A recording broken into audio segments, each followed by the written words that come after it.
Αγγλικά, αγγλικά, αγγλικά. Αγγλικά.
Ministry of Foreign Affairs on religious and ecclesiastical diplomacy. Today we will begin with the opening statement of Ambassador Dimitris Paraskevopoulou, Secretary General of the MFA. He is a diplomat and he has actually got a long tradition, and in his opening statement he will give us his view based on his diplomatic experience. You have the floor, Secretary General. Thank you.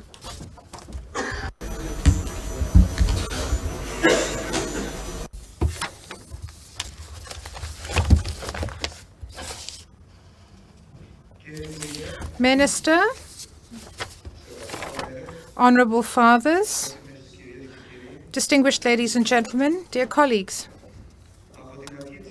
Since the dawn of mankind, the religious sentiment, primary and instinctive in a way, determined to a large extent man's conscious part in life. At a collective level, as an expression of beliefs for the transcendental, the creation of religion helped co-shape civilizations. In many cases, it determined these civilizations and cultures, as well as the state entities surrounding them. Organization of religion into church in Christianity actually claimed and sometimes was able to prevail in providing guidance to societies, particularly in the age of faith, as was mentioned by Will Durant, mainly in the Middle Ages, not only in Byzantium but also under other circumstances in the West. Since that era, we had an active presence of ecclesiastical diplomacy, and its influence was seen in all facets of the reality of states, both domestically and also abroad. Now we're far removed, time-wise, from the spiritual penalties imposed by Saint Ambrose of the Bedouins to the Roman Emperor and the submission of the German Emperor to the Pope in Canossa. Here we see that ecclesiastical diplomacy showed its strength and was able to impose itself over secular power. However, we're also constant witnesses of a world-shattering event of ecclesiastical diplomacy of the 10th century, i.e. the Christianization of the Ross. And we see that they then created a national identity thanks to their baptism, the baptism of the Ross in Dnieper River. This was a very important act of ecclesiastical diplomacy by Byzantium. In the 21st century, what we know for a fact is that systematic efforts to uproot the religious sentiment in the previous 100 years failed. So we see that the church continues to be a crucial factor in the world around us, not only as far as institutions are concerned, but also as far as societies are concerned. So we see that ecclesiastical diplomacy is more active than ever before in our days. It manages relations and communication with other churches, but also with secular power. So I'd like to say that religion has matured in its secular version, and I'm talking about its evolution. In the previous centuries, we know that it was at its heyday, but now it aims to show its interest in man. So ecclesiastical diplomacy develops important matters to man and society. So it has teachings and proposals. For example, a reconstructive approach with other religions and civilizations and cultures at a time which Huntington had foreseen as a time when there would be a clash of civilizations. Another important message conveyed by the church, by the Christian church, is to show understanding and to try and coexist harmoniously with others. And there's also a lot of interest in the environment expressed by the church. And we know that we must remain vigilant vis-à-vis the different threats to the environment. The ideal of peace is yet another teaching of the church. And finally, to focus on man in the sense that we have to show respect to fellow humans and value them. And this is one of the teachings of orthodoxy. This, of course, acquires great importance in our days at at a time of social alienation and loneliness, at a time of escalating migration, which in fact may be another form of great migratory waves of various peoples. I'm talking about the Völkerwanderung of the 5th and 4th century AD, a new version of that is. So ecclesiastical diplomacy evolves, and it is expected to have a strong presence and activity in all sectors of society and international relations. Ecclesiastical diplomacy in reality intersects and is closely intertwined with state classical diplomacy. So what we see is that there is a religious element to it and a spiritual and transcendental element to it, but it also tries to restore the balance between the material world and the spiritual world. This balance had been shattered in the previous decades. So what it's trying to do is to enrich the human soul and to imbue it with the immaterial values of Christendom, which is focusing on the other, on other people, on those who are different, and not only on ourselves. I wish the second day deliberations every success. Thank you very much.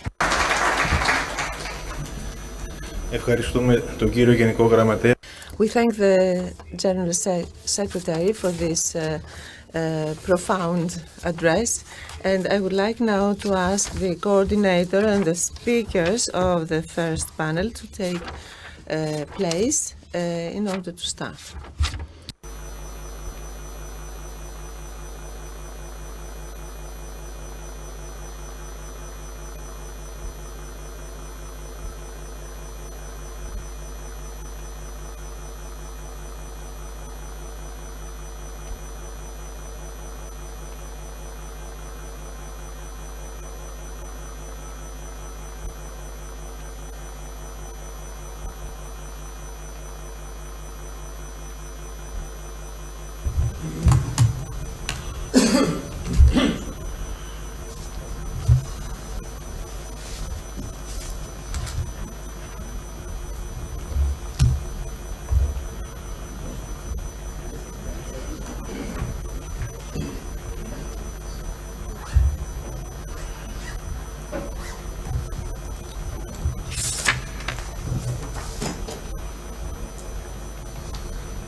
Good morning, ladies and gentlemen, Minister, Your Reverence, dear fathers. This session is about organizations and bodies of exercising ecclesiastical diplomacy, actors of ecclesiastical diplomacy. Yesterday, we visited the space of Christian entities, Orthodox and others, who live and act in our country. Yesterday, that is, we tried through the presentations of the various speakers to hear and record sides of ecclesiastical diplomacy. That was yesterday. To recognize aspects which may have a link with ecclesiastical diplomacy.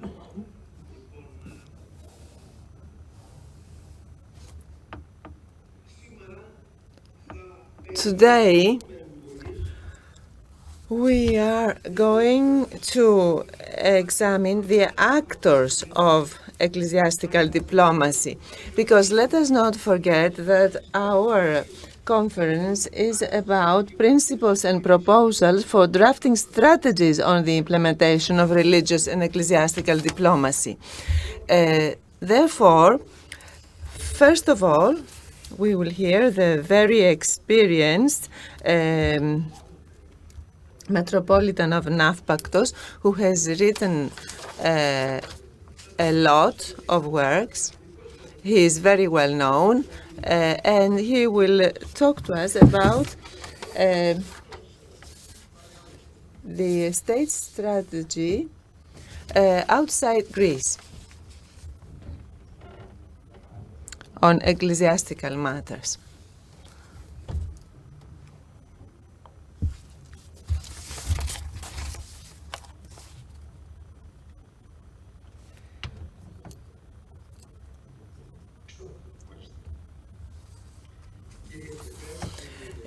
Minister, Your Reverences, thank you very much for inviting me to speak on this very important issue. I will address what Mr. Kostas Migdalis said, that is the state's strategy vis-à-vis ecclesiastical affairs outside Greece. With this presentation, I will try to identify the term ecclesiastical diplomacy through a personal example.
same thing was done by Emperor Constans in 648 AD. Finally, the Sixth Ecumenical Synod, 680 to 681 AD, rejected the heresy of monothelitism and did not accept the introduction of politics in theology. However, when we talk about ecclesiastical diplomacy, we should clarify which is the subject. In other words, who exercises this diplomacy in theological and ecclesiastical affairs? Is it the church that uses the state in order to introduce its theology, or is it the state that uses the church in order to exercise its politics? I believe that both sides are problematic.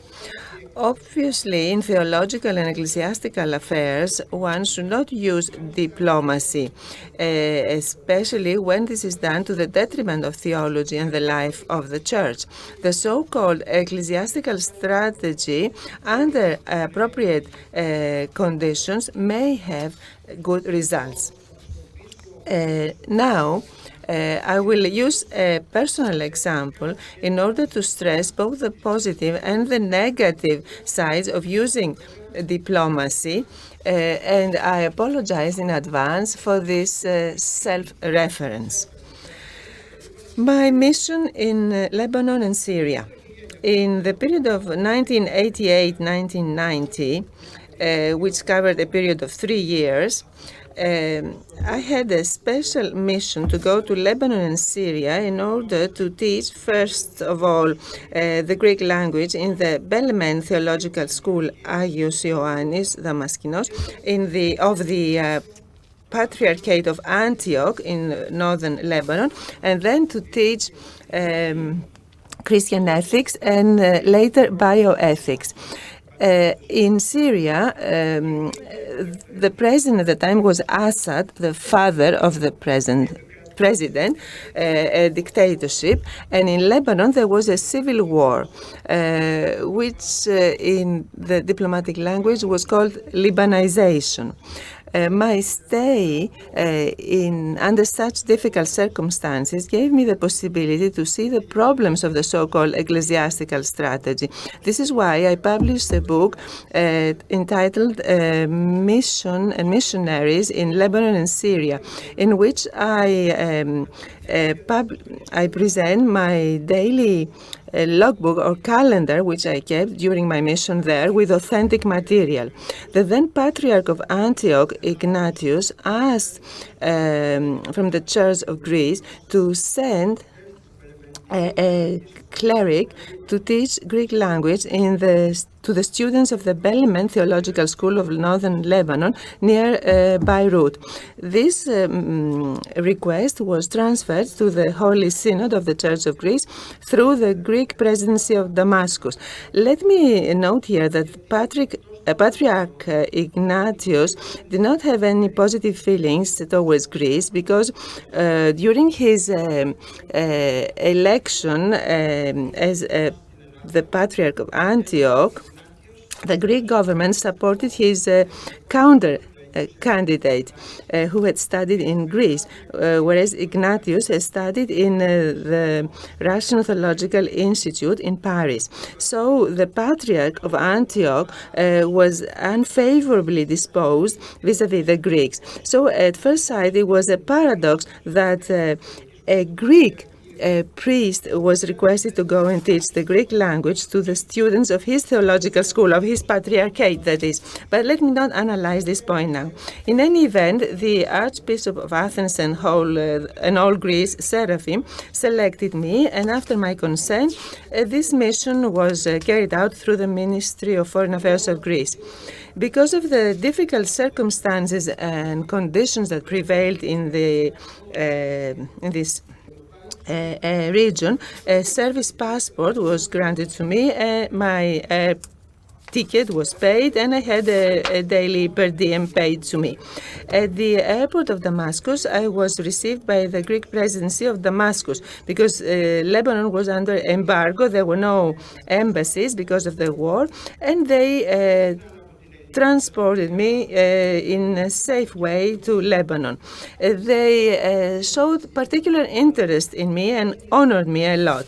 In that period, the Greek ambassadors in Damascus were Georgios Konstantis and Christos Tsalikis, excellent diplomats who showed a lot of interest for my work. They followed in a discreet way, and they encouraged me. We also had the excellent help of Mrs. Aliferi, who served in the embassy of Damascus, and Mr. Vasilakis. When I was in Damascus, either on my way to Lebanon or on my way back to Greece, I stayed in the Patriarchate. I used to meet Patriarch Ignatius and other archpriests, and I had the opportunity to discuss various theological issues with the Patriarch, and he showed a lot of esteem for me from the first moment, because we had a common friend, Ioannis Romanidis. And the result was that whereas in the beginning he did not like Greeks so much, a year later he asked the Ministry of Foreign Affairs of Greece to second me to the Theological School of Lebanon and to take over as the dean of the school. The Ministry of Foreign Affairs in Greece could not understand this change of feelings of the Patriarch of Antioch vis-a-vis the Greeks. The answer was that I did not work in a nationalistic way, but in an ecclesiastical and theological way. I talked with them about Mount Athos, the fathers of the church, and in this way they came to love Greece. However, I did not accept to take over as the dean of the theological school on the rationale that I exposed to the ambassador at the time, as I was advised by Ioannis Romanidis. The argument was that we Greeks should teach the theological lessons and leave the administration to them, so that any possible mistakes should not be attributed to Greece. That is, we should not mingle with the management of their patriarchate, and they appreciated this a lot.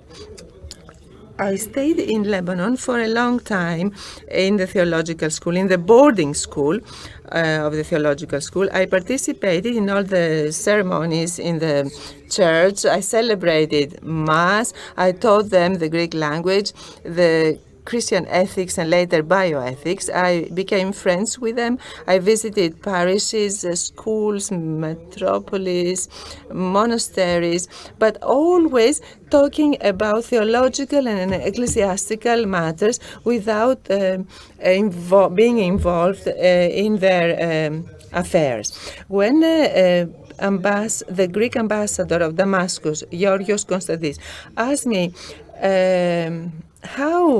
what I thought about the Greek state helping the theological school, how the Greek state could help the theological school there, I proposed to him that the Greek state should ensure an annual visit to Greece for the school's graduates. And this proposal was accepted, and ever since, every year, the school's graduates visited Greece with paid tickets. They visited the Greek, they visited Mount Athos, other churches in Greece, and were hosted in the monastery of Pentelis. So they stayed for a whole week. They followed intensive courses of Greek language.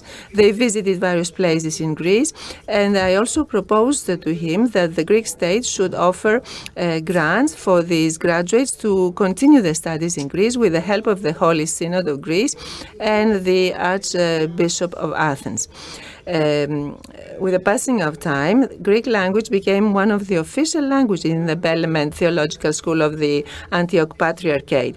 When later I visited the theological school, more precisely in the academic year 2000-2001, when there was peace in Lebanon,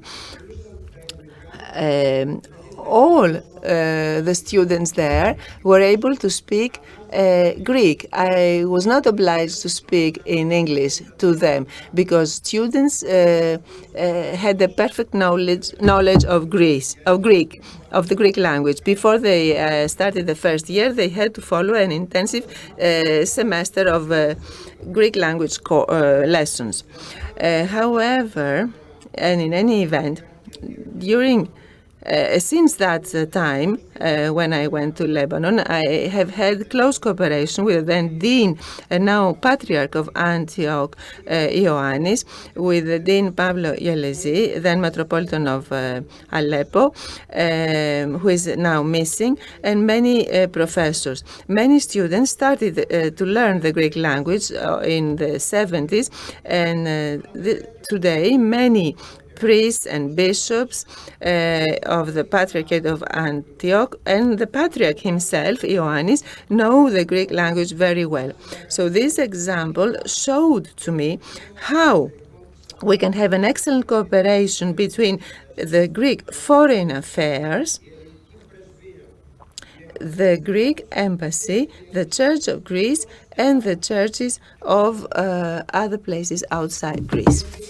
And my conclusion, this experience of mine taught me that through the Roman civilization, the Greek language, the Orthodox theology, we can enter these regions, but also other regions, without exercising state or political diplomacy, neither ecclesiastical diplomacy, without, that is, getting involved in their internal affairs, but at the same time conveying the great force of our cultural DNA.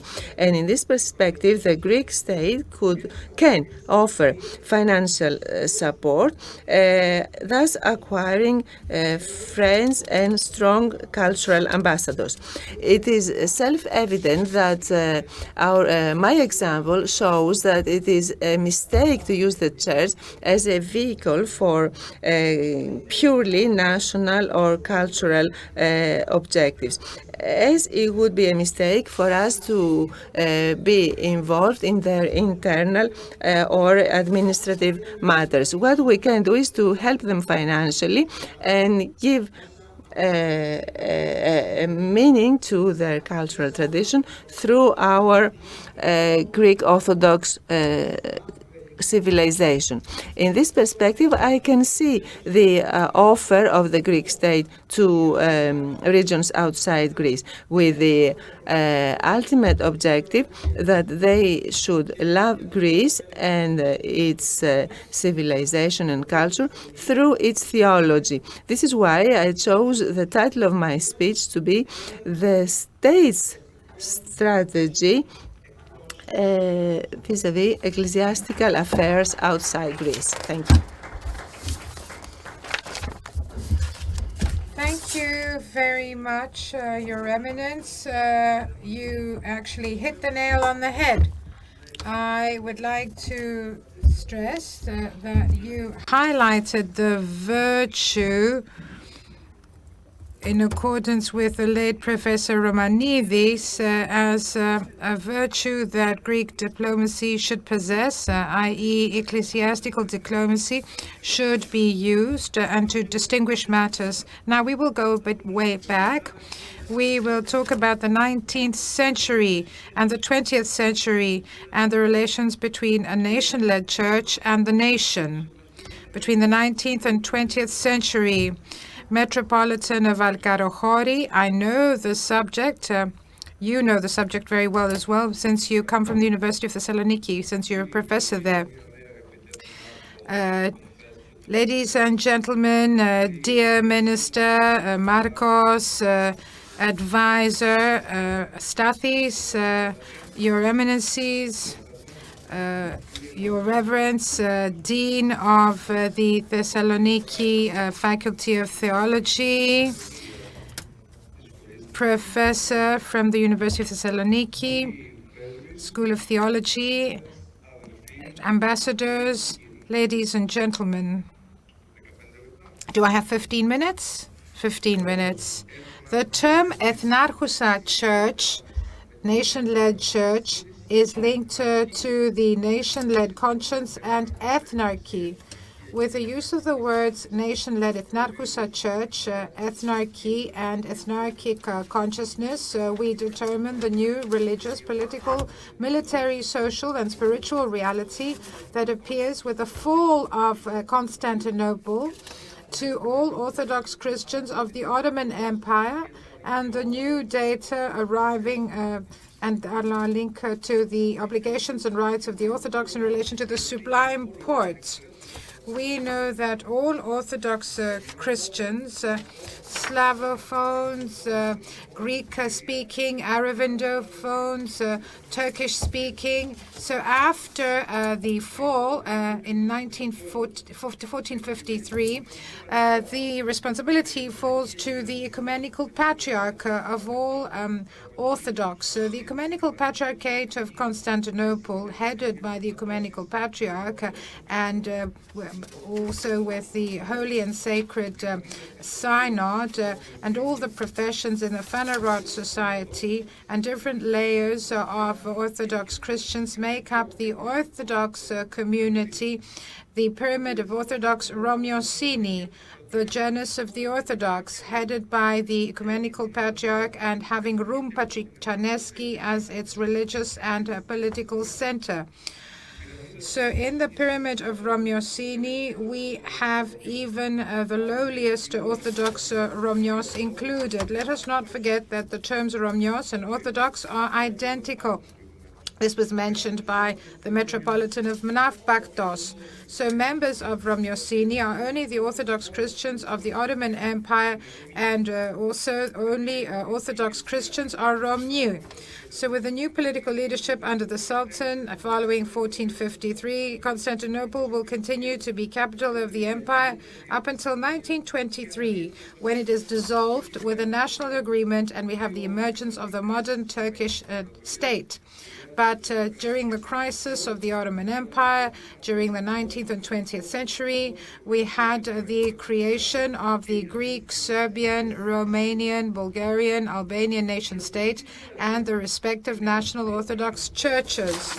So the national idea has to do with the new ideological vehicle that is called upon to solve any problems due to the multicultural element of the empires, and this happens through the foundation of nation states, the separation of powers, executive, legislative, and judiciary will serve freedom, peace, and justice. Equality before the law and political equality will create the common good of the people. It will ensure the unity of the nation. In this stage of transition from the crisis of empires to nation states, there are different views expressed. We have, for example, Rigas Fereos with Korais and others who do not have the same view on ethnarchy and Romiosini. So the first ecumenical patriarch following the fall of Constantinople is Gennadios Skolarios, and the last patriarch of the Ottoman Empire is Meletios Metaxakis, well known for his actions and also writings. He was the most dynamic representative of the great idea, Megali Idea, as expressed by Eleftherios Venizelos and the Venizelos political party, using Thucydides' quote, "Great is the power of the country that controls the sea." Meletios Metaxakis, in November of 1921, 9 months following the disaster in Asia Minor, was appointed ecumenical patriarch. This event marks the expression, is also tantamount with the national schism in Greece, a little bit before the tragedy of Asia Minor. And then, of course, we know what happened. So we have two people. We have Gennadios and Meletios. They express two different worlds. With Gennadios Scholarios, we know that a lot happened. And with Metaxakis, we have the end of the mission of the ecumenical patriarch in this period.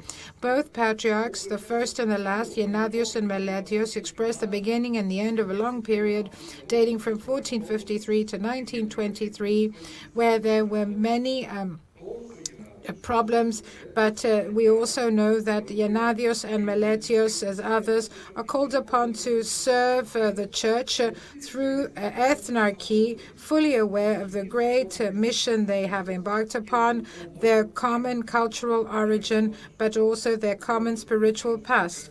The first patriarch after the fall of Constantinople, Gennadios, was promoted to the throne of Constantinople by the conqueror, where devotion to religion is considered important. And here we have the Uniatists as well, whose political party wishes the union of the churches in collaboration with the West, hoping that help will be provided by the West and that the empire will not finally fall to the Muslims. Gennadios and Meletios in 1453 and 1916 respectively, 1921 corrects the speaker, are called upon to serve the church within at a time of great division that will actually mark the course of Hellenism. So Meletios, being pro-Venizelos, will turn to the West and will serve as an ecclesiastical leader, the Greek Christian ideal, through the Anglo-Saxon idea, and will clash with the German concentration of King Constantine and the anti-Venizelos political party. So Gennadios actually says, I have a Greek voice, but if they asked me if I am Greek, I would answer I am Christian. For Gennadios Scholarios, who actually was very knowledgeable in matters pertaining to Greek education, the term Hellene still has the hue of being a pagan or idolater. So we see that to this dilemma posed by Gennadios Scholarios, Greek or Hellene, or Christian, Meletios Metaxakis offers a different answer through his work and through his actions. Metaxakis believes that the church should be autonomous and should govern itself, and finally agreed to Venizelos' ideas, and he actually wrote a book which he actually dedicated to Constantine the King. The international recognition of the first Greek state in 1830 marks the beginning of this shift from the center of ethnarchy, Constantinople, to our national center, Athens, and to the National Autocephalous Church of Athens, the Church of Greece. This process, which sometimes takes the form of a tug of war, was long and painful, but there was never a divorce, in contrast to other nation states of the Balkans, where this break of ties with Ethnarchus Church brought about an automatic consensuous divorce. The exception is the case of Bulgaria, whose road to autocephaly was long and painful. So here we see that there is this detachment from the past of the empire and ethnarchy to the nation state. This was not something that was widely accepted by the people, and this is not coincidence. We know that Venizelos is the only one who knows the road that leads to Saint Sophia, and Constantine is considered to be the continuation of the king who turned to marble. And in Athens, in 1921, the Holy Martyr Patriarch Gregorius V was canonized. He was canonized a saint. Our national center, with this act, created a strong, if you like, excuse for what happened in 1921, i.e. the deposition of Patriarch Meletios Metaxakis. Half a century earlier, meaning in 1872, our national center in Athens unveils the statue of Gregorius V, 2 years after the Bulgarian exarchy.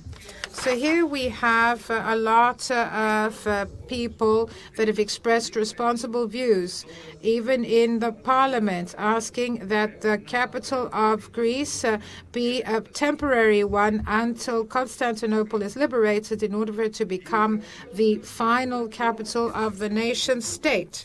So ethnarchy till the end of the 19th century and the beginning of the 20th appoints to the 4 points of the empire metropolitan bishops, that of Trebizond, Varnas, Duras, Thessaloniki, Minis, Crete, Ankara.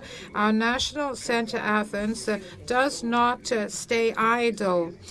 Through the associations that it has established, it finances and supports and slowly does everything that it can to help areas which are under the jurisdiction of the Ethnarchousa Ecclesia, that of Constantinople. Teachers, books, professors, graduates of the National University, consuls create ties and bridges of communication between the area that was under the reign of the throne of Constantinople and Greece.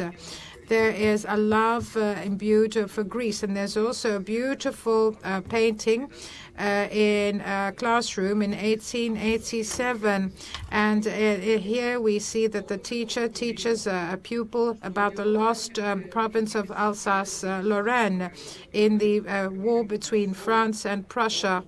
When I see this painting, what comes to mind is a beautiful story told by the Archimandrite Cornelius Moschovis, where in the primary school in Al-Lazzata in Asia Minor, the teacher would lock the door of the classroom, unfold the Greek flag, and teach the kids how to sing, that the Greek flag is something sacred. It has the color of the sky, and it has the cross in the middle. We are the children of the Greeks. We seek freedom. We want to be part of Greece and its beautiful villages. So here we see that there's this tug of war between ethnarchy and the nation state. But here what we see is that first of all, in 1919, we had the military troops that went to Asia Minor. So we know that during the leadership of Charilaos Trikoupos, there were many efforts made.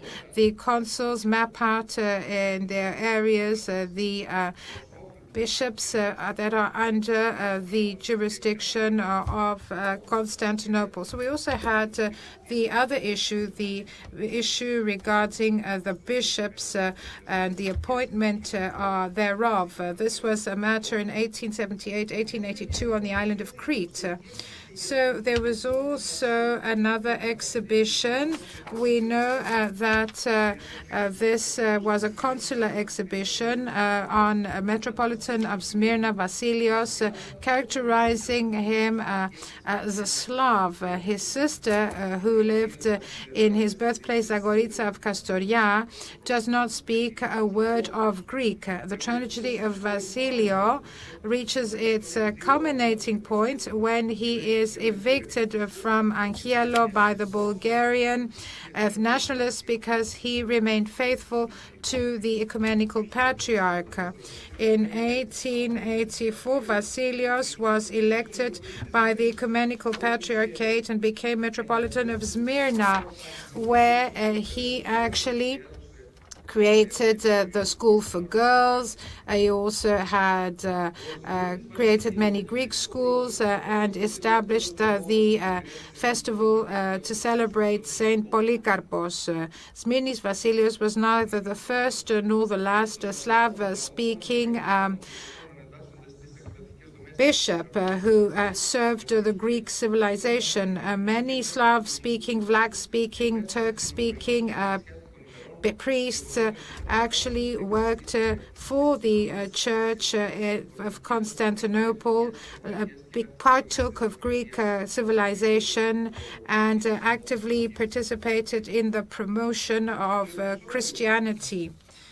Now, we also had a diplomatic episode in Crete this has to do with the Metropolitan of Crete, Timotheos, when he returned to Crete from Constantinople in 1882. So when he enters the port of Suda on a boat where the Greek flag flies and does not use the boat of the Ottoman general, is very important, because afterwards we see that the Metropolitan and also the Greek consul were scolded for this. But then there is another, if you like, case between Fotiadi and the consul of Levidi that I will read to you. As soon as the Metropolitan came to the headquarters, he was very angry because he used the Greek boat instead of the Ottoman boat, and he shouted at the elders and in front of everybody chided him about the way in which he behaved, and he actually said that this was actually carried out by Levidi, who was a scoundrel. And then we have another action by Levidi in January of 1883, where we see that Levidi doesn't stand up when Fotiadis enters the room. And he says, "Why didn't you stand up? Because of my presence?" And Levidis answered, "That's how I am. Don't you like my behavior?" And then he said, "This is the way you were brought up. I forgive you." And he says, "That is better than whatever you have done." I don't want to take up more of your time, but let me say that this struggle between the throne of Constantinople and the Greek church continues. And here we see that various privileges should apply. And we see that the Church of Constantinople wanted to always have the first say over the Romi, whereas Kyrillos Trikoupis has various associations, consulars, and enters the sphere of the Greek-speaking Romiosini. And then, of course, we have the matter of privileges. This was the first phase. And finally, the Patriarch, not wanting to align himself with Kyrillos Trikoupis' line, actually resigns from the throne of Constantinople. And then we have Joachim III. He was a monk, and this is why he lived for 10 years at Mount Athos. So he sees that from 1901 to 1912 he returns, and during the second phase of his patriarchal rule, he actually sees this new reality, the new reality which was created in the 20th century. He understands that the nation-led church, the time of privileges, the multicultural coexistence is something of the past. He sees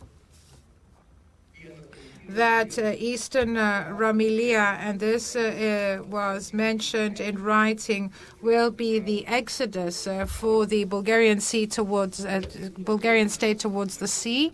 He sees the Macedonian struggle, and this is why he actually appoints new archbishops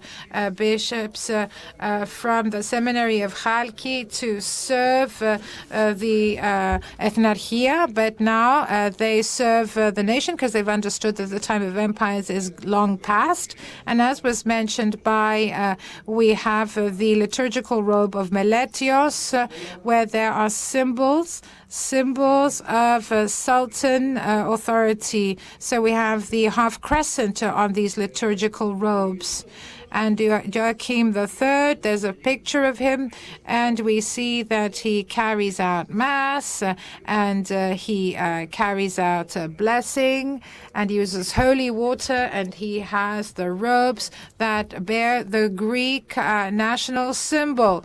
This is a photo in the seminary of Chalki, the theological school of Chalki, and I think that is worth mentioning. And we see that there is an impact on the the attire, the robes of the clergy. In Romania, for example, we see that the priests have the map of Romania, and in the middle of the map there is the Virgin Mary, and this is on garments and robes. So I think that I have no time left. We see that the relationship between ethnarchia and nation fluctuates. So we have the New World, we have Voltaire, we have Rousseau, we have Montesquieu. And they talked about happiness, brotherhood, justice, social peace in a new world that would come out after the destruction of traditional structures which were based on religion. And this had been at the time of the empire. So we see this new faith of the theoreticians of the new world is also expressed in the fact that they only trust reason. They believe in the age of reason. They believe that reason alone would solve all problems, but would also minimize the effect or the impact of religion. They believe this, but we see that we had we go from theory to practice with the Russian Revolution. So we have Duke Philip of Orléans, who is a cousin of Louis XVI. They wished to carry out reforms that the king hadn't dared do. So they crushed the revolution, and they talk about humanism, and they use the mottos of enlightenment. So here we have Philip, who was also killed, and at the same time, he had first confessed and he had first taken Holy Communion. So we see that history of man enters a new period. People only believe in themselves. They only believe in reason. They try to detach themselves and distance themselves from God. And the only thing they believe in is the law. But we know that the nation decides on the law. The vision has to do with the Napoleon Wars, and it also takes on a metaphysical dimension. So in the 19th century, we reap the fruit of this decision. So ethnarchy has completed its mission, and this mission is something that it had undertaken after the fall of Constantinople until the formation of the modern Turkish state, and it entered the time of national churches and nation states. Thank you very much.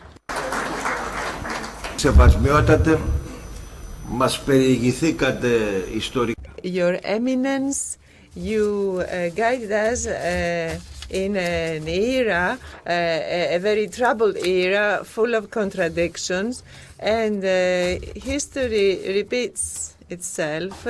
We still have the emblem of the Archaeotic School with the Greek flag, so things go back and forth.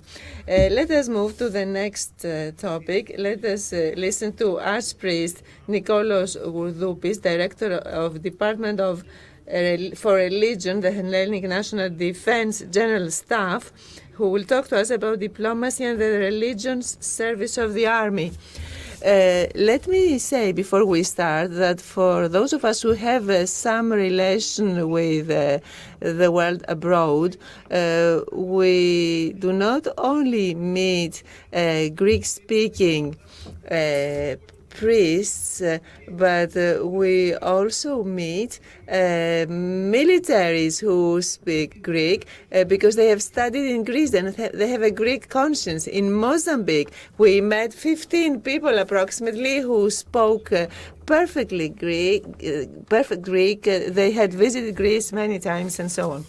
Dear fathers, ladies and gentlemen, at the beginning of my presentation, I would like to convey to you the greetings of the military and political leadership of the Ministry of the Armed Forces, and thank you for honoring me with this invitation. Some terms are used very commonly in everyday life, but when we try to connect them, we feel uneasy. A classical example of this is the topic I'm going to present to you today, which refers to the relation of the religion's service of the armed forces with diplomacy. What is diplomacy, first of all? According to a valid definition, diplomacy is the means in order to achieve peaceful connections between representatives of the international scene. It aims at achieving individual interests with the least possible friction. Greece has a multifaceted foreign diplomacy, going from traditional diplomacy and cultivating relations between Greece and other countries up to the regional policy it follows in the European integration, in the participation in other organizations, but also it has the aspect of exercising ecclesiastical and religious diplomacy. I should underline here that ecclesiastical diplomacy is considered very important and is called upon to address challenges of the Greek reality, such as the integration of migration flows in the Greek society, as well as the whole spectrum of Greek-Turkish relations.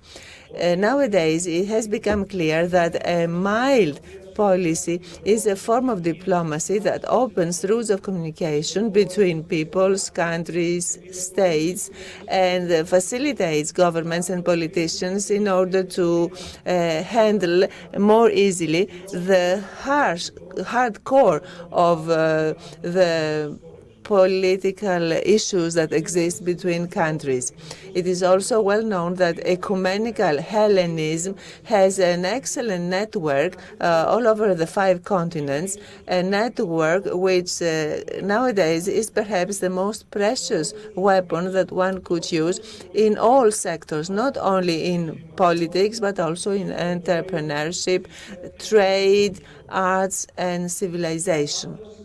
Taking into consideration what I just said, and with regard to the ecclesiastical and religious diplomacy, we observe the constant effort, mainly on behalf of the Church, to shape the best possible conditions for the exercise of a diplomacy that could help the state in its intervention and place in the international affairs by promoting a form of mild diplomacy through these various networks, so that the state may intervene at the international scene, both at the level of the mild diplomacy, but also in the hardcore of diplomacy.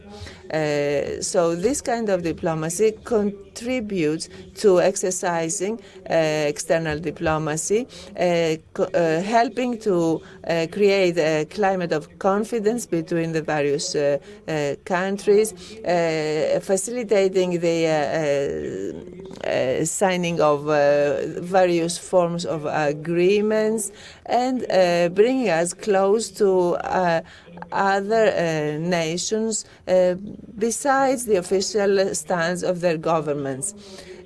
Briefly, we can see that ecclesiastical diplomacy can reach points and places where classical diplomacy cannot go.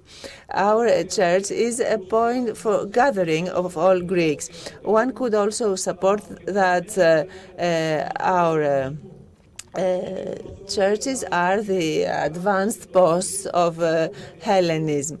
We assist the actions of the ecumenical patriarchate, the ancient and new patriarchates in matters of ecclesiastical dialogue for the protection of religious freedom and the protection of religious and ecclesiastical heritage. It is widely understood today that religious dialogue contributes to enhance better understanding and interaction between cultures, civilizations, and religions by promoting pluralism, tolerance, and peaceful coexistence. A special reference must be made to the huge migration flow from the East, which introduced new religions in Greece and in the European Union more generally. Greece, as we just stressed, treats these migration flows in a mild way because it is closer to this, unlike what is happening in the West when we see more social conflicts. This coexistence should also exist in the framework of education in the form of cultural education. Nowadays, the promotion with mild means of the Orthodox faith is a part of ecclesiastical diplomacy. The inter-religious dialogue taking place between the Orthodox Church and the other Christian confessions, besides its ecclesiastical meaning, has also led to an excellent cooperation for the defense and protection of humanistic values. The end of the superpowers conflict has brought to us century, the 21st century, in which we have inherited fundamentalism, for example, from the 20th century, the various conflicts, energy races, the depletion of natural resources, organized crime, piracy, the proliferation of mass destruction weapons, globalization of all kinds, and so on. Greece, as a member of the NATO and the European Union, with an important geostrategical value, has to face challenges and risks which Greece addresses in a positive way in order to maintain, preserve peace, especially with regard to the religion's service of the armed forces. In order to achieve the objectives of the ecclesiastical diplomacy, the military priests undertake actions and initiatives which are expressed, among other things, with the participation of military priests in peacemaking missions in Albania, Kosovo, Afghanistan, for example. Also, military priests cooperate with the respective services of our neighboring countries, and we also offer assistance to conflict areas, and we also participate in international conferences. These, among others, are included in the regulation of the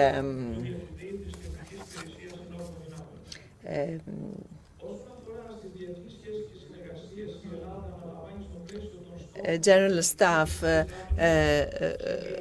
operation. There are combined actions taking place in order to defend our national interests and to create an environment of peace and security in East Mediterranean.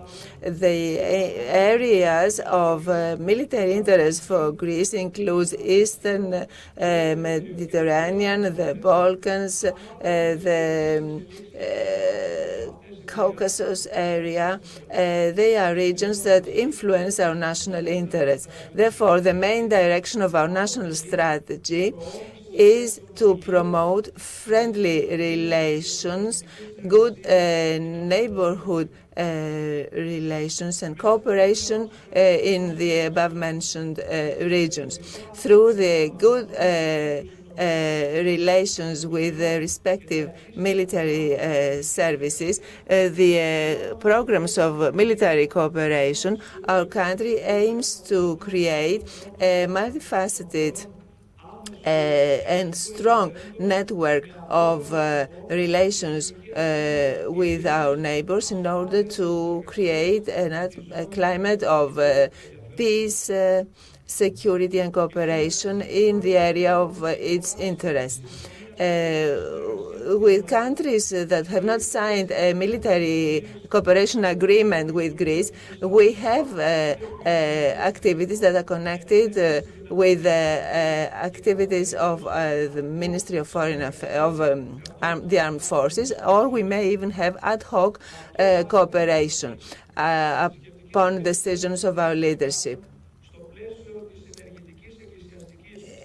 In the framework of an active ecclesiastical diplomacy, we have activities of bilateral military cooperation that can be either included in agreed programs of military cooperation between our ministry and the respective defense ministry of countries such as Serbia, Romania, Poland, Armenia, the Russian Federation, and others.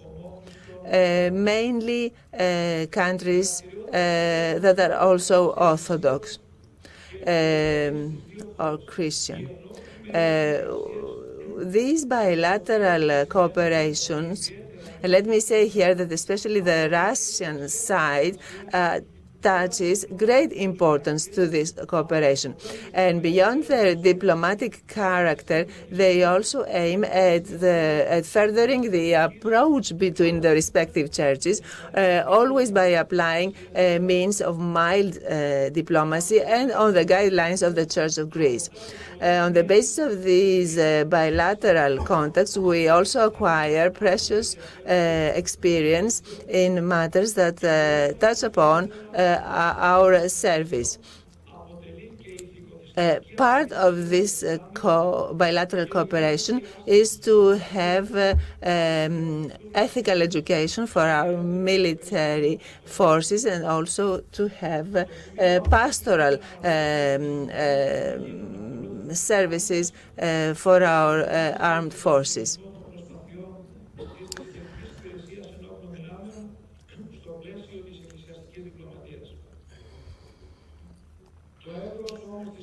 The range of the religious and ecclesiastical diplomacy expands in other fields of action. For example, training foreign students in the Greek Education Institute.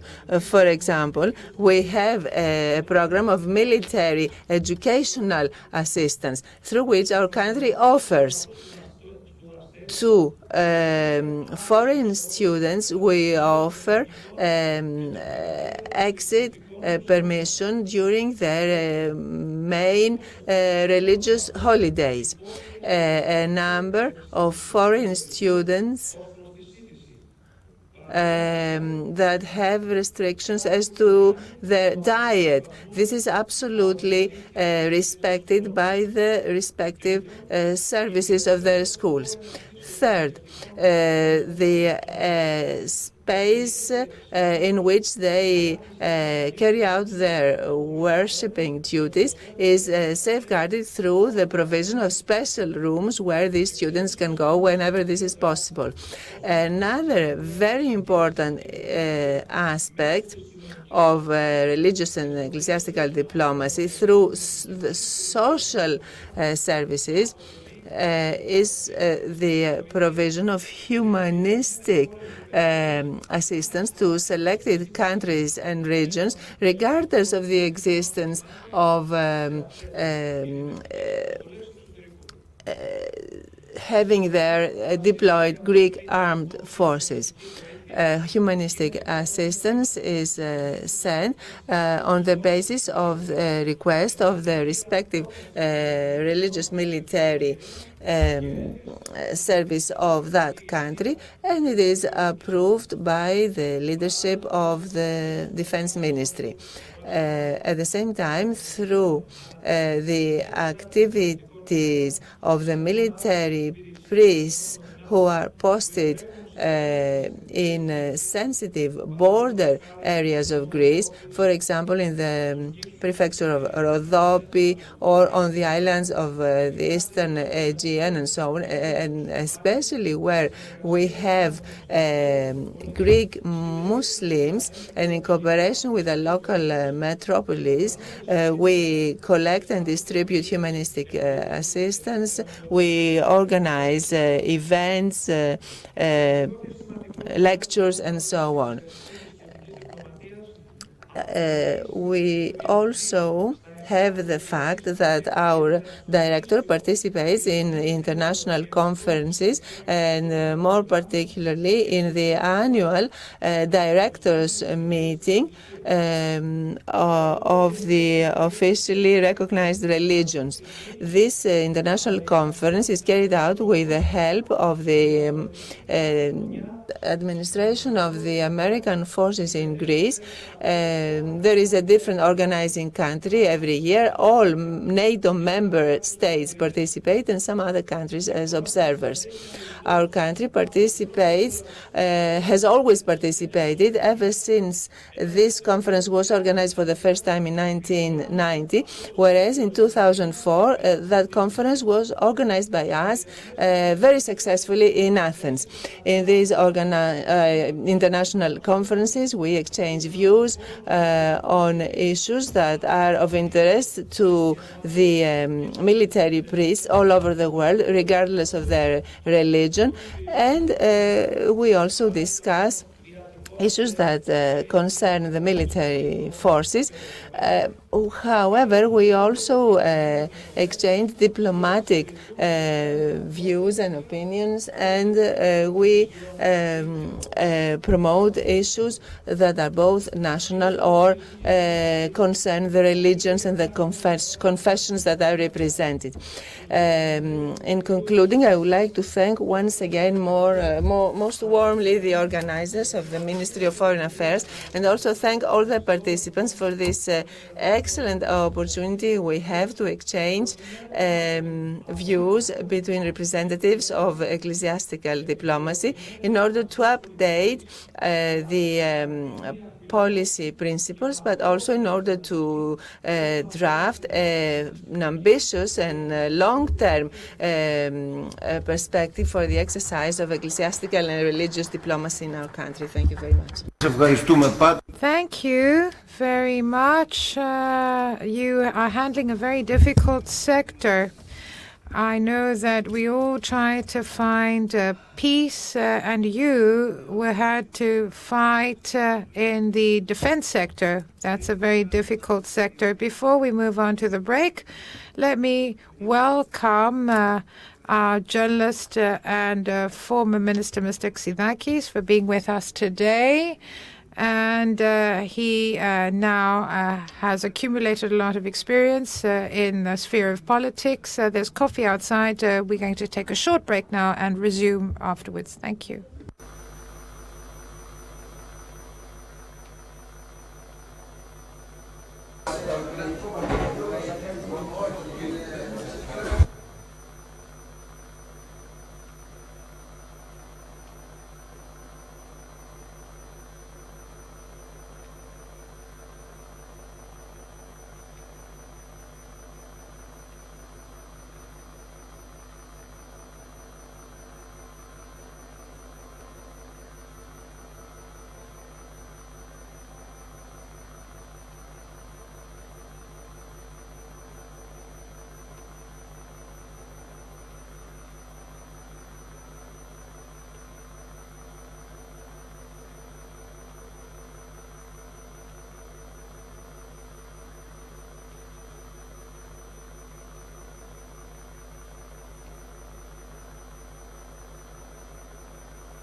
συνεχίζουμε.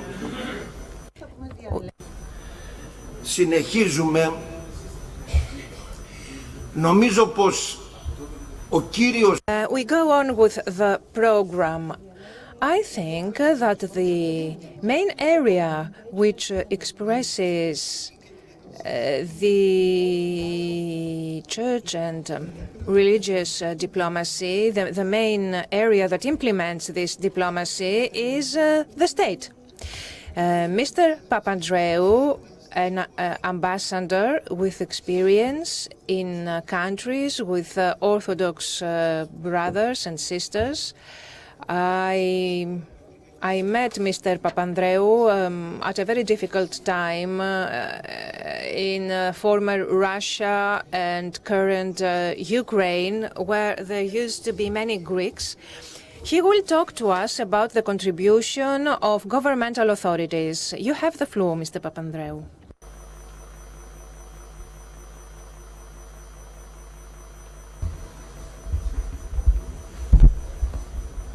Καλημέρα σε όλους. Good day to all. First, let me thank warmly the organizers of this very important two-day conference for the invitation to come and participate and address the audience. I am head of staff of personnel at the Ministry of Foreign Affairs. I don't work in religious diplomacy, but I've been connected to the church from a very young age. I am fond of the church, and that's why I am here today. And I thank warmly the political leadership of the Ministry for Foreign Affairs, and especially the Vice Minister, Mr. Bolaris, for including me among the speakers of this conference. Ecclesial foreign policy, or in other words, the exercise of religious diplomacy, cannot but come under the wider Greek foreign affairs policy and its general lines. No one questions that the European civilization was built on the basis of the fertile synthesis of three parts: ancient Greek philosophy, Roman law, and Christian faith.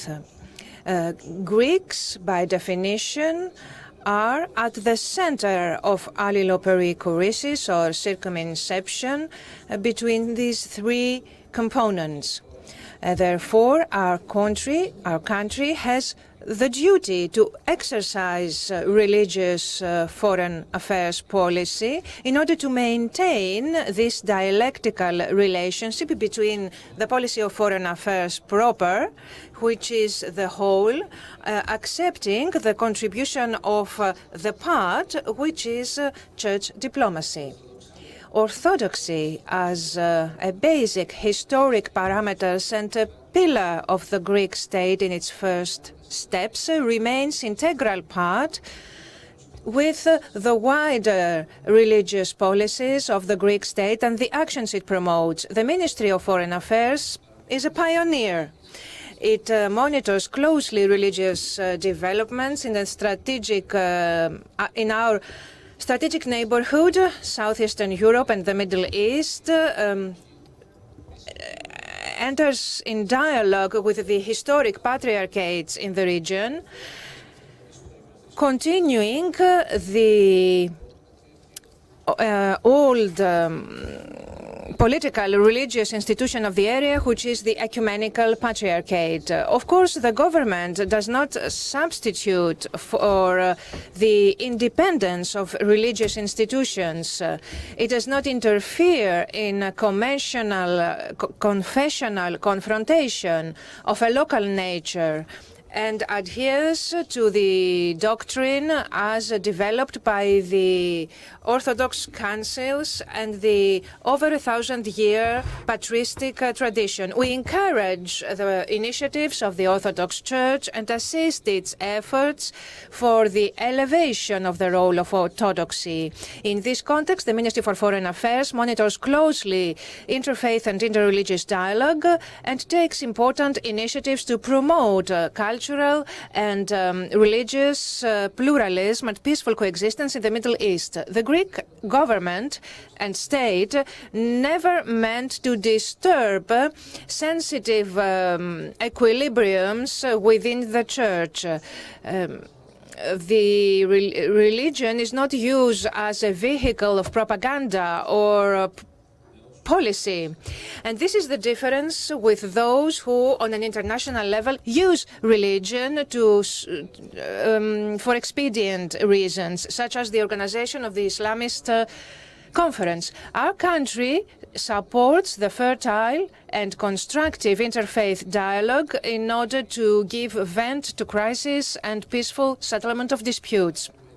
Typical example, the two conferences in Athens in 2015 and in 2017, and the outcomes of these conferences. In Athens, a Center for Religious Pluralism in the Middle East was set up in Athens, and also in October 2016, obviously, the speaker was wrong in the year because he talks about the planification of a third conference.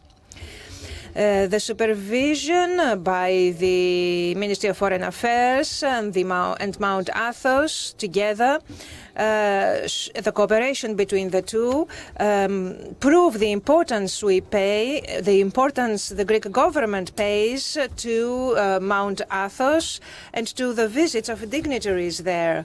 We promote cooperation between parliaments through the Interparliamentary Conference of Orthodoxy, an institution known for moderation and tolerance, which are essential attributes of orthodoxy. Thank you very much.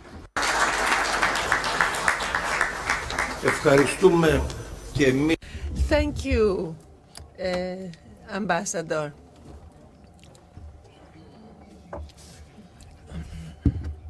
As a complementary intervention after the one made by Mr. Danassis, with this complementary presentation, it is clear for us how the Ministry of Foreign Affairs and the diplomatic world see this matter. And this is good for us to have a clear view.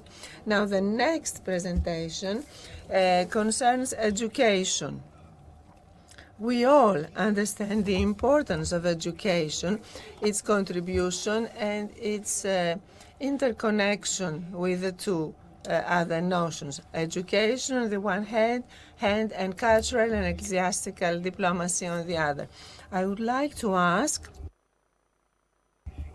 Mrs. Kolovopoulou, professor in the theological school, to talk to us about the contribution of education to religious and ecclesiastical diplomacy. Thank you, Chairman. The care for safeguarding the political existence of a people, its territorial and national sovereignty, in other words, its independence, as well as the loyalty to the implementation of social justice, is the mission of everyday political action.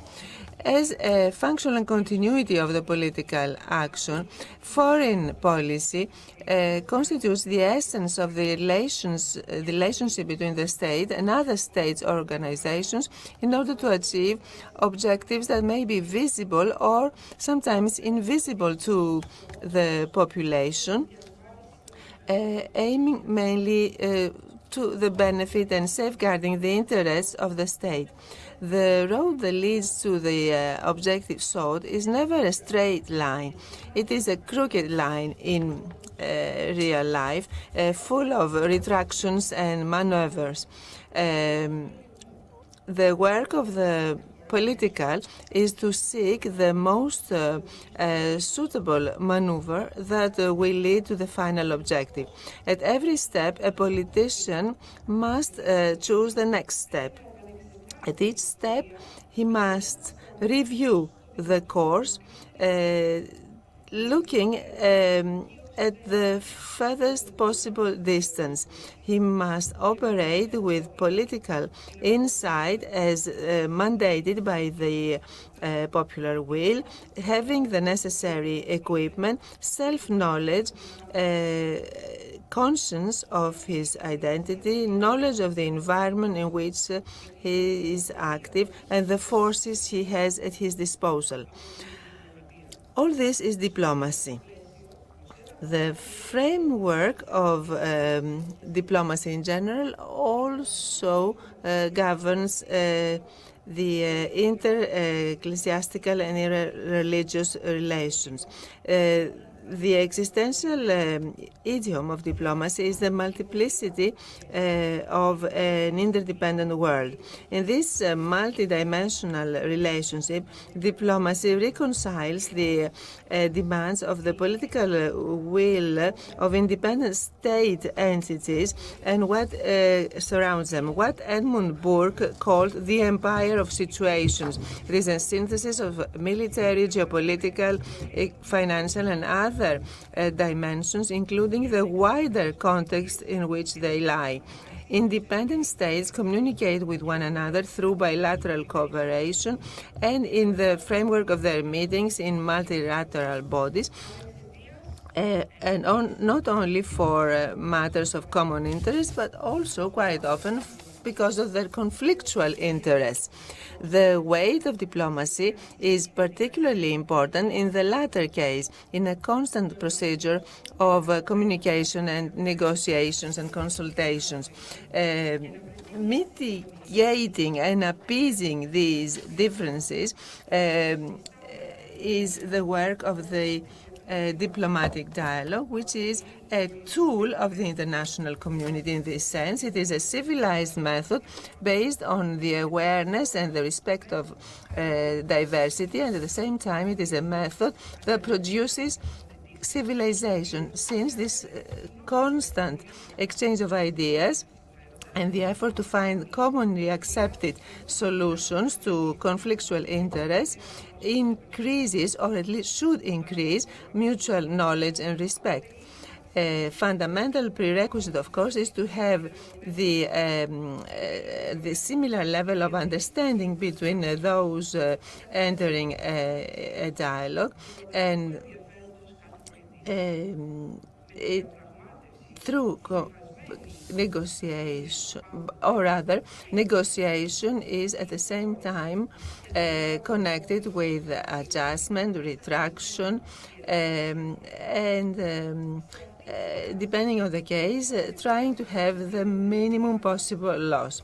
In this dimension, when we do not have to do what is at stake is not a question of national interest, but ideologies, much more religious matters, then things change, because what has to do with the didaskalia, with the teachings of the religion, is unelastic. We cannot have the usual diplomatic flexibility. We cannot follow the method of give and take, which is the rule in the diplomatic dialogue.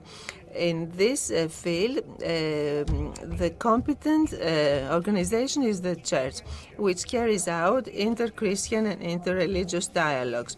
At this level, the religious ecclesiastical diplomacy acquires its main dimension as a strategy at the level of international relations, as His Eminence and Mr. Papandreou mentioned, for matters that are common goods of humanity.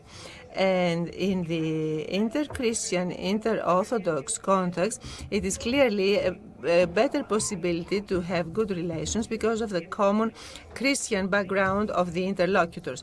In the inter-religious dialogue, however, this is not the case, and the handling must be very subtle, because each religious faith cultivates a moral and social background, a way of life, and a civilization. So in this context, if you underrate the social character of a faith in the framework of multilateral relations, this could be threatening for peace. Therefore, the particularity of the religious faith, even though it is not at the foreground, should always be taken into account as a factor that shapes religious diplomacy. You need discretion, you need sound judgment in order to be able to define with accuracy the possibilities and the points of convergence. Michael Weniger, a political advisor to Romano Prodi, said after the 11th September that he asked the question, published in a big German newspaper, should politicians study theology? And the clear answer was yes, because otherwise dialogue is not sustainable. The major intersection point here, the common ground, is the value of man as a creator of civilization, the main framework for the understanding of the function of human rights, and the promotion of universal modern problems. Religious and ecclesiastical diplomacy should aim at the communication of cultural heritage, history, philosophy, and language, and the development of appropriate conditions for the understanding of the existential identity of the various people. This complex of possibilities and strategies of the religious and ecclesiastical diplomacy presuppose that those that are entrusted with this work should first of all be citizens of a civilized state. And here we should see the necessary and fundamental role of education. Through education, we construct the basis for future citizens and politicians, and the elements are created and cultivated that justify the existence of the state itself. The primitive man of nature, through education, becomes the history man, because through the shaping of thinking, feeling, and ethics that is offered by education, the same man is able to guide his intellect, his volition, and his action respectively. This combination is the strong prerequisite for every dimension of political life, and much more so for diplomacy. Since education means the guiding of the soul as a whole to the good, according to Plato, it is the servant of the route towards truth, its seeking and its expression. In this way, it liberates man in the sense of the ethics of internal freedom. Man becomes autonomous with a free judgment, free from any deterministic force. This internally free man, the spiritually and emotionally free man, whose scientific, aesthetic, and religious discourse operates in a free way, can become the best possible ambassador, but also the best possible witness of any notion of personal freedom and rights. This is the notion of, this is the man of the Hellenic education, not a one-sided and multi-sided a person with a stable equilibrium between all these sides. This is the golden mean, the golden rule of measure that maintains equilibrium in the reality of life. The principle of the classical measure contains this notion of the constant struggle, a constructive, a creative struggle of every person to find an equilibrium among the forces that surround him, and find a steady point in this empire of situations. This equilibrium, although difficult, may be achieved, provided that one keeps in mind that this is not something easy. It is something that requires effort and courage at every moment.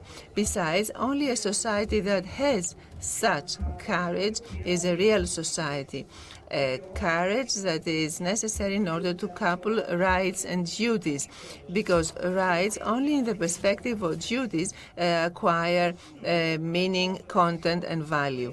The whole of these principles can lead to the respect of the otherness. Any possibility for a constructive operation of pluralism, which is experienced in a modern society, can happen only through a core of fundamental values that draw on the dynamics of identity.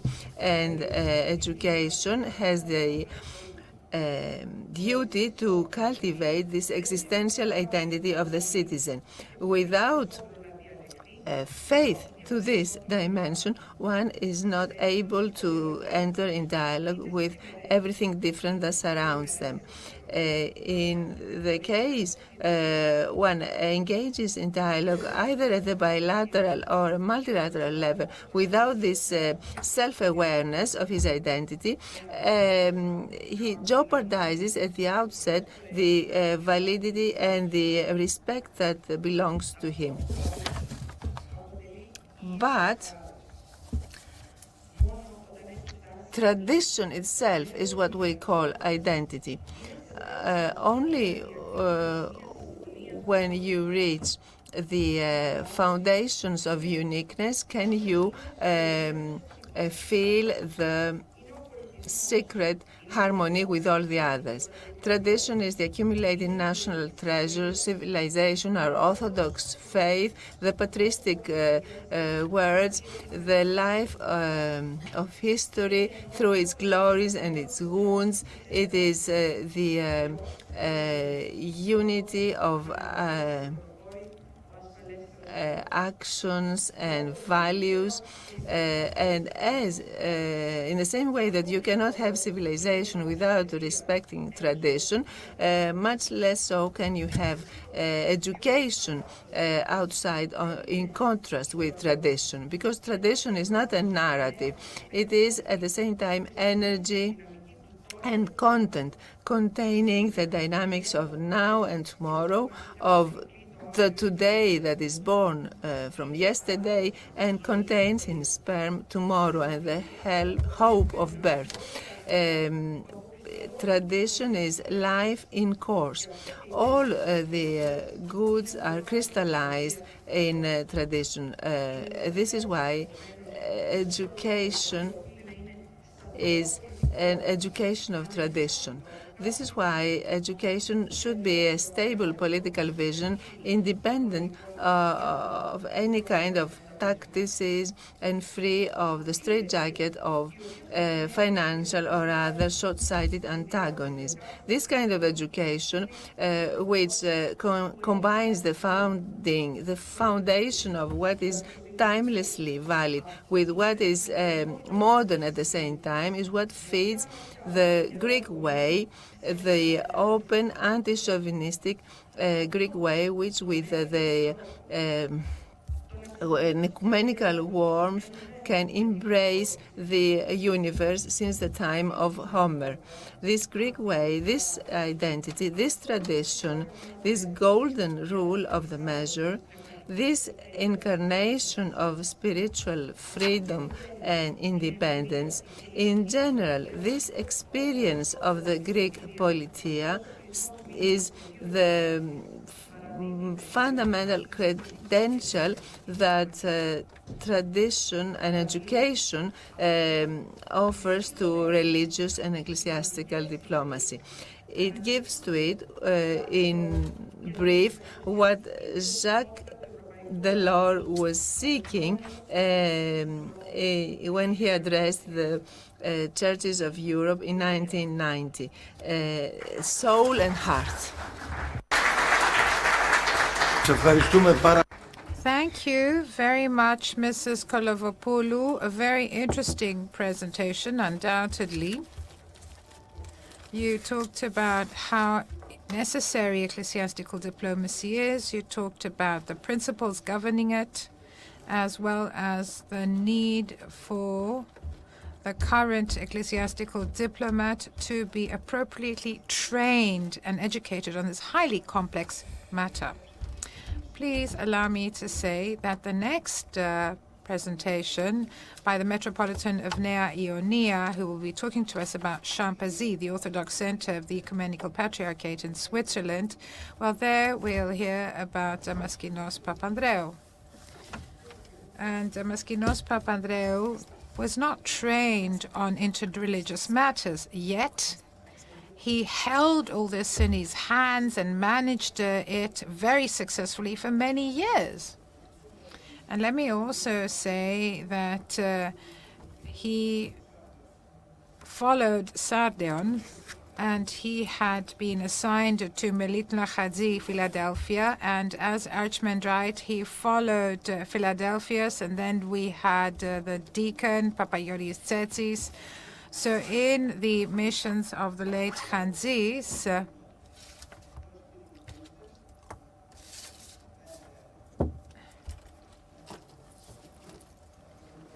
sorry, Chalkidon. I get confused him with Gara. So in the great missions to the Middle East and to Russia. So, Your Eminence, you have the floor.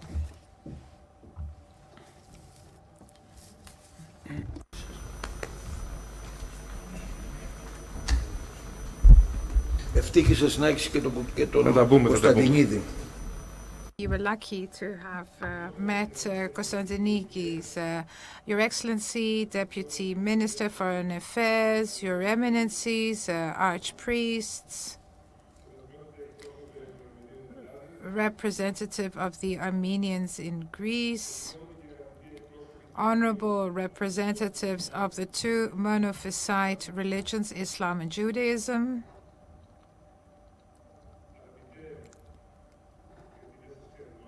dear, because not many know you, dear Deputy Secretary General of the World Council of Churches, Ioannis Sauka,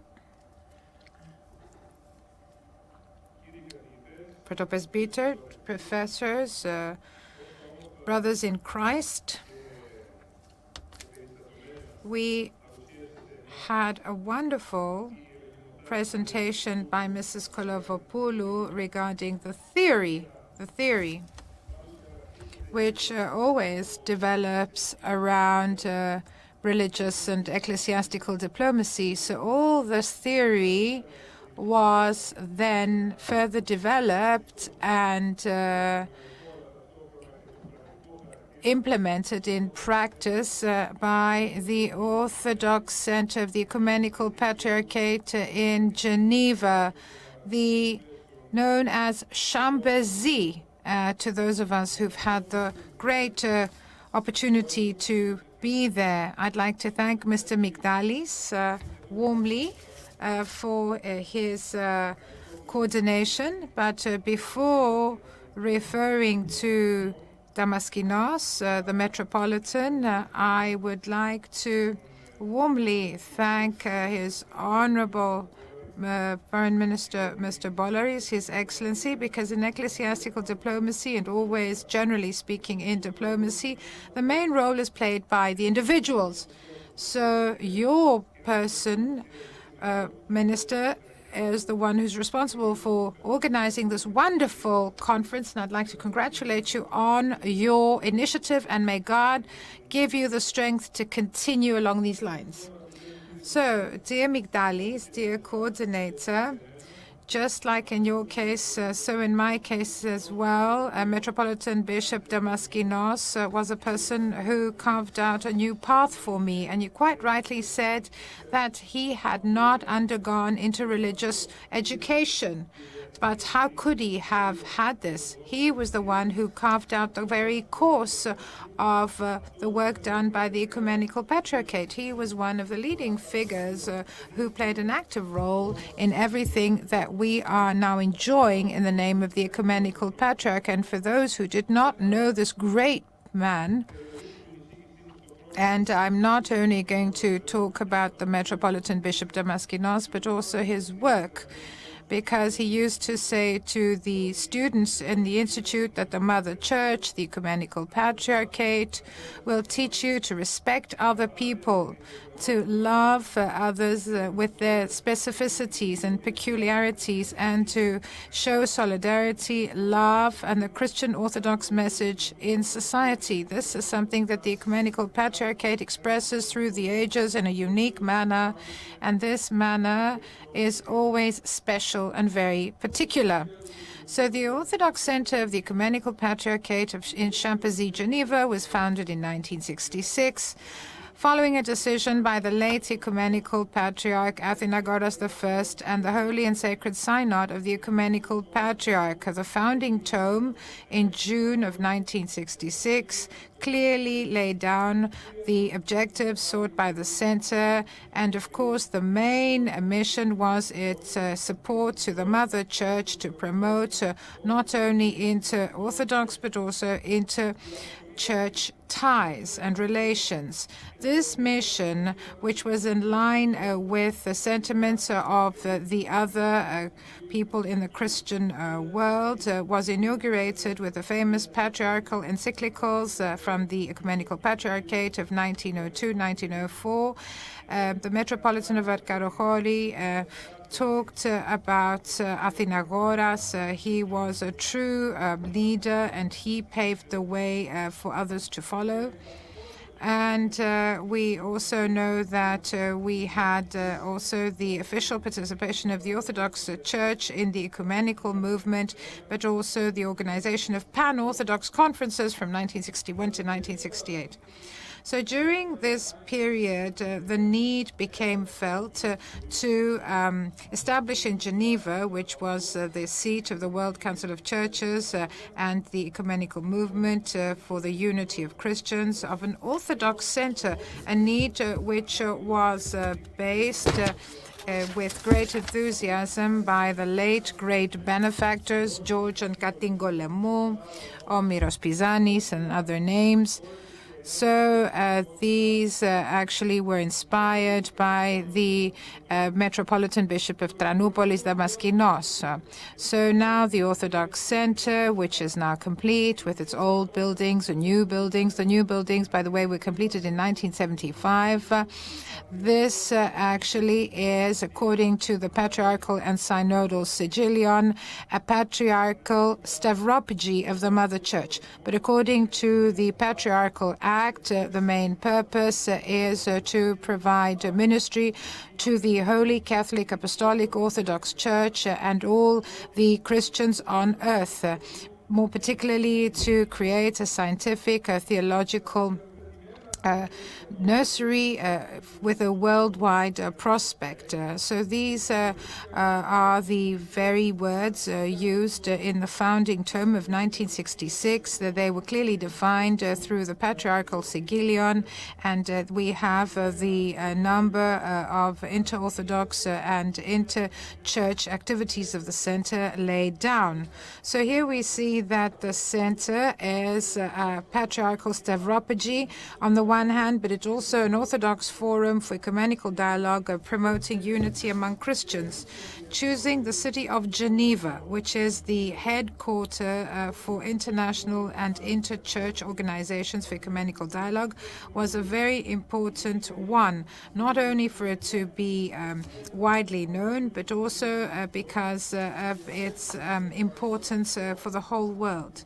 So the fact that it exists in the city, which was also chosen as a seat by the World Council of Churches and the Council of European Churches, was stimulus, if you like, for those far and wide to get to know more about Orthodoxy. So based on the above, the structure and operation of the center radiates to the rest of the world, to the West, the modern image of Orthodoxy through the constructive functioning of international relations. As a patriarchal stavropagi, it carries out divine worship and follows the daily weekly and annual cycle of holy ceremonies and feasts. And let us not forget that service and Mass is a form of inspiration and a point of reference for Orthodox spirituality. And here, this is part of the mission of the center, which covers a large number of instituted activities to fully support relations inter-Orthodox and inter-Church. For example, to support the sciences, both at a bilateral level and a multilateral level, of theologic dialogues in relation to Orthodoxy and the rest of the world. And we know that the Ecumenical Bartholomew was able to organize in 2016, in June, in Kolibari, the Holy and Sacred Synod of the Orthodox Church. And this is something that started in Chambézy in Geneva with the first secretary, Kyros Damaskanos, the late Metropolitan. So together with the preparation for the Great and Holy Synod, we also carry out international theological seminars and conferences. This is a place where many subjects have been discussed and things are done in an innovative manner. For example, bioethics was one of the issues, and this is the first, and this was done by the Orthodox Center in Geneva. We also have the postgraduate student of Orthodox theology. This was founded in 1997 following an initiative by the Metropolitan of Switzerland, and together with the University of Geneva and together with another university in Switzerland. So we had 3 universities working together, and following the support by the Greek state, the financial support by the then Minister for Education, George Papandreou, who had espoused the vision of the Metropolitan of Switzerland and who approved his decision to open a postgraduate studies institute for Orthodox theology, meaning that students could come for postgraduate courses from all countries where there are other Orthodox Christians, and they could go to the other 2 universities where they could also compare Orthodoxy to Protestantism and Catholicism. I was one of the first such students going to this postgraduate course back in 1998, and we were then given the opportunity to really understand what an ecumenical dialogue means, what ecumenical relations actually mean, and by consulting with Roman Catholics and also other students, fellow students from other Orthodox countries, this actually made us understand what the Ecumenical Patriarchate wanted to do by establishing this institute for postgraduate studies, which could actually be comparable in certain cases to the Chalki Seminary, because this is exactly what was done in the seminary of Chalki. For example, Milatinos Chalkidonos used to say when he was ordaining bishops, and I remember the Metropolitan Bishop saying to us, "I train you and I send you to all the nations.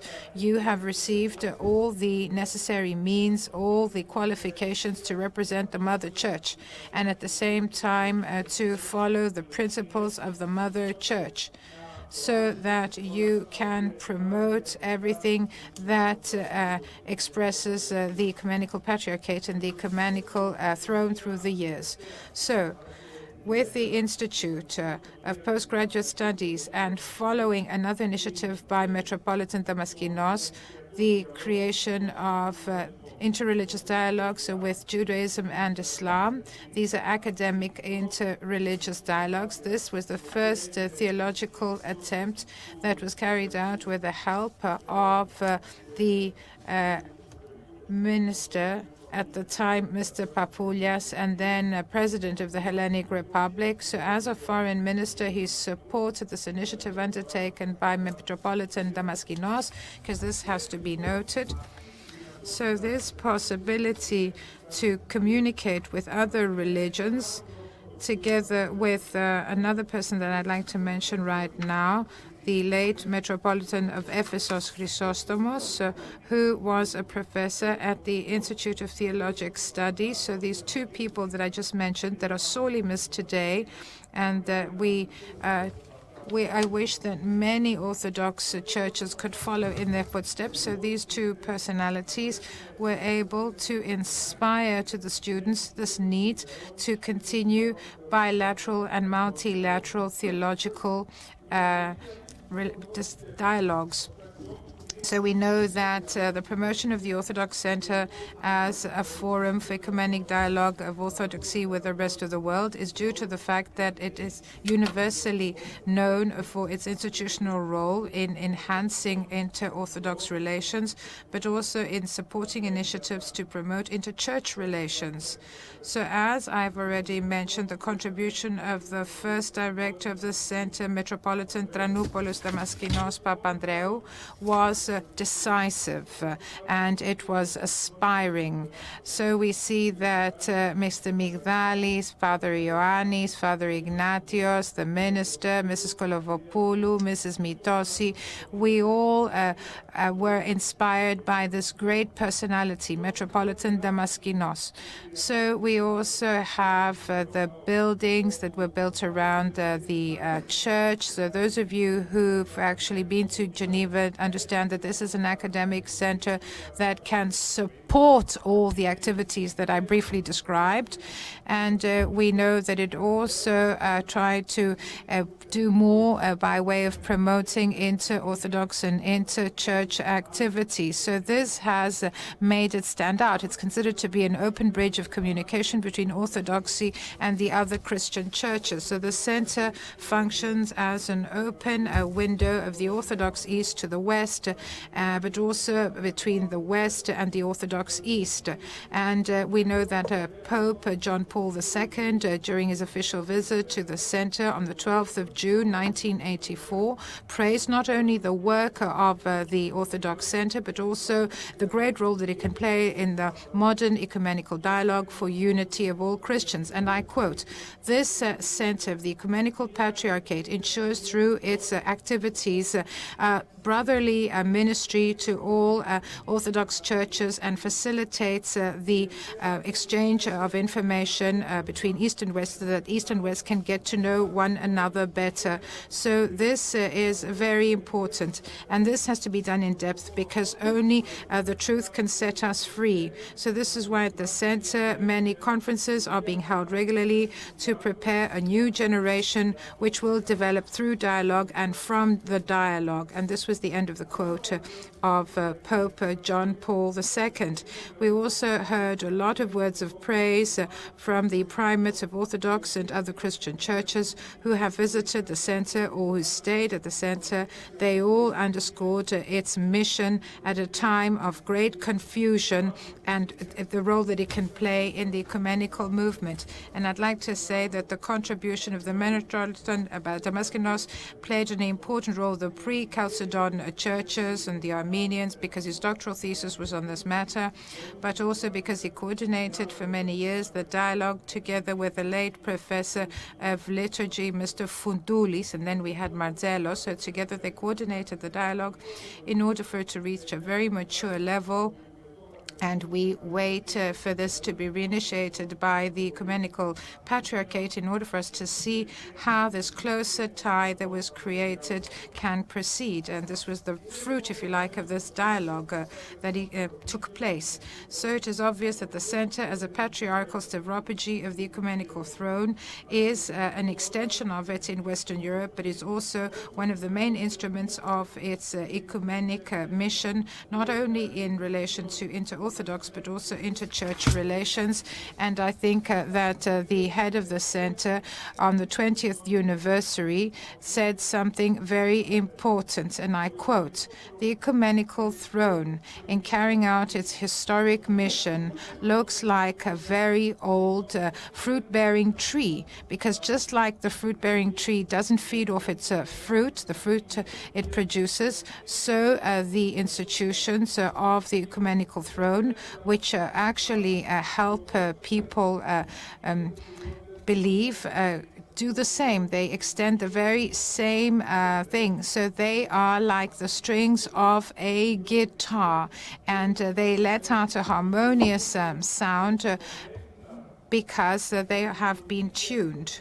So we know that Ignatius Theophoros said that only the strings that have been tuned in a guitar can give out a harmonious tune. So the Orthodox Center, by actually aligning itself with the ecumenical mission of the Mother Church, actually lets out harmonious sounds and contributes greatly to the unity and ecumenical mission of Orthodoxy in this world, the Christian world, which is now fragmented. So the Orthodox Center of the Ecumenical Patriarchate is open to all Orthodox churches with the blessings of the Ecumenical Throne. It is a point of meeting. It's a point of communication between the autocephalous Orthodox churches. So it tries to facilitate communication between Orthodox churches, local Orthodox churches. It also has other inter-Orthodox activities. So it contributes to the maintenance and promotion of Orthodox unity. And let us not say, let's not forget that the operation of the center began at a time when there was an increased interest for Orthodox theology and spirituality by other Christian traditions. So we see that it was only to be expected that the Ecumenical Patriarchate placed great emphasis to promoting Orthodox thinking and Orthodox life. So it is in this light that the inter-Orthodox mission of the Center can be seen through the various inter-Orthodox meetings of representatives of all Orthodox churches, and this was in 1975. And we also have this other nursery for and also the postgraduate, as I said, institute. So we are at the very center of Europe. We are the house of the Lord. And what we want to do is to help Orthodoxy, and wherever they may be all over the world. But we also want to help everybody, because we believe that Orthodoxy can have a strong role to play, not only in the traditional Western environment, but also in the confused, religiously and culturally modern European world. Thank you very much.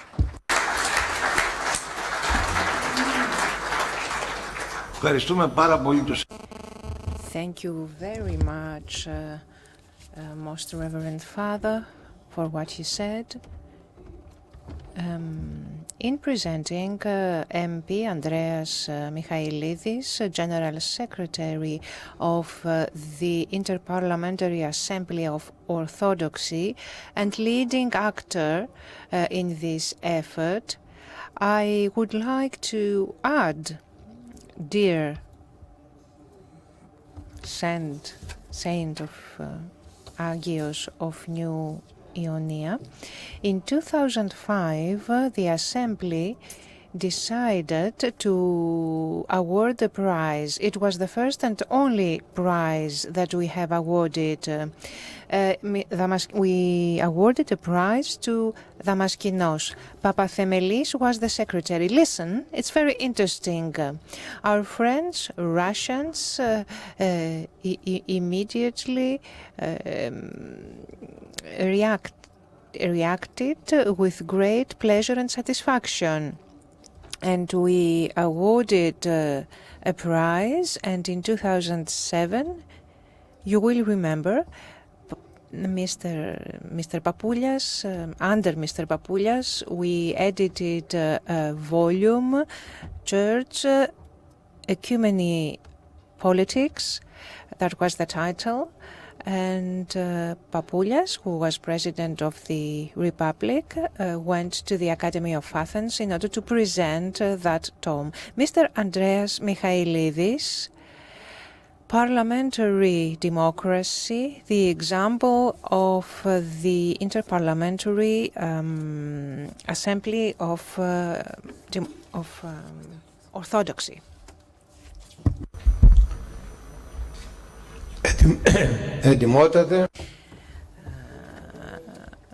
Holy Fathers, ladies and gentlemen, Allow me an introductory remark. By church or ecclesiastical diplomacy, we understand today, especially in public discourse, the practice followed by various, mostly ecclesiastical, but also governmental agencies on questions associated to a religious subject matter. Obviously, however, diplomacy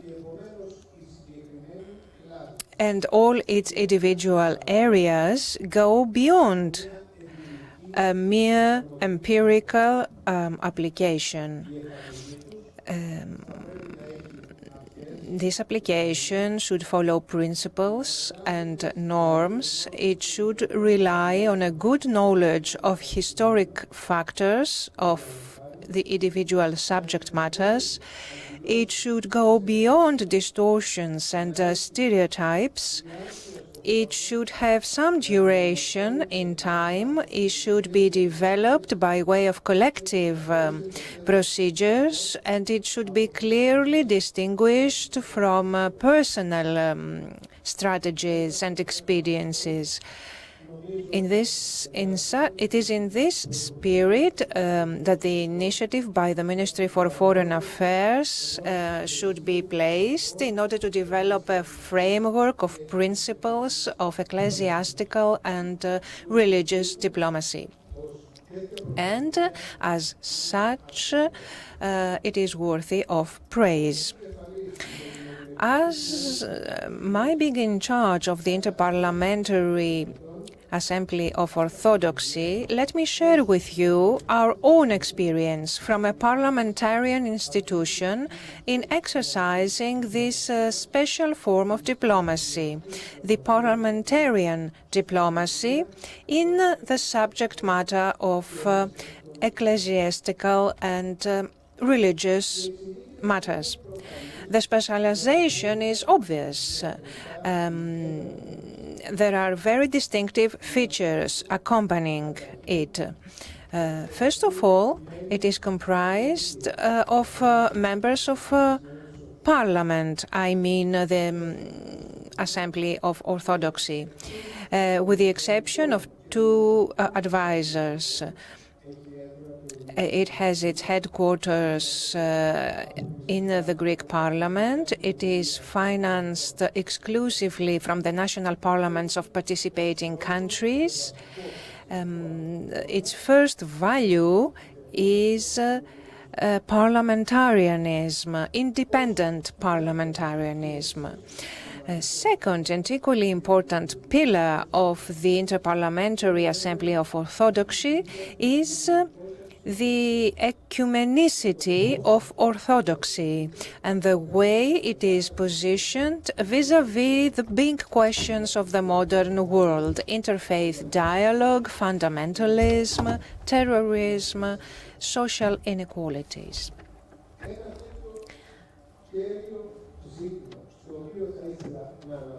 I'd like to refer to a very vital issue. That is, the advantage of a parliamentarian institution in carrying out its work, being clearly apart from the executive. It can really approach the issues and appraise the issues in a different manner than that used by the executive. It takes its distances from governmental choices. It can choose and implement practices of dialogue and synthesis, procedures of osmosis beyond governmental stereotypes and narrowly viewed interests. No one argues that these limits, the limits of independence, autonomy, quote unquote, are truly independent. But this vital area that is used is cardinal, critical and useful. And I assure you that the 25 years of activity of the Interparliamentarian Assembly of Orthodoxy confirms this in the most celebratory manner. The Interparliamentary Assembly of Orthodoxy remains on a level of cooperation with the Church. It recognizes the value of orthodoxy and pays tribute to the Patriarch, with whom we are working perfectly. And the same is true with all the prelates, the primates of local churches and councils and sees. We have private meetings with all those frequently, and we discuss the big issues that are of concern. But our relationships with church leaders are always distinguished, separate relationships governed by respect for the rules of each church. And this distinctive character and dialogue are particularly useful in times of crisis, which, allow me to say, crises that were often encountered in the 25 years of the Interparliamentary Assemblies for Orthodoxy term. Allow me.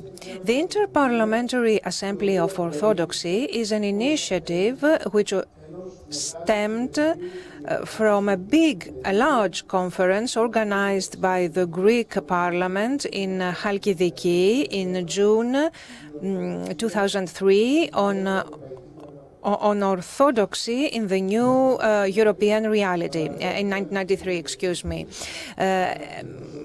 MPs and personalities took part in that conference, personalities who took a stance for the relationship between the state and the church.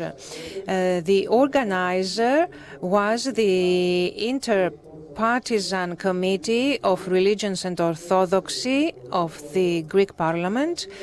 Many agencies participate, among which the School of Theology, the Faculty of Theology of Thessaloniki, which was a major contributor to the ideas that were discussed. Greece and the International Secretariat of the Interparliamentary Assembly of Orthodoxy were those who decided on the rules of independent parliamentarianism that I mentioned before.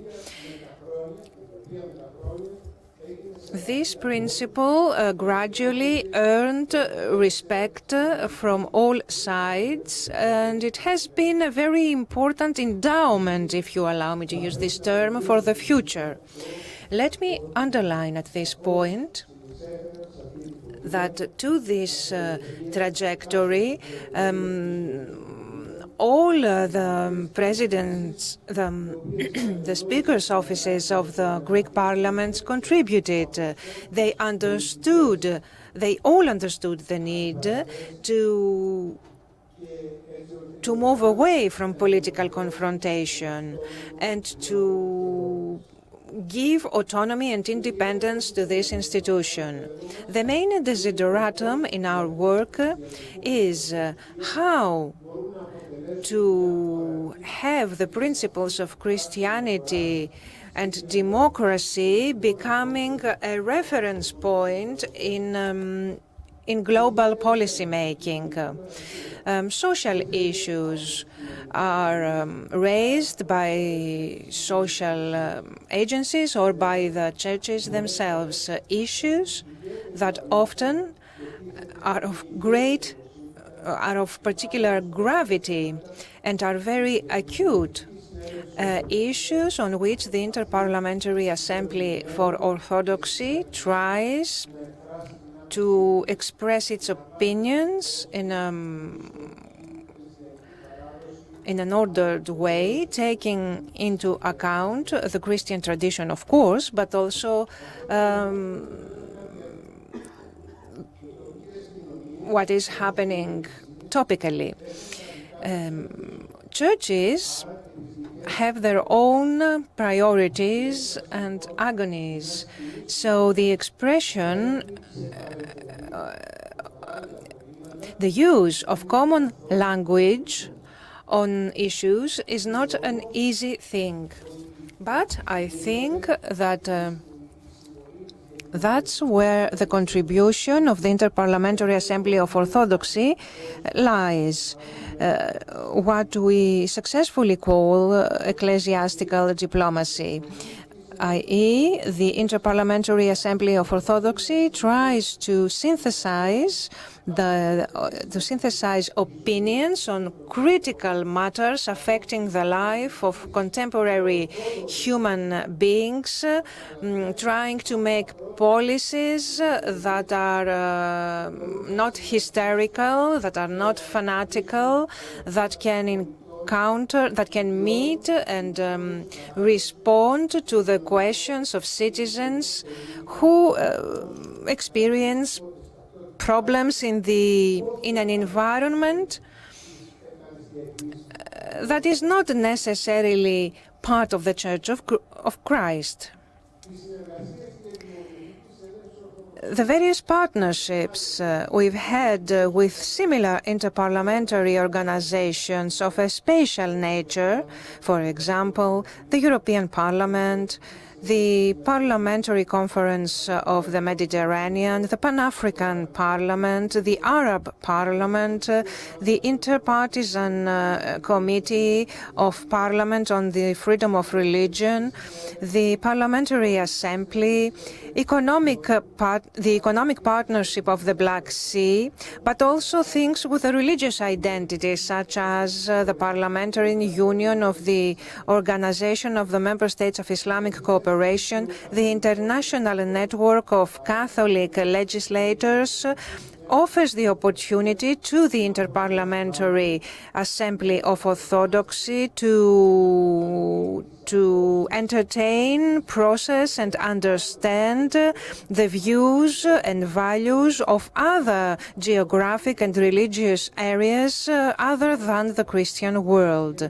In fact, protection of Christian minorities, for instance, in the Middle East, is a major priority for the Assembly.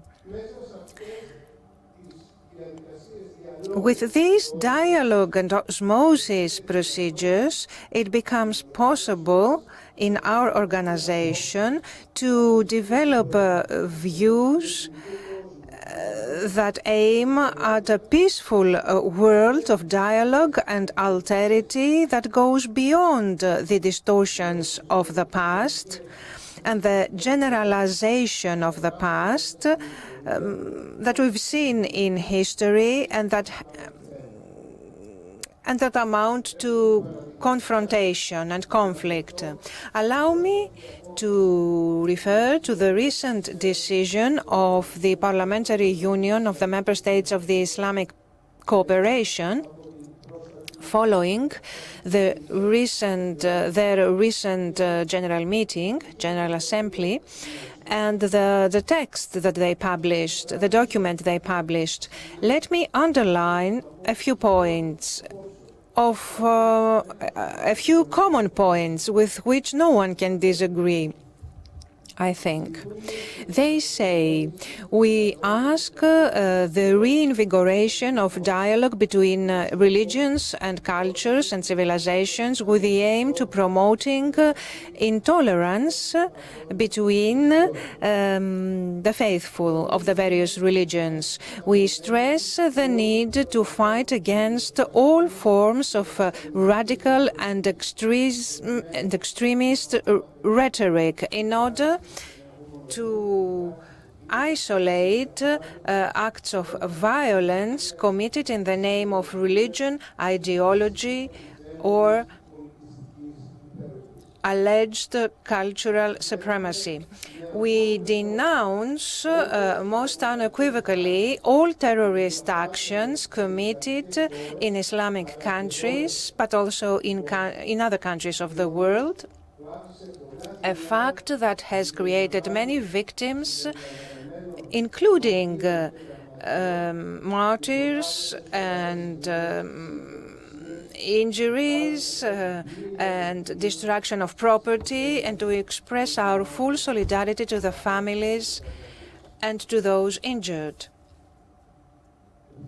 Allow me to conclude my thoughts with a few references to the topics that we've been dealing with in recent times.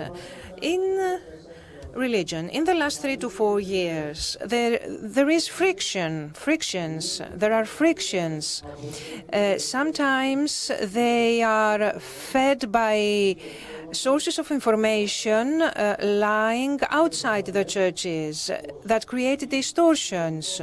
Obviously, the synodiality and autonomy of Christian churches is a timeless exercise of self-knowledge, discrimination, intellectual discrimination, and knowledge of Orthodox theology beyond secular developments.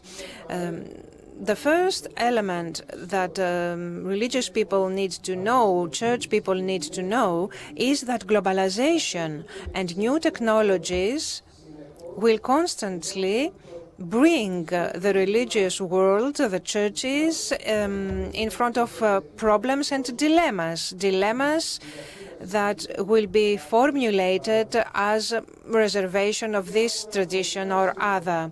Various phobic syndromes against the new world are projected, and there are identifications of a nationalistic or religious interest which are projected as necessary lines of defense vis-à-vis the new and the unknown that rushes into our lives very swiftly. Based on the above, Orthodox autocephalous churches should remember that they are the congregations of the people that they are comprised of, and they have no right to try to bring forth criticisms or national policies and similar views allegedly in the name of preservation of a vague and historically distorted tradition. In our effort to preserve unity in contemporary terms and conscious of the needs of the suffering and the poor, and conscious of the need for a peaceful coexistence, the Inter-Parliamentary Assembly of Orthodoxy in the last 25 years has made a lot of efforts and will go on making new efforts based on parliamentary and ethical democracy. Thank you very much. Let me thank Mr. Michailidis for all the interesting things that he mentioned in 15 minutes. So he talked about the history of the IAO, the Inter-Parliamentary Assembly of Orthodoxy. And I would now like to ask those of you who may have questions or who would like to make a statement to do so. So you can ask questions or make statements in relation to this session, the third session, Actors of Ecclesiastical Diplomacy Implementation. So you have the floor.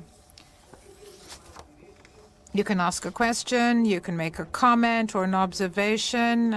Professor Mr. Yangu has the floor.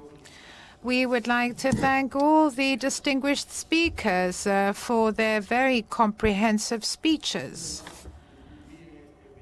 I just want to make a comment in relation to what was so beautifully mentioned by the Metropolitan of Navpaktos. He talked about his own experience, and this was all very useful, of course, and we know that everything bore fruit. But I would like to add one detail in honor of Saint of Tyroloi. He was the first dean at the Balamount School.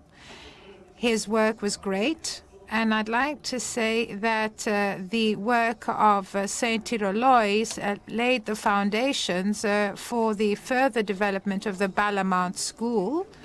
And when we had the war in Lebanon, we know that the Balamount School was transferred to Thessaloniki. And for 3-4 years, it worked there. And it was in Thessaloniki that the relations with the Patriarch of Antioch and the others was then forged. So it was the result of that. I just wanted to mention it. Thank you. Thank you very much for the reference to the Saint Tyroloi. May he rest in peace.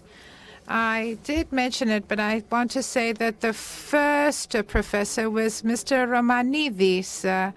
So before Saint Tyroloi went there, there was this arrangement, and he was interested in the Romios. So the Ministry of Foreign Affairs said to him, go down there and see who are these people who call themselves Romi. So he went there, taught there, and I know this about Romanidis, and I'd like to say that many ignore his work. This is not right. He was the one who said that Saint Tyroloi should go as Archimandrite. And then he, in his own way, helped so that he could become a bishop in order to deal with all the matters that had arisen there. Well, this is off the subject, it's off topic, but Agios Tyrolois was my first teacher, my first professor. I graduated under him on canonical law, and he played an extremely important role, and everybody recognizes that. The current Antioch Patriarch Ioannis recognizes it, and because I go to America, I know that Metropolitan Iosif of Antioch also recognized it, and he played an important role when the theologic school was transferred to Thessaloniki. Saint Tyrolois brought Father Romanidis to Thessaloniki. So as you can understand, we see that one helped the other. So there was this exchange, if you like. Anybody else? Anyone else who would like to take the floor? Please state your name and your capacity. Thank you. Good afternoon, everyone. Okay, sorry. Closer to the microphone. Good afternoon, everyone. Thank you very much for inviting the other religions here as well, including Islam and Judaism. I'm extremely grateful for this opportunity to be here, and I want to thank Mr. Bolaris and the Ministry of Foreign Affairs for organizing this, amazing conference. And by being here today, I felt that there is a need for such events. I have met many honorable bishops and archbishops, and I have felt the love and affection they have for, and the need that they feel that there is some need for understanding and mutual cooperation. And I hope that we can create more opportunities like this, not just between the three main religions, but also about other religions. And I think that in this way we can move forward, and our generations at this time, I feel that the youngsters mostly, they're going away from religion just because of the misunderstandings that are being preached by certain people. So what I have felt is that the desire of all of us is the same, that we want to educate our new generations, that we can live with amongst each other with love and affection. So may I request all of you who are present here and the Honorable Deputy Minister that if you can work towards this even more, and more efforts can be made to educate our future generations, that we can cooperate with each other. Thank you very much. Ο κύριος Κεφαλογιάννης... Mr. Kefalogiannis is here, the MEP. I didn't announce him. I didn't want to interrupt. Please come to the floor, Mr. Kefalogiannis.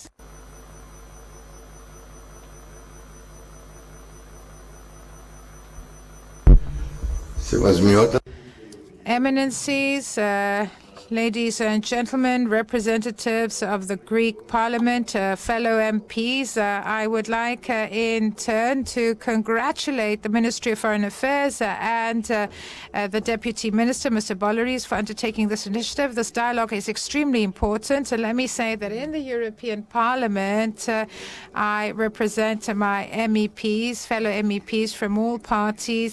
We approach these matters with great interest and great attention. Interreligious dialogue is high on the agenda of the topics we discuss.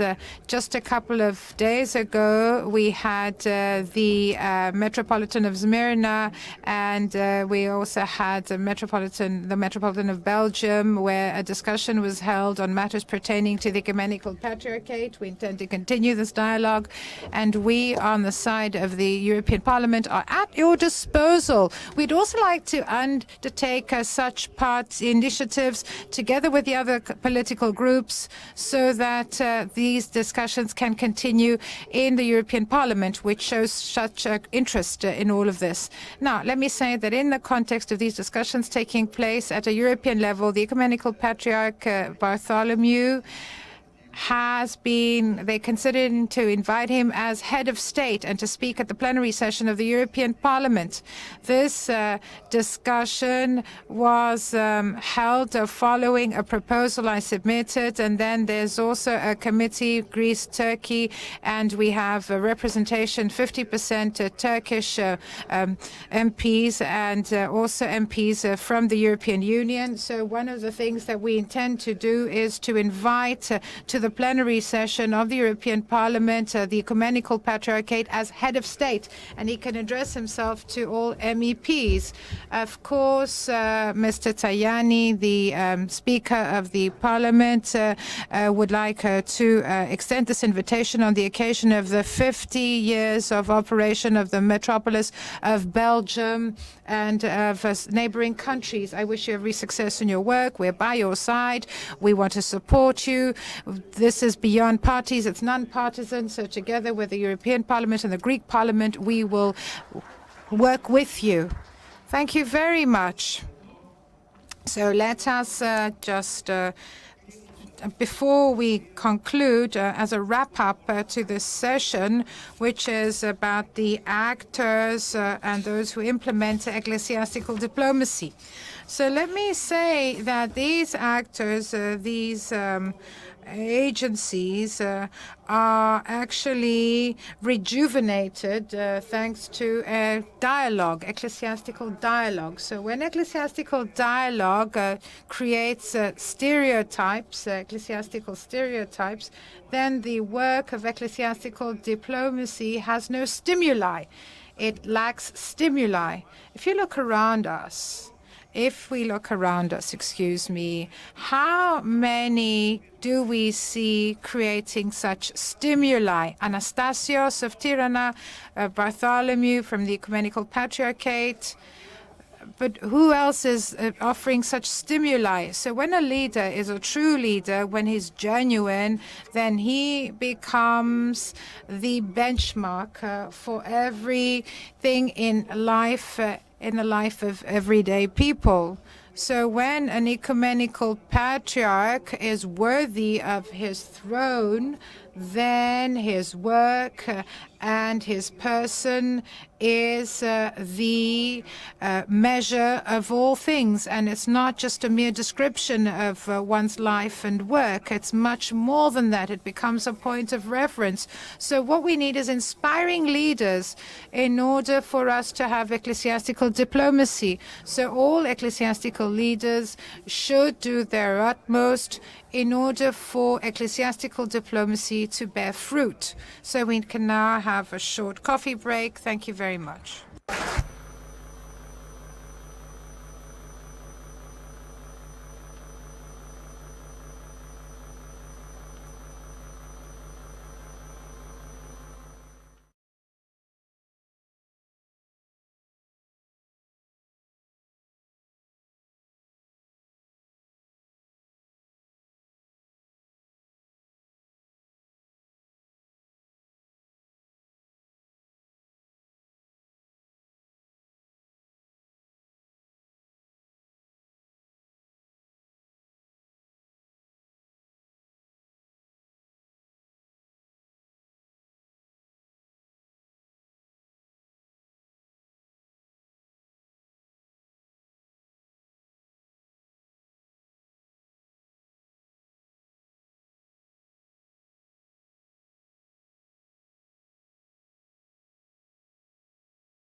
Εξοχότατε κύριε.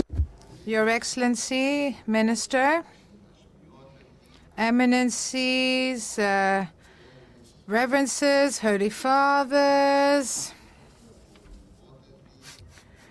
Reverend Fathers, dear colleagues, dear friends, ladies and gentlemen. For me, it is a great honor and a great privilege to be the moderator. At least I will try to act as the coordinator, and the session is the role of the Church in protecting human life and confronting the refugee issue. Let us not forget that the Lord Jesus Christ himself was himself a refugee. Let me remind you what the Gospel of Matthew said. From Egypt, I invited my son. I think that the first speaker is His Eminence, the Metropolitan Bishop of Zambia, Ioannis. And he will be speaking to us about church and building peace.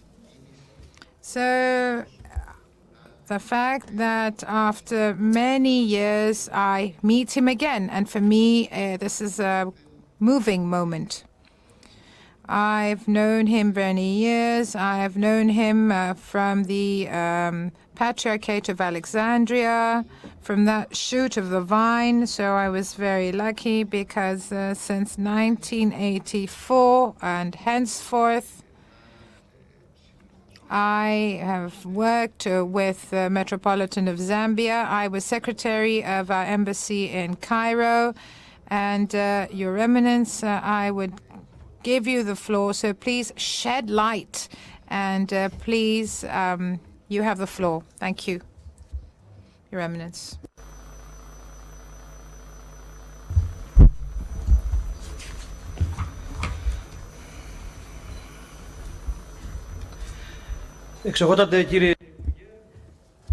Your Excellency, Minister, Mr. Boliris, Eminencies, dear brothers, Holy Fathers, representatives of the two monotheistic religions, Judaism and Islam, representative of Reverend Father, representative of the World Council of Churches, professors, ambassadors.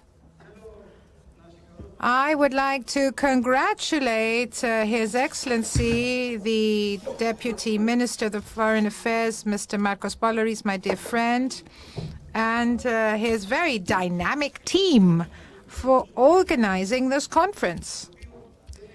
This conference has no precedent. It is an unprecedented event.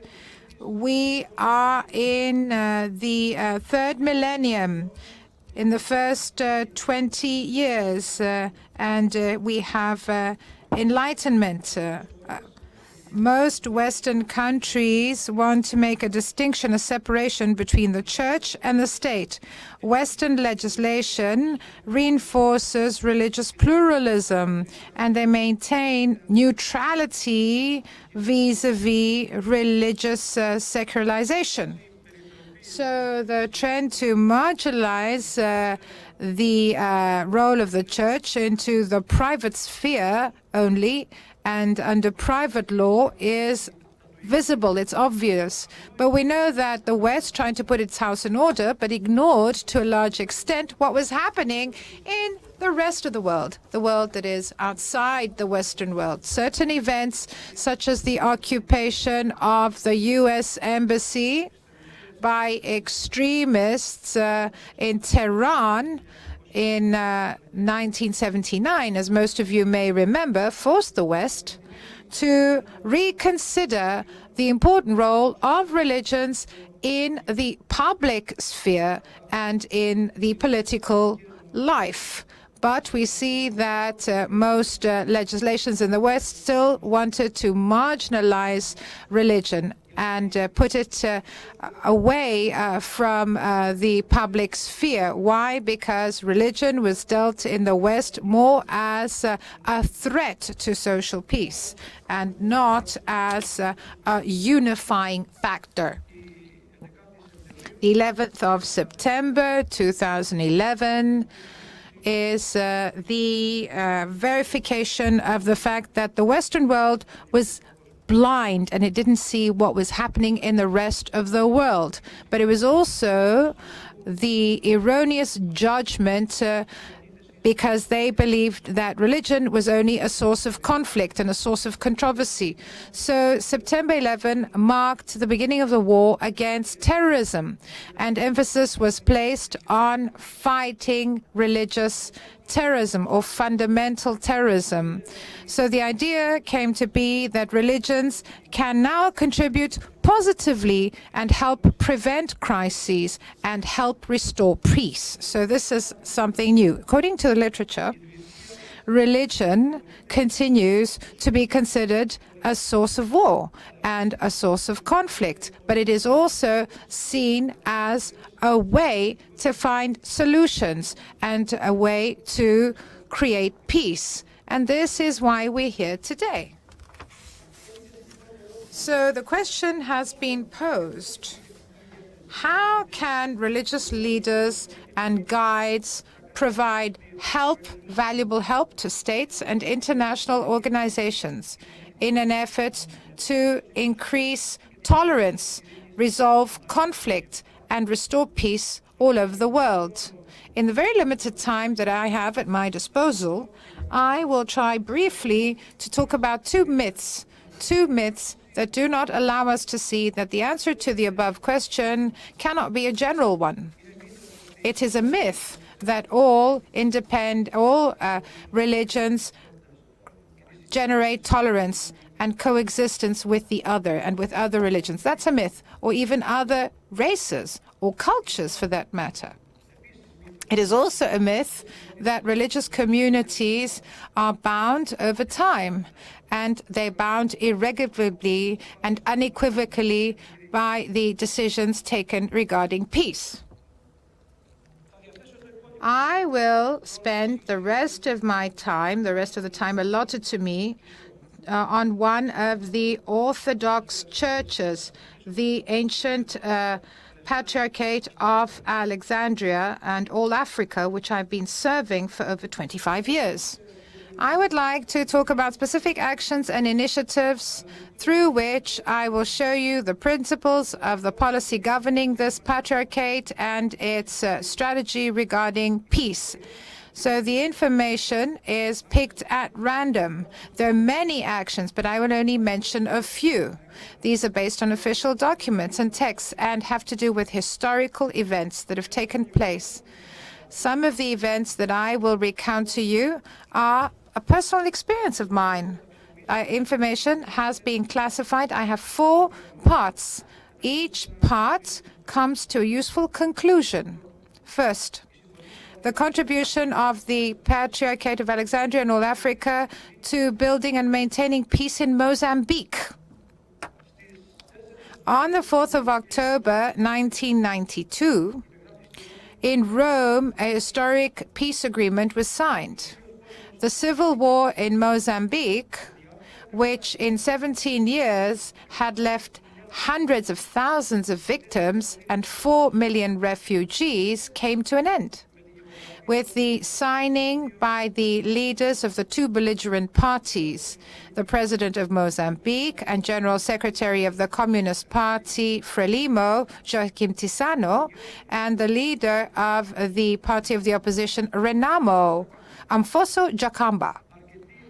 So many know that before the final agreement, we have secret negotiations among the leaders and other groups of the 2 belligerents in a place of common acceptance. But few know that this place of common acceptance was none other than the Holy Trinity Church in Beira. which is under the Greek Orthodox community. So the Greek Orthodox community in Mozambique gave the baton to the Roman Catholics when there was a need to transfer the venue of the meeting on European soil, European territory. It is not a coincidence that consultations in Rome took place in a small room overlooking a garden. So after the signing of the peace agreement, as a symbolic move, both parties planted some African banana trees and a Mediterranean olive tree from Kalamata, I suppose. In 2014, again, peace was at stake in Mozambique. It was threatened. As Bishop of Mozambique at the time, I participated in an initiative to diffuse the tension between the belligerents, between Frelimo, that is, and Renamo. And this effort was crowned with success. So it is within this effort that I presided over a meeting of representatives from Rwanda and Iceland. And they described to the two belligerent parties in Mozambique what had happened in their own respective countries, meaning how political regimes used and manipulated religious fanaticism in order to destroy peace. And then they took advantage of religions in order to build again from scratch peace. So what is the first conclusion? The Patriarchate of Alexandria and all Africa is not an ombudsman of peace by chance and by coincidence. It doesn't only help construct peace, it helps maintain this building of peace. Second, good relations between the Patriarchate of Alexandria and all Africa and the Pan-African Parliament. The Patriarchate of Alexandria and all Africa has developed a network of institutional relations with the biggest political organization in Africa, in the African continent. The African Union, and particularly its legislative body, the Pan-African Assembly. It is the same as the European Parliament, but it's the African counterpart, so to speak, and it numbers 55 member states. So the Patriarchate of Alexandria has been recognized by the Pan-African Parliament as the main expressor of the Orthodox tradition in Africa. And this can be seen by the fact that in 2015, the Pan-African Parliament welcomed Theodore, the Patriarch, and honored him as a head of state. So we worked constructively, and in 2011, we had the signing of an MOU between the Pan-African Parliament and the IAO. We heard previously the Secretary General speaking about the IAO and the Inter-Orthodox Assembly. This is a body that has been established following the Maastricht Treaty by the Hellenic Parliament. This was mentioned by the Secretary General, and there we have the participation of Orthodox MPs, not just from Greece and Cyprus, but also from the 5 continents. So this MOU, this agreement of cooperation, sealed the agreement between the IAO and the Pan-African Parliament. And it encouraged the cooperation between the Pan-African Parliament and the Patriarchate of Alexandria and all Africa, because I was elected as representative of the ministry. And we also renounced religious violence. We issued a text, and this text has become a point of reference for every initiative undertaken by the Patriarchate in order for peace to prevail in Africa. So this declaration serves not only religious but also social peace and Pan-African peace, because in Africa, religions continue to be an element of one's identity, and tribes and races continue to have to do with ethnic communities. So this synodal declaration against religious violence was prophetic. In 2013, we had the assassination of the deacon and the abduction of the 2 bishops in Syria, the Kalepi Metropolitan Pavlos from the Antioch Patriarchate and Metropolitan Marcos from the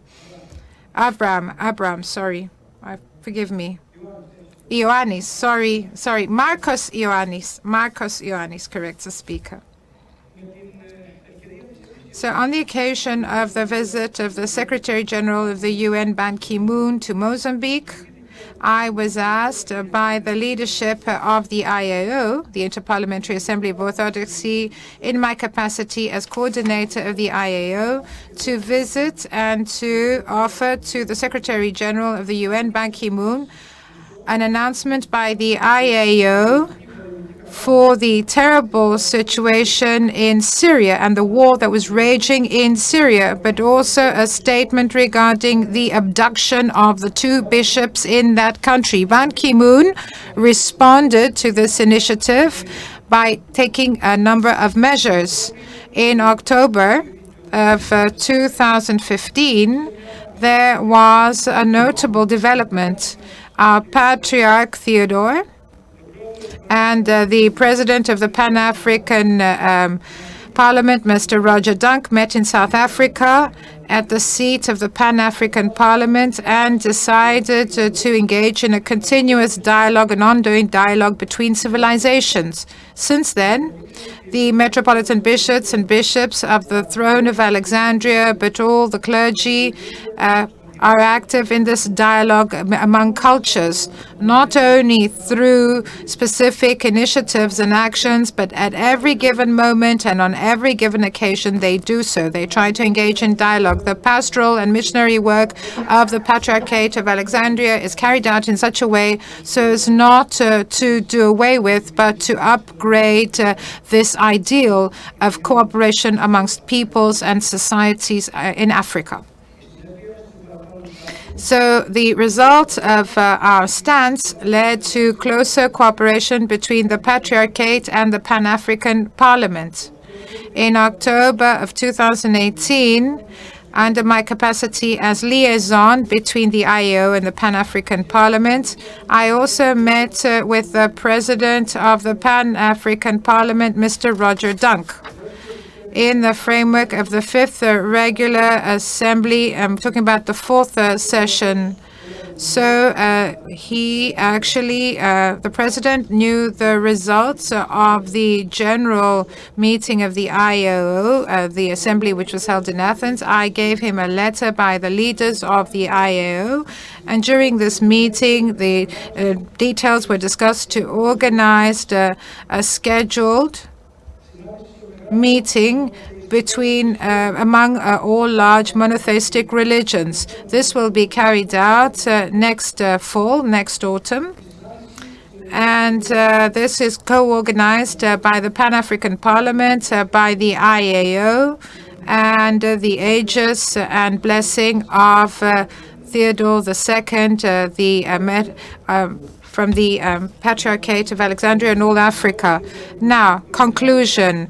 Interparliamentary dialogue and inter-Orthodox dialogue is a priority for the Alexandrian Church, and this is something we intend to work on in the coming years. I will do away with, I'll skip the 3rd part, which is between parliaments, interparliamentary. I don't have time for that, and I'm going to immediately go to the conclusion thereof. The Church of Alexandria is fully aware of its role, its historical role, and the benefit that will be derived from the cooperation with international organizations, states, and agencies that promote peace and that work for peace. Now let me move on to the 4th part, 4th example, contribution of peace. The contribution of peace. And I'm talking about the different peace initiatives. So participation in the peace initiatives in Cameroon, corrects the speaker. So in the last 2 years, in the English-speaking part of Cameroon, there's some guerrillas and guerrilla fights, and there were many civilians who lost their lives. So an effort was made to carry out peace talks, and we see that some of the guerrillas actually rejected the proposal by the Cameroon government to have an intervention of personalities of common acceptance. The revolutionaries wanted the religious leaders to undertake the role of those who could intervene. The government of Cameroon accepted this proposal and asked all Christian churches to send representations, envoys, in order for a body of mediators to be set up.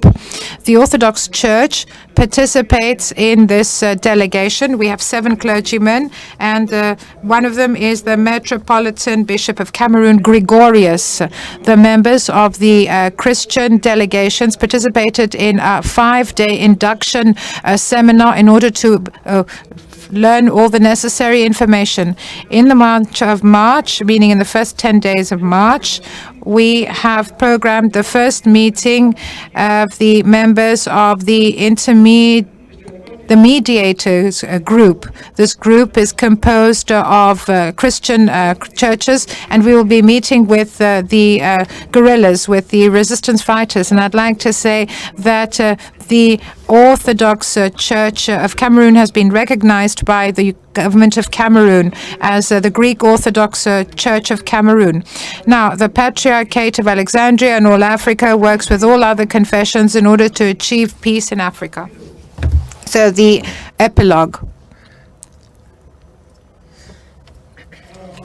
The above are only some of the many examples on how the Patriarchate of Alexandria and all Africa works in order for us to have international peace, social peace, religious peace, and so on and so forth. So this conference has as its title not only to express policies on how to move forward, but it also has to do with a strategy one should exercise when engaging in ecclesiastical and religious diplomacy.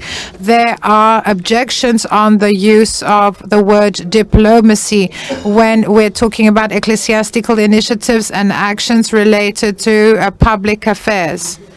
Maybe the term diplomacy has to do with the initiatives undertaken by parties that are dealing with ecclesiastical affairs, but the war on words does not differ from any other war.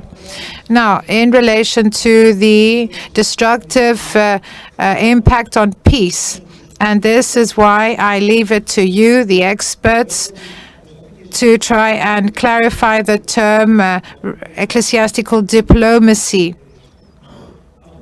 So what is of importance? What is important is for everybody to understand that the Orthodox churches from their side, particularly the Patriarchate of Alexandria, do not speak the language of diplomacy. We speak the language of truth.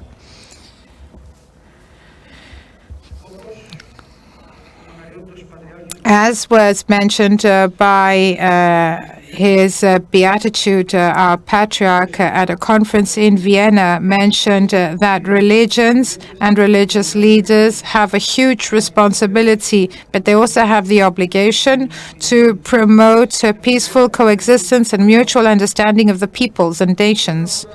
Now, in relation to the policy exercised by the Patriarchate of Alexandria, the Patriarchate of Alexandria fights against violence, be it religious or other. We will not stand silent. We will not stand silent for any gains, temporary or other. We will not actually do something that is against the interest of the people. So we want to make sure that we cannot be neutral vis-a-vis perpetrators and victims. This is not morally acceptable. We stand by the side of the victims. Now, in relation to the strategy of the Patriarchate of Alexandria and all Africa, this is to strike alliances and cooperation with other religious communities, secular entities, states, and international organizations, the main aim being to mediate and to promote peace. Thank you very much.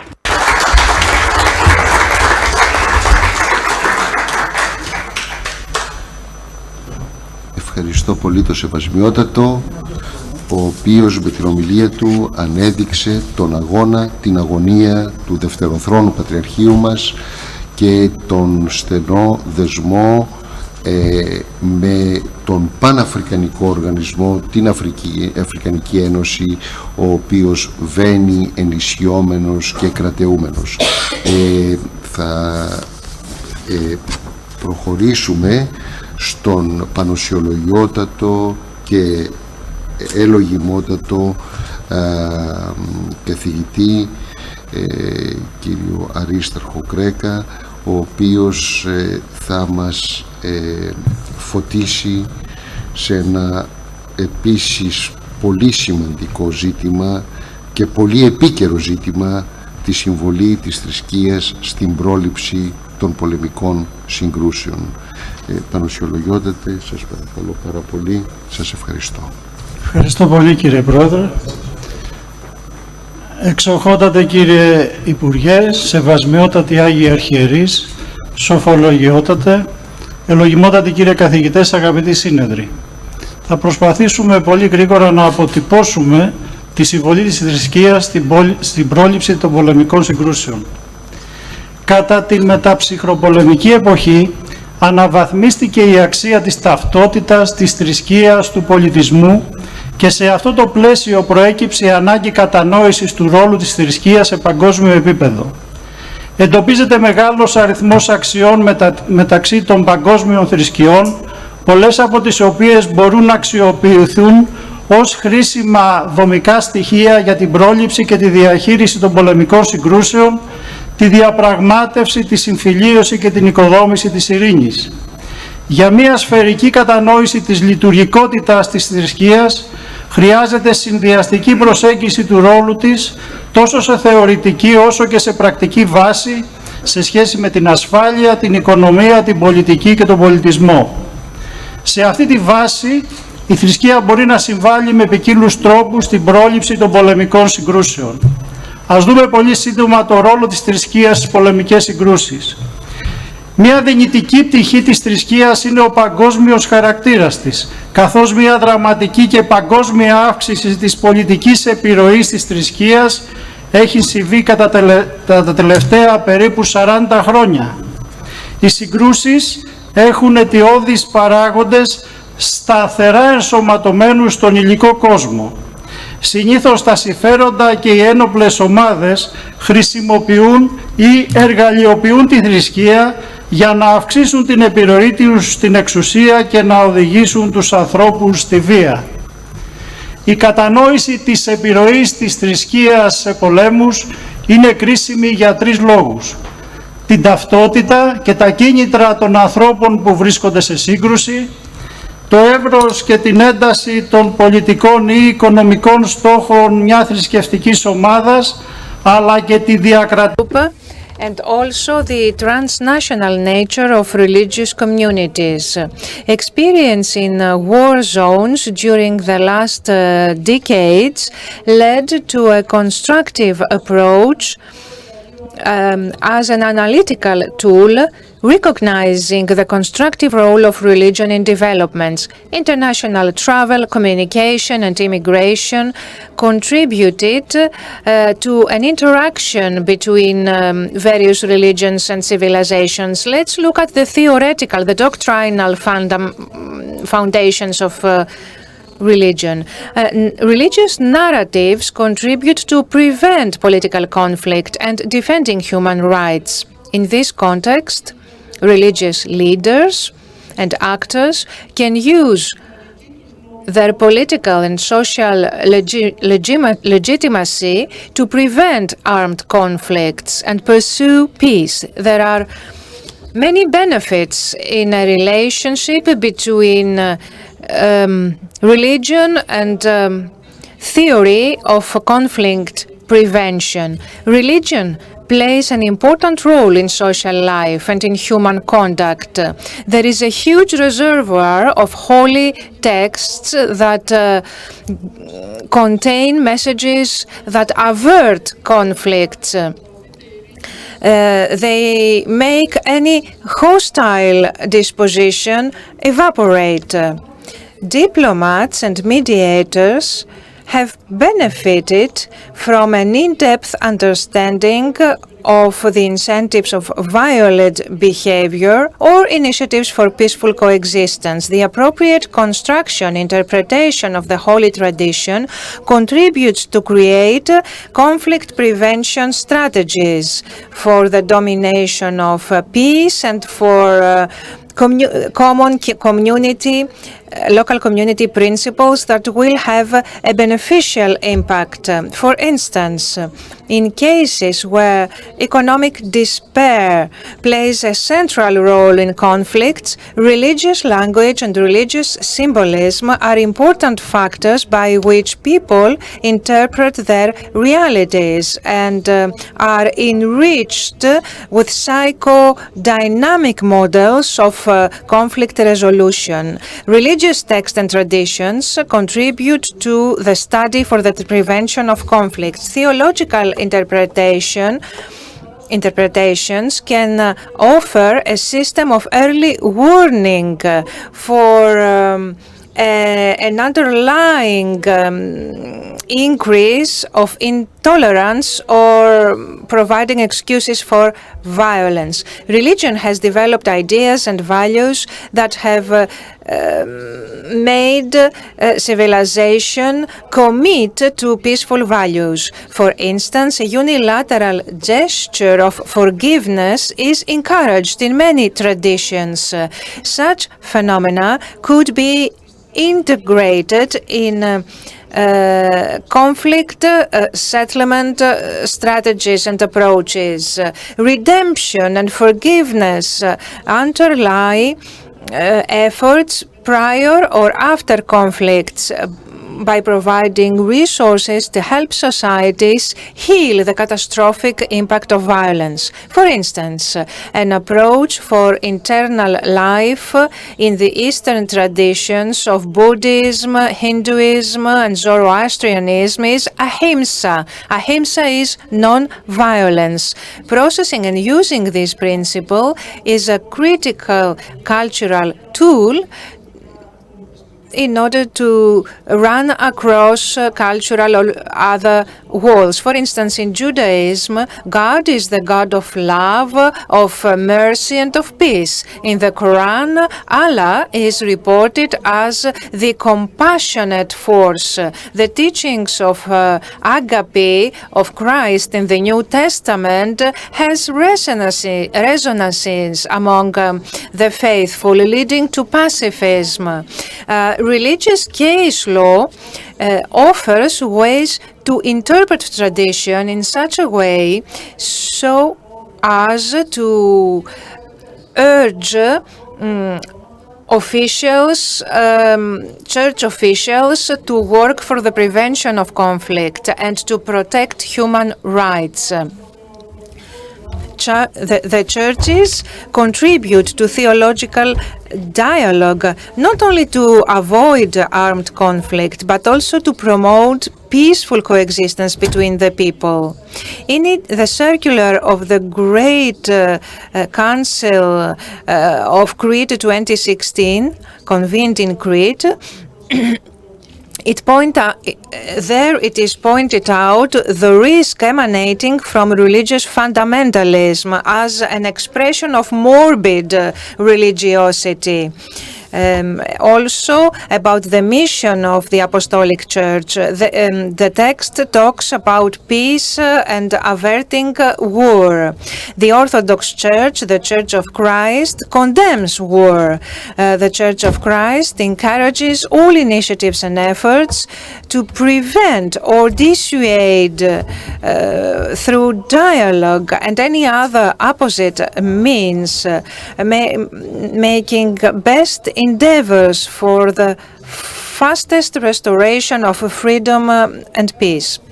Let us look at some practices, some practical initiatives from church actors that contribute to preventing armed conflicts. Religion represents ethical values, moral values, humanitarian sensibility, expressed in a variety of activities and actions, because agencies based on faith have a long history of provision of services of humanitarian assistance and relief.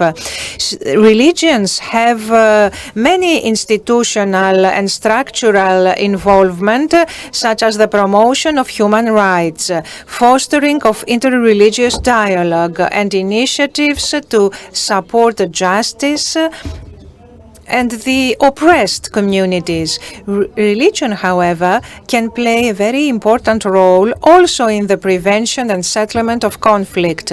Local and international religious entities play a very important role, a humanitarian role, which is recognized in promoting education, in providing health services, in dealing with poverty, which create conditions of help, support for the needy, and contribution to stability. Prevention of crimes and of harboring crimes and abetting crimes is a multi-level effort that can be more successful when different actors work together with the same goal. Religious leaders can help their influence positively to prevent violence or incitement to violence by propagating messages of peace. Religious leaders contribute to dissuade incitement to violence and extremism. They are by being against violent ideologies, by approaching the young in an effort to keep them away from extremism and violence. They also promote religious and cultural diversity by fostering education and by creating capacities to avoid incitement to violence, promoting sane religious knowledge and practicing coexistence. Church leaders are encouraged to use mass media and social media in order to tell positive stories that will foster respect and that will help reject prejudice and false rumors.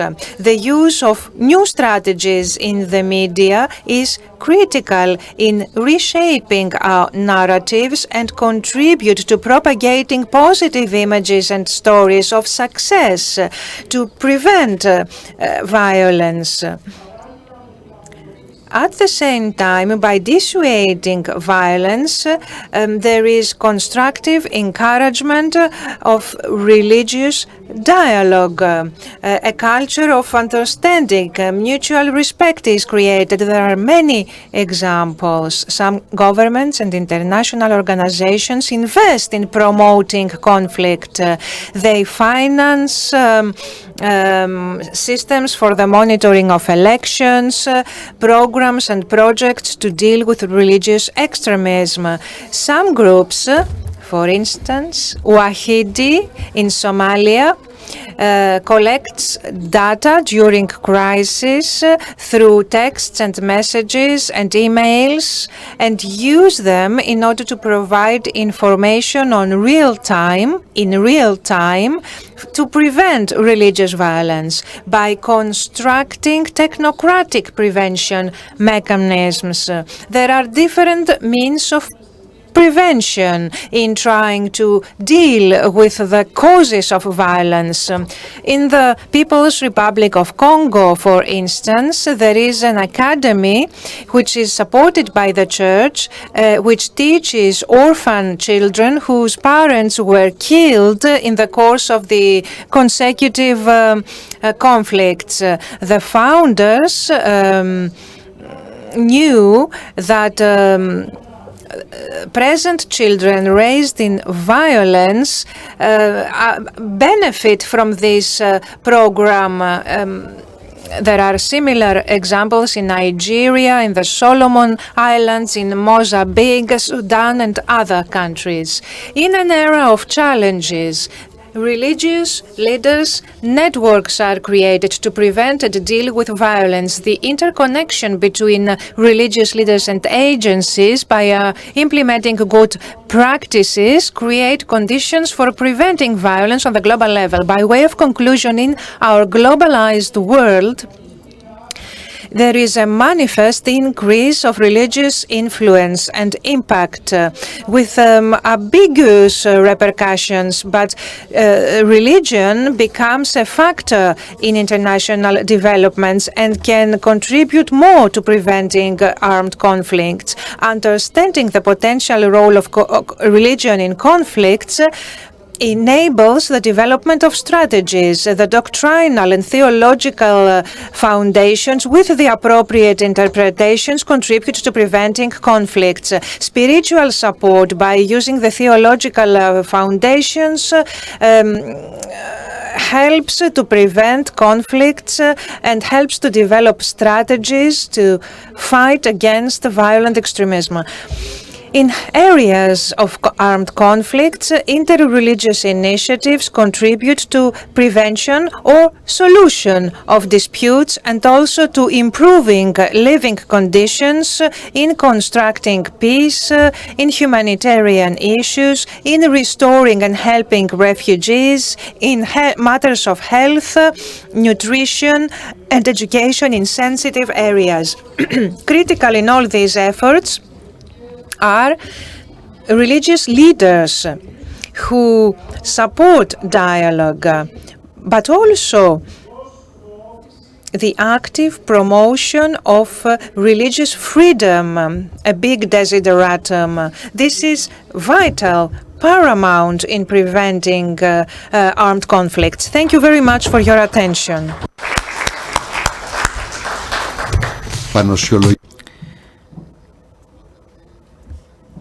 Reverend Father and distinguished Professor, we'd like to warmly thank you. I speak on behalf of everybody for your speech that was enlightening. You talked about the theoretical background of religions, but also the practical measures to deal with armed conflict. You sent a message of love, reconciliation, and you followed the lines of redemption and forgiveness. You showed the convergence and coincidence on religions. You talked about Hinduism, you talked about Islam, you talked about Christianity, and you also talked about Mahatma Gandhi. You mentioned him in person, and you also showed the point of convergence, meaning all religions believe in love, loving man and fellow man. I'd like to thank you warmly, and I'd like to ask distinguished professor and dean of the School of Theology of the National and Capodistria University of Athens, Professor Apostolos Nikolaidis, to enlighten us and to talk to us about the contribution of the Church to handling the refugee crisis. And of course, I'd like to make an appeal to all of us. Please do not overstep your time. Of course, this must be possible given the speech that you have prepared. I know that time is of the essence, so we have to try and limit ourselves to the allotted time. I know that we're already running late, but please try to stick to the time given to you and don't speak for more than 15 minutes. Thank you very much. I'm going to be very strict with my time. I'm going to speak for exactly 15 minutes, and I'll spoil the fun for the others. I actually had a USB stick, and it's got my presentation so that people can follow me. I don't want you to fall asleep while I'm speaking, and let us proceed. Μέχρι τότε δεν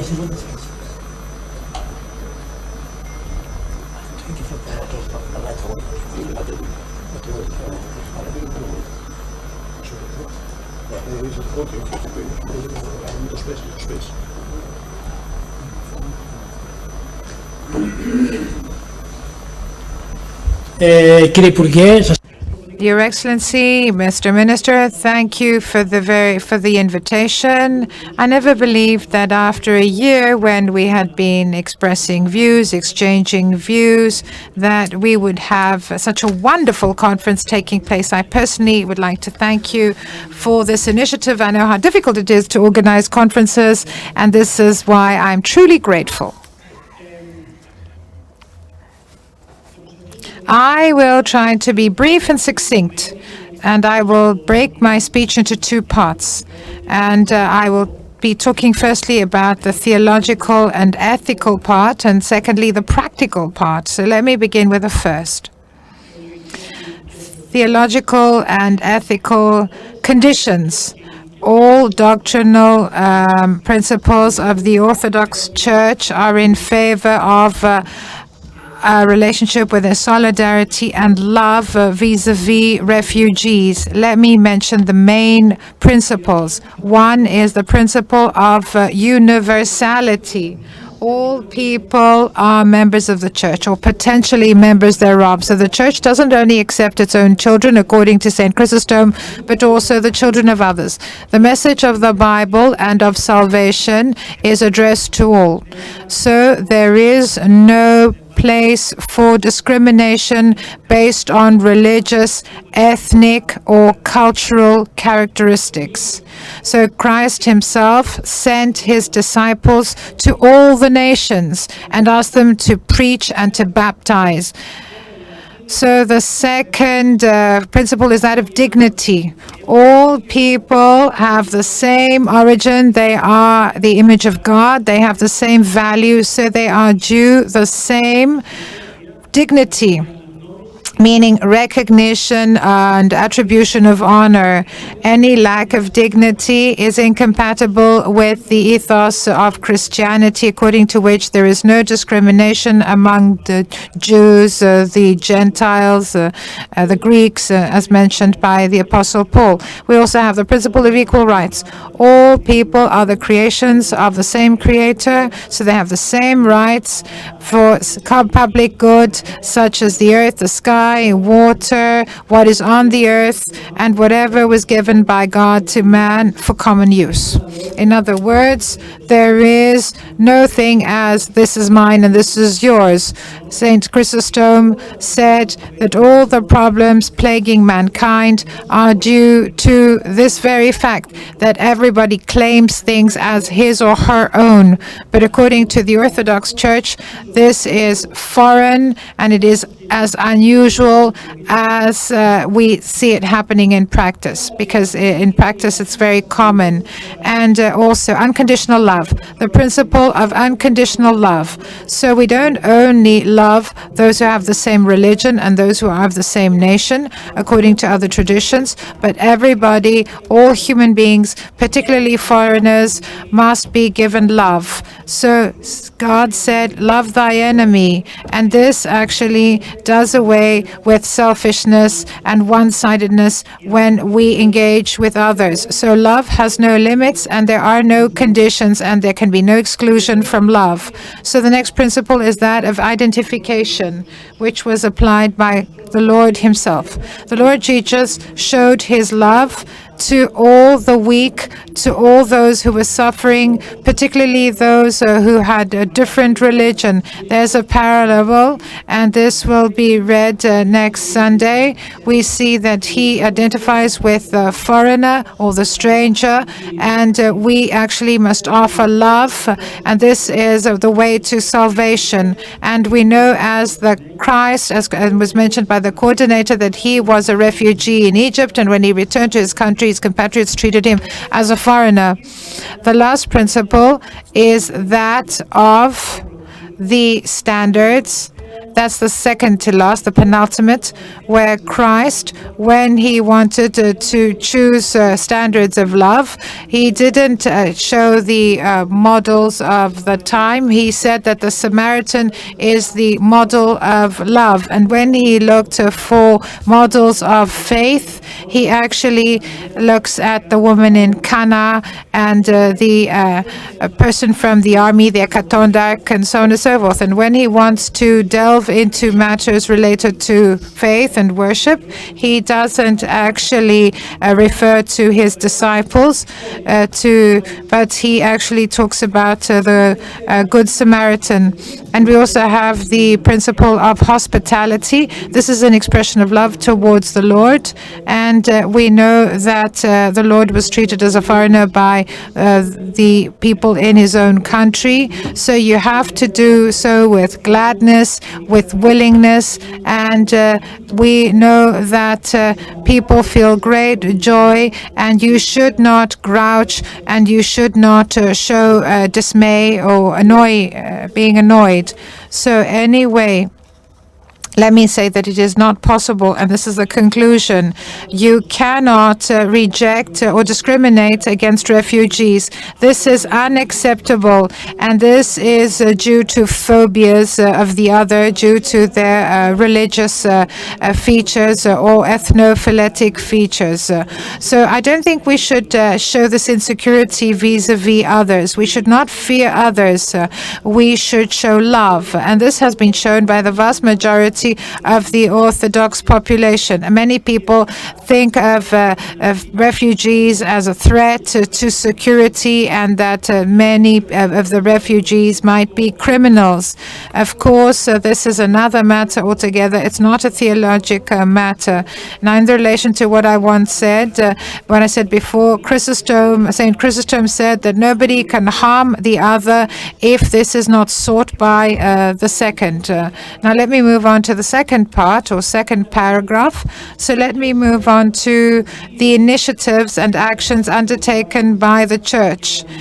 How can it manage the refugee crisis? The question is how the theology of the refugee or the migrant or foreigner can be translated into practice, into initiatives by the Church. This is something that was asked in the World Council of Churches in the previous century, and this is a question now posed by clergymen of the Orthodox Church as well. So here we're talking about raising awareness amongst the faithful that they need to support such initiatives which are philanthropic in nature, and we also want to stop racist tendencies within the congregation against refugees and migrants. And here we have the experience of the Greeks as an example. The Greeks who actually came to Greece as refugees because they were Greeks of Greek origin and came to Greece, and also other Greeks who immigrated to other countries.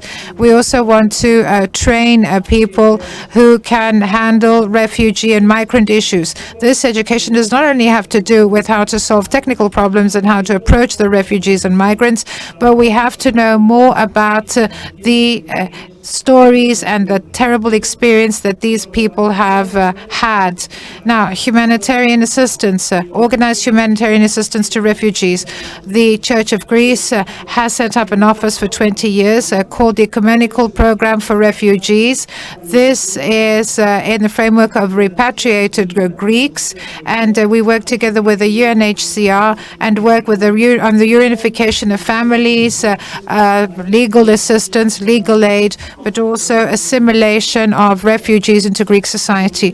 Fourth, we also have multiple support, different shelters and accommodation for refugees in order for them to have more humane conditions and in order for them to be provided with training, and this is parallel to what is provided by the state.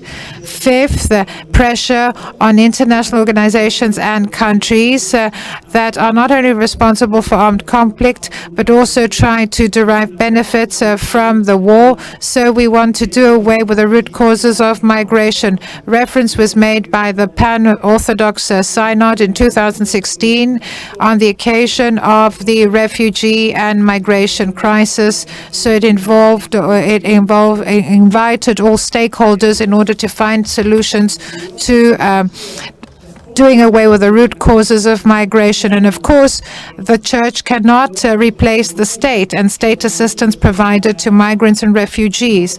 But let me say, and this is not political, at a humanitarian level, the church must exercise criticism on the living conditions of the refugees and migrants, but also denounce any form of exploitation of refugees and migrants. Maybe now this is the conclusion. One might wonder, what does the church have to gain? Let me say that, first of all, we know that church does nothing for its own benefit. This is alien to the way in which the Greek Orthodox Church functions. Christ gives and never receives something in return. So let me also say that if these actions are part of what Christ said, that his disciples should travel to all the nations, then two things need to be taken into account here. First, that we must put aside the voice of some people who say that this is an opportunity to make use of the church's actions towards the refugees and to proselytize people. That is totally wrong. What we need to think of is an example, meaning the testimony of those who have actually offered their services to refugees. And let's not forget that a Christian is the one who acts as a Christian, not one who says he or she is a Christian. So we have to show selfless love. This is part of the Christian identity. Lack thereof is against them, it's against the church, and it's against the Lord. Thank you very much.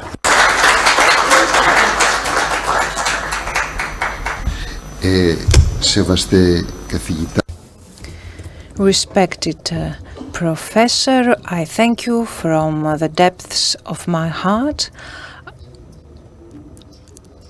We cannot comment. You send beacons of light in the spirit of love.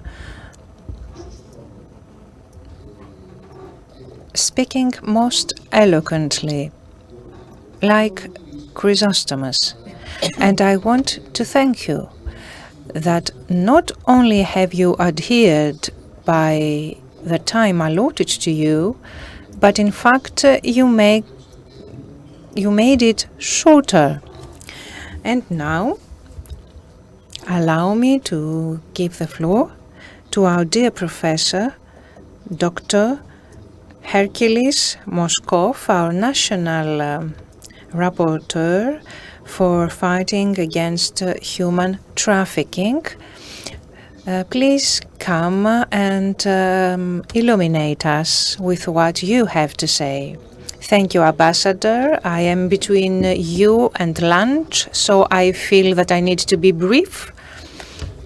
Honorable Your Excellency, dear fathers, respected fathers, I understand that my capacity in speaking in such a gathering speaks to our common anxiety for defending human beings and human dignity. I'd like to thank the organizers and especially the Deputy Minister, Vice Minister, Mr. Bolaris, for the invitation to come and share with you our vision for our cooperation with the Church in fighting against one of the most, or the biggest threats against security, the criminal and social phenomenon of human trafficking, the exploitation of man by man. I am responsible for the coordinating authority set up at the Ministry for Foreign Affairs to combat human trafficking. I'd like to focus on the critical issue of preventing the criminal phenomenon of human trafficking and offering assistance and protection to its victims. The metropolises of our church, as ministers of those in crisis and those in suffering, can be an important partner in raising awareness among the public in order to achieve two things. One, by reducing demand for products originate from human trafficking. I don't want to say demand.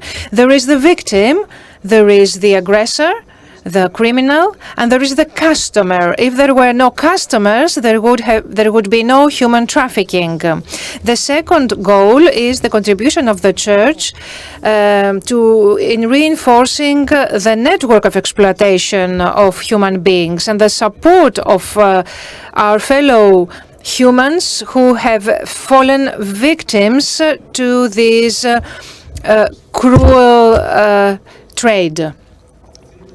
I am addressing to all primates. I know that you are models of contemporary fathers and prelates, and that you run actions for our suffering fellow beings. There are undefended women, children, and men who experience cruelty and indifference, and who need the support of people that will open our ears and eyes to their suffering. We need to realize our own capacity to express love and then to help in order to be part of the solution and not part of the problem. Of nodal importance for this cooperation is the circular of the Ecumenical Council of Orthodoxy in June 2016 in Crete, where the Orthodox Church took stock of the tragedy of human trafficking among the modern challenges and violent phenomena that have to be dealt with. That was the beginning for a series of initiatives. Christian churches the world over play a leading role against modern slavery. I represented our country to the initiative of our Patriarch Bartholomew, for signing a common declaration against human slavery. There followed another event in Constantinople. Our participation there encouraged us to organize conferences here. We have organized two with the metropolis of Demetrius and the humanitarian organization A21, one in Volos, one last year, one in January, with the participation from the Balkans.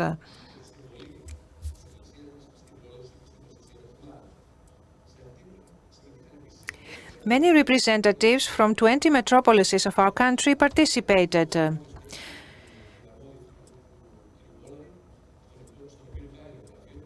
Our office is accountable to Mr. Bolaris. We have sent a letter to all metropolises calling them to be our allies in this struggle, and I'm here to discuss with you about how to bring religious leaders and the clergy closer to this effort. The Church can respond to wider interconfessional initiatives. There is the Santa Marta Group initiative from where Francis, the Pope, which Francis, the Pope, promotes.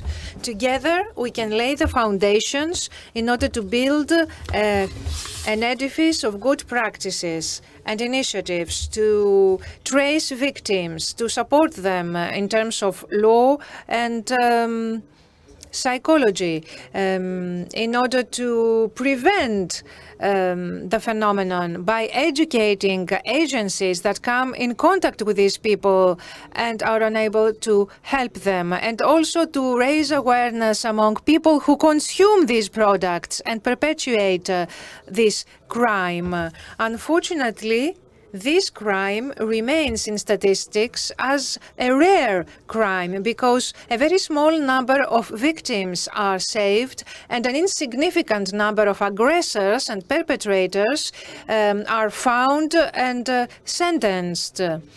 There have been 20 years since human trafficking was acknowledged as a risk for human beings. We have forged an alliance since then based on conventions and commitments for a framework for the identification and salvation, rescuing of the victims, recognizing their vulnerable positions and the fraudulent means by which they are recruited and exploited. With a view to giving a second chance to these people, commitments in order to change the impunity of aggressors so that human trafficking ceases to be a crime of high profits and low risks. We want to attack the narratives that create new generations of victims, customers, and aggressors that view human beings as consumer products.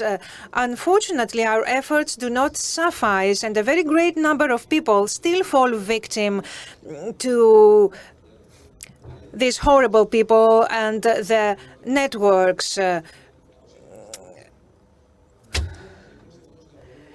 So reaching the crossroads of an anniversary of 20 years, it is high time we take stock of the situation, and the answer can be very complicated and disarmingly raw. Yes, we have had some successes, but a lot remains to be done before the law is abided by and our fellow humans are defended. If you look at the numbers, the stock-taking exercise leads us to worrying conclusions. Unfortunately, trafficking is adapting, adjusting, changing, and is always one step in front of the prosecution authorities and the humanitarian services. So clearly, to combat this crime, we cannot remain trapped in the logic of prosecution where it is the judges or the police who are responsible to deal with it. This is something we all have to deal with. This is a phenomenon that goes deep, has deep roots in the way that we think and treat human beings. The big problem is our tolerance about this phenomenon. These people are everywhere, on the street, on the fields, in sheds, anywhere. And if you add profit making to the picture, the outcome is even more toxic. We're talking about 27 million modern slaves whose exploitation is associated with a very robust industry, from factories to fields, unaccompanied minors, domestic slavery, drug trafficking, illegal trade of babies, children, ovaries, ovums. This is something for the society as a large, for society at large to deal with. We want to expand the network of professionals that can help us identify and help the victims that do not reach the police or the public prosecutor. We are working with immigrants in hospitals, in the private sector, in labor inspectorate, in education, at schools, etc. In all these areas, premises, the religious beliefs remain strong, and hopefully that will be a source of hope to bring more faithful in the struggle against this shameful commerce. Thank you very much.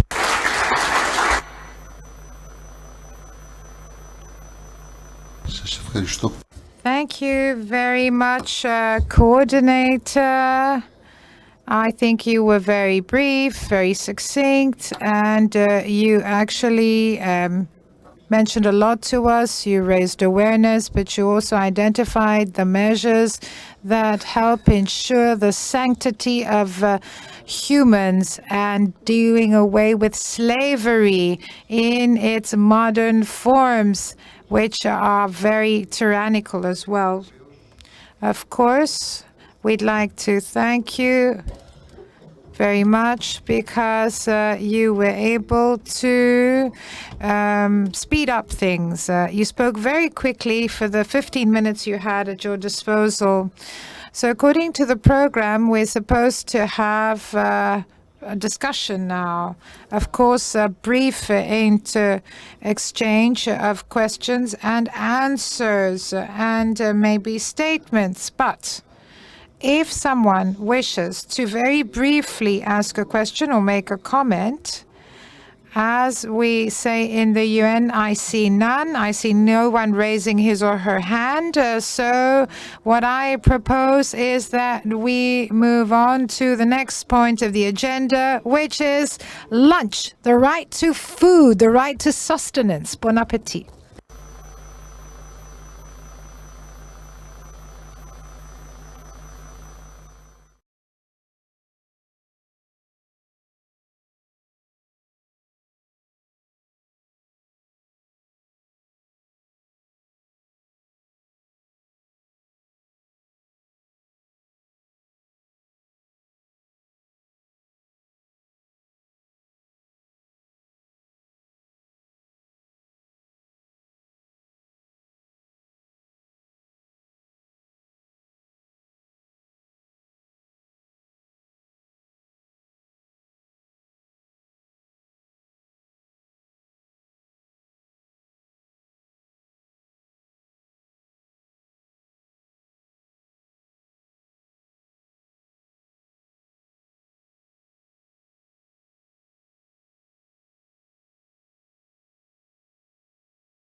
Resume. I know it's a bit late.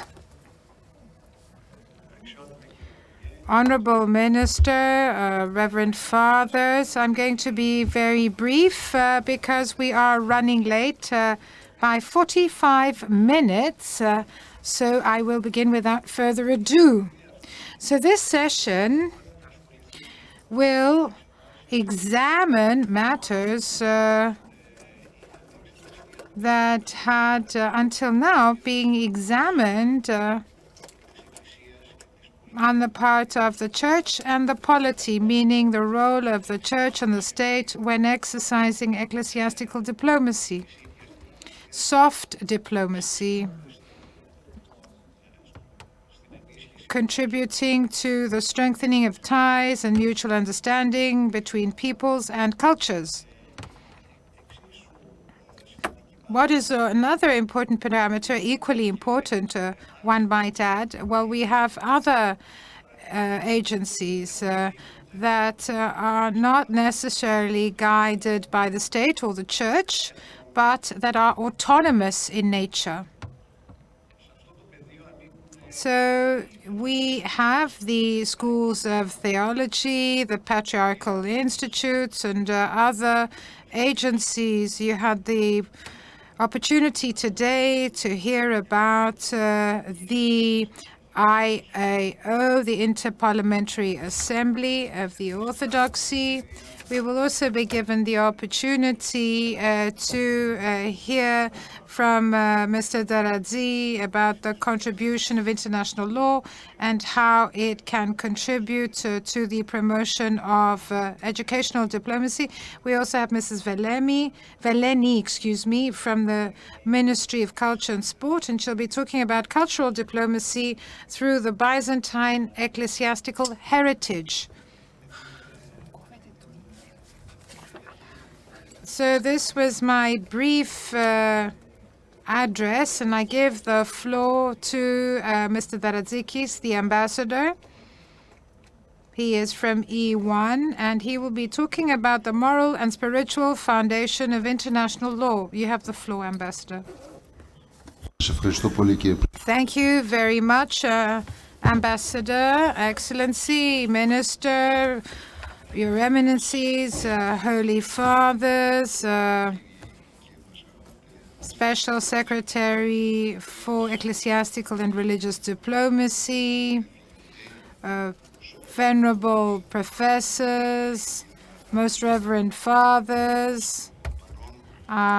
We know some people have left, but they're still spiritually present. They're with us in spirit. So thank you very much for honoring us with your presence.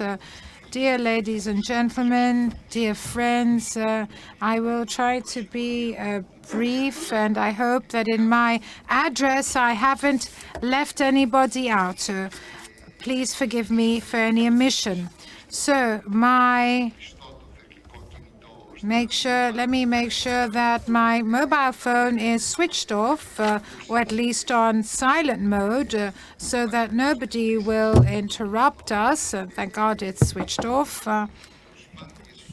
So I will try to contribute in turn, and I will also try to stay within the very strict time that I have been allotted. I know that I must not digress for lack of time. So, some questions may arise. Somebody says, what's the title? The Moral and Spiritual Foundation of International Law. Why international law? Because it's the law which is of very great importance, and its scope is very broad.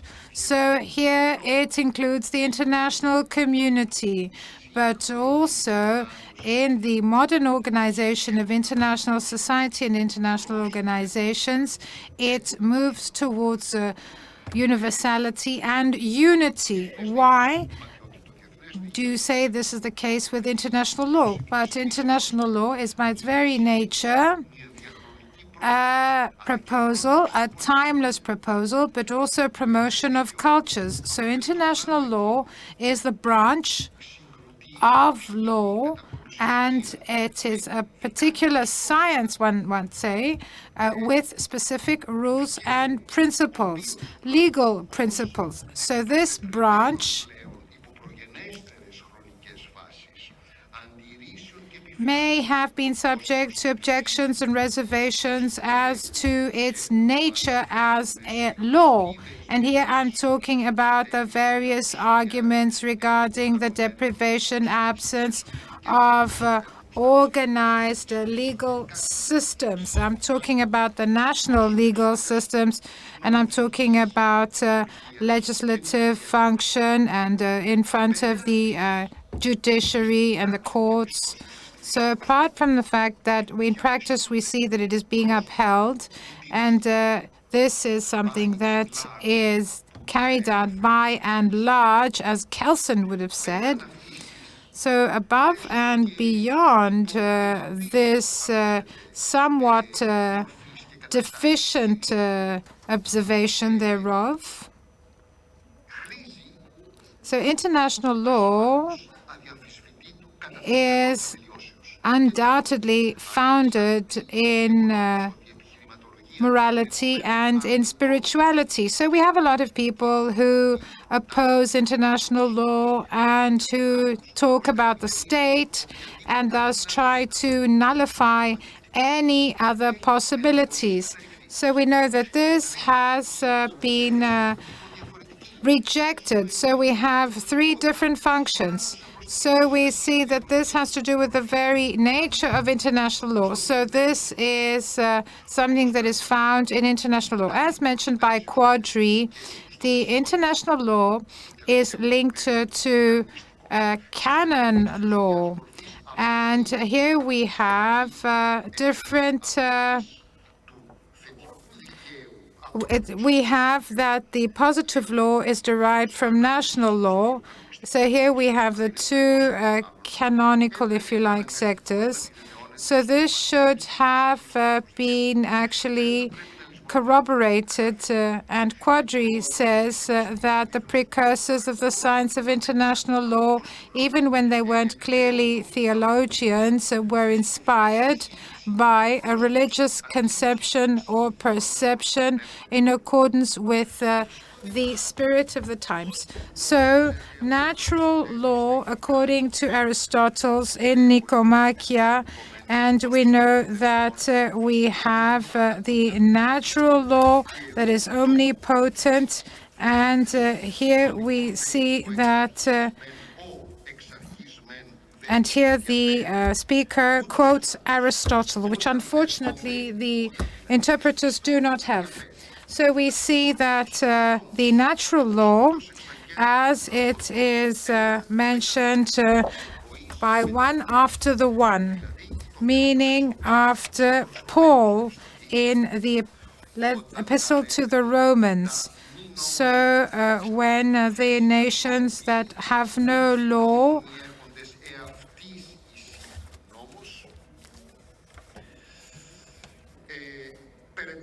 So furthermore, we see that international law is further specialized by Augustine in the 13th century on as well, by the very good effort to attempt the combination of Aristotle thought and soteriology, and we're talking about Thomas Aquinas here.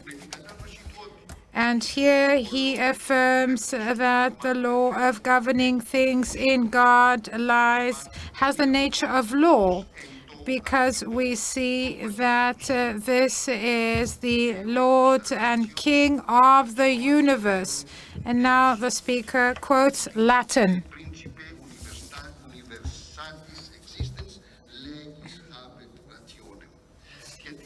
So it maintains, admittedly, its force, and this force is very strong. So all these are strong foundations, but they also means to evaluate and to bear judgment throughout the centuries of jus gentium, and of course, in a renewed form of the droit de gens, which is found later on as international law. And international law is the one that is now used. So we have various contributions from the forefathers of international law. And let me mention Vittorio Suarez Gentili, just as an example. Suarez, in particular, in his contribution, in his monumental work, Tractatus de Legibus Legistatore, analyzes and updates Thomas Aquinas' Aristotelian thought in a way that is theological because he was a monk. So morality and spiritual, metaphysical, theological foundation of international law by great international experts of the 19th and 20th century, this was the term that prevailed, allowed to counter the theoretical figments of law and constructions, where theories which were purely and narrow-heartedly positivistic, these actually were used in order to explain how formal sources, and of course the formal sources, meaning not the other ones, as forms of ascertainment and as forms of evidence and of creation, but not those being the actual foundations. So we have various conditions, for example, traditions in the force of pactum tacitum may explain the international law in its entirety. The stochastics believe in the main expressor of the regeneration, meaning the updating. And this was in the 20th century, says the speaker, Professor Louis Le Fur. So let us just, of course, hear what he has to say as he unfolds his thoughts. And he talks about the law. And he says, in all branches of law, the objective law, a positive law included, enter one another. They actually feed into one another, or actually penetrate into one another. Or rather, the first is the material, the matter, the substance, rather, says the speaker, of the second. So the first, the natural law, is the matter, the substance. The second is nothing but the way to clarify, the way to explain through publication. That's promulgatio in Latin, and it also ratifies. And this makes it formal and official. But according to the rules governing law, the ratification is not essentialis but naturalis, meaning it is not of the substance of the law. So law is the way people behave towards one another, and this is done in an obligatory manner, according to Aristotle, of course. Now, ratification allows for the implementation. It facilitates implementation.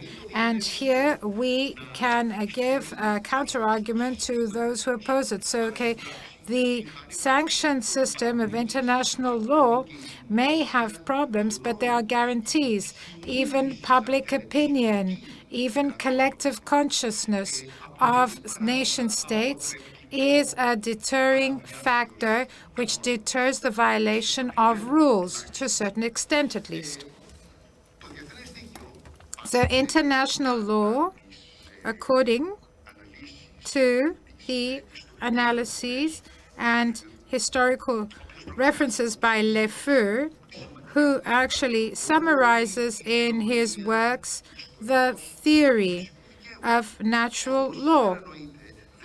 As seen today, this could not have been found in antiquity. It is based on two main principles: international law.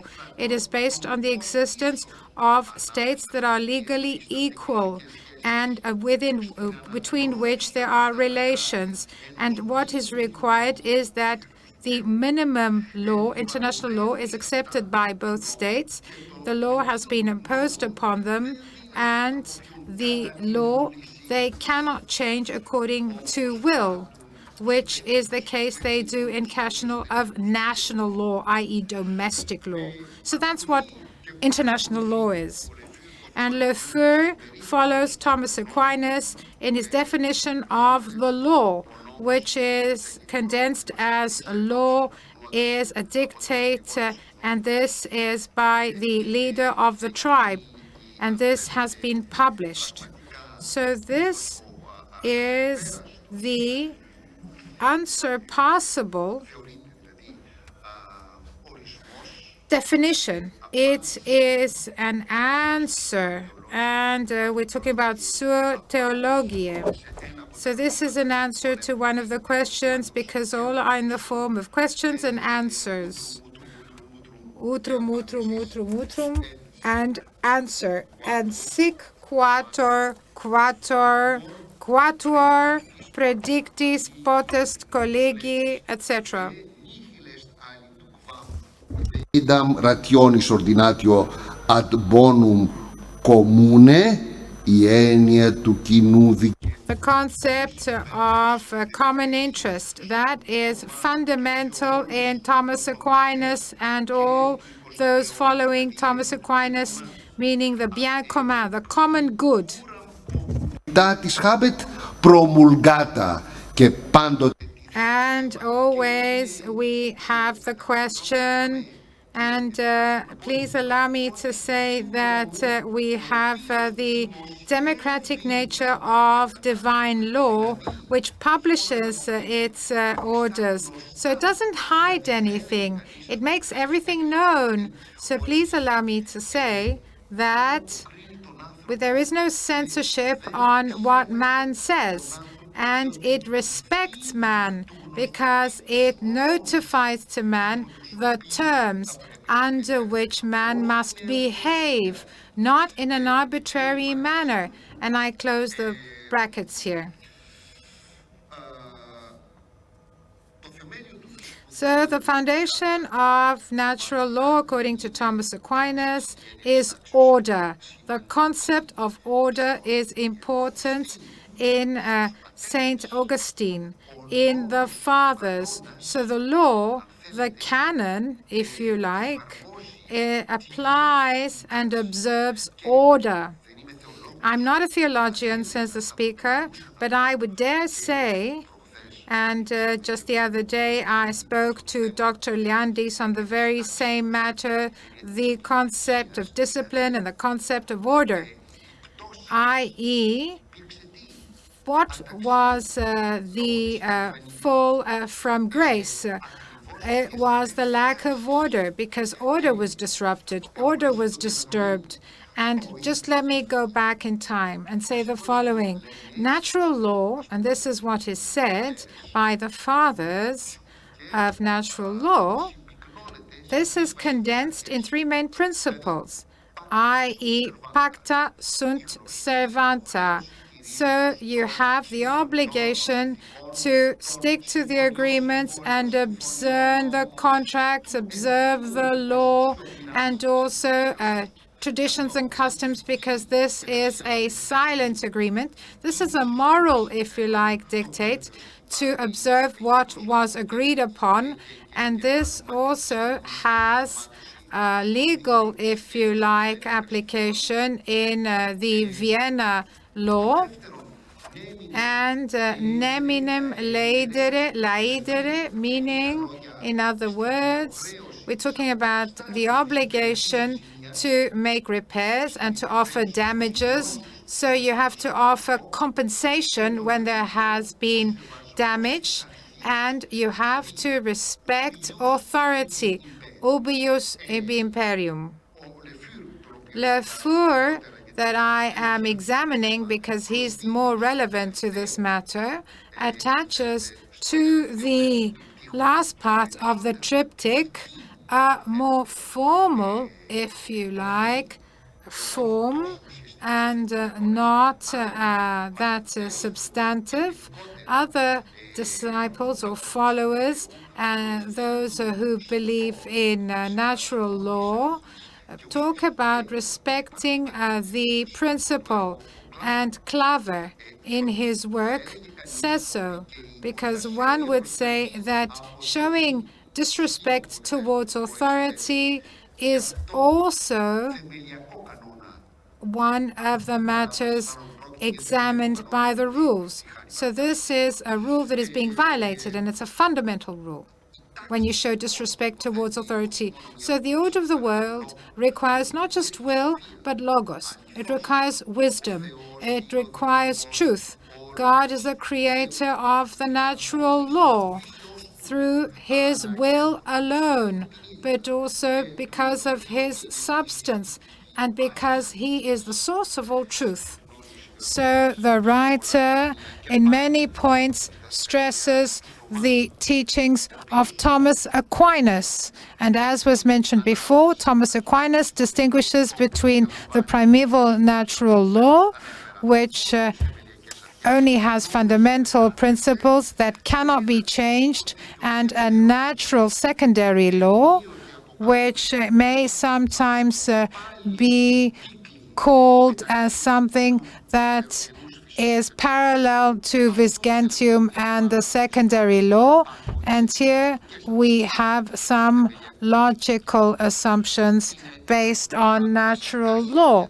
This is one of the main elements of Thomas Aquinas' teachings. For example, the distinction between divine law and natural law.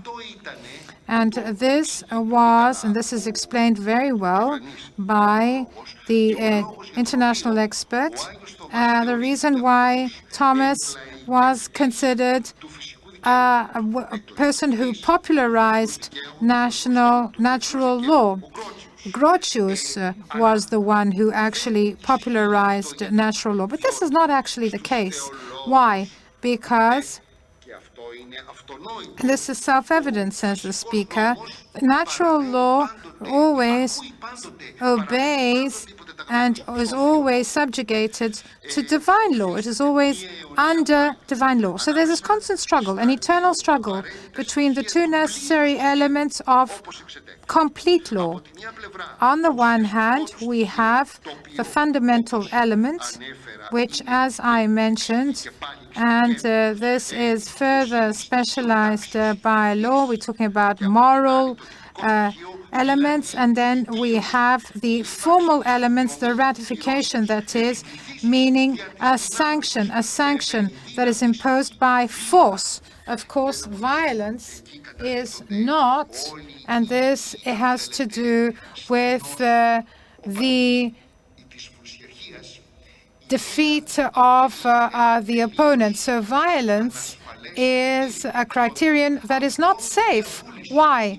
Because when there is violence, there may be some violence that will undo the first act of violence. So will is not a criterion if it is not based on morals.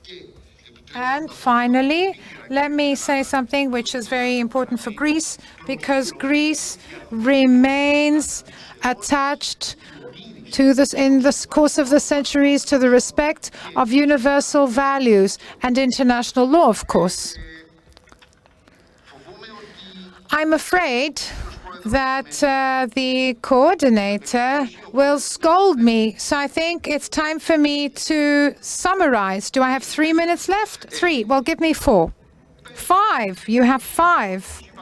So the second element, sanctions, well, it depends on the state. It's imposed by the state. And this is rather subjective in nature. The first, which is objective, is independent of man, who is subject to the law. So it's independent of those who govern and those who are governed. So it's important for us to understand the natural law and to be able to gain insight into what has been called a moral sense, or rather spiritual sense, and spiritual senses. For example, just like we have the five senses, the sense of touch, the sense of smell, the sense of sight, the spiritual senses give us directly, without any rational thought, some things, and this is isolated quite wisely. I'm talking about the Bergsonia empathic and erratic approach by the speaker. So here we have the sense which is parallel of the good and the beautiful, of what is true, of what is useful, and what is just. So, Michechevara, Neo-Kantian theoretical of law of the 20th century, Romanian in origin, he talked about the obligatory nature of natural law. Savioli feels the need to base himself on eternal truth principles that come from God. And this is something that is based on the living reality, says the speaker, because the universe, in the universe, God is the supreme regulator, the supreme source of creation of the built world. So for Kaufmann, the only true source from which law comes, the source with its real meaning, not with a formal meaning of Article 38, for example, of the statutes of the International Court, International Court of The Hague. So the only source of law is the objective logos. And we're talking about the mind of the Hellenist of Greek order. So in this way, the problem, the source of law is theologic in nature. And this is something that I tried previously to show. So it's deeply theological, because here we have the question as to what the relations are between the Logos and the Creator and those who maintain the world, according to Kaufmann. So for Konstantinos Tsatsos, and here we have a book, we see that law governs everything in the world. And here we have an idea that leads to an idea. And here we have the method to understand the world that we perceive by our senses. So we have two worlds, according to Plato, according to Kant, the world of being, which is subject to causality, meaning if A, then B. And then we also have the other law, the law of freedom, the special element of law, meaning of Zollen, of Theon, which actually obeys to freedom. So if A, then we must have B. If I do harm, if I do something bad, I must be punished. But it can sometimes not lead to B. This is why sanctions are not just math. It's not something that is always the same. Why? Because apart from the weaknesses of the sanction system, what we also see here is that there is freedom of the individual to govern themselves. So people must be in a position to act otherwise, to act differently. Otherwise, man would be an object and not an individual. So moral foundation of international law. This is mentioned by many philosophers, Brealey and others. international experts. So this coexists to a large extent. I don't want to interrupt you, but I'm almost done. You have 1 minute. So let me conclude by saying, and it would have been a mission on my part if I didn't mention distinguished Greek international experts of the 20th century, and I was their student. I'm talking about the late academician Konstantinos Efthaliadis, my professor, academic Mr. Manilopoula. I owe them a lot, and I would like to commemorate them and to mention them today. They were great theoreticians, modern theoreticians of our modern times, and people who were in favor of international law. So let me conclude. I would like to mention an expert, Pateras Delos, Father Delos, and to quote him, culture. And I would like to say that I conclude, and this has to do with the Directorate for Educational and Cultural Affairs. So culture provides happiness to human life, and culture is not an ideal that is individual. It's something that needs to be found in society, and it is realized under changing conditions. So culture is a group of relations, both material and immaterial values, that give the individual the right environment, an environment conducive for his development. Thank you very much. Ευχαριστώ κύριε Πρέσβη για την εμβριθή σας. Thank you, Ambassador, for this very erudite discussion about the theoretical aspects of the law. I will now give the floor to Professor Benzos, who's going to talk about the contribution of faculties of theology in ecclesiastical and religious diplomacy. Minister, Your Eminences, Right Reverend Fathers, most learned, ladies and gentlemen, just a few words. I am not very good with words, so I will read to you 2 pages. What is theology, and what do we mean by theology in this gathering? And second, what does theology have to do with foreign affairs policy and church diplomacy?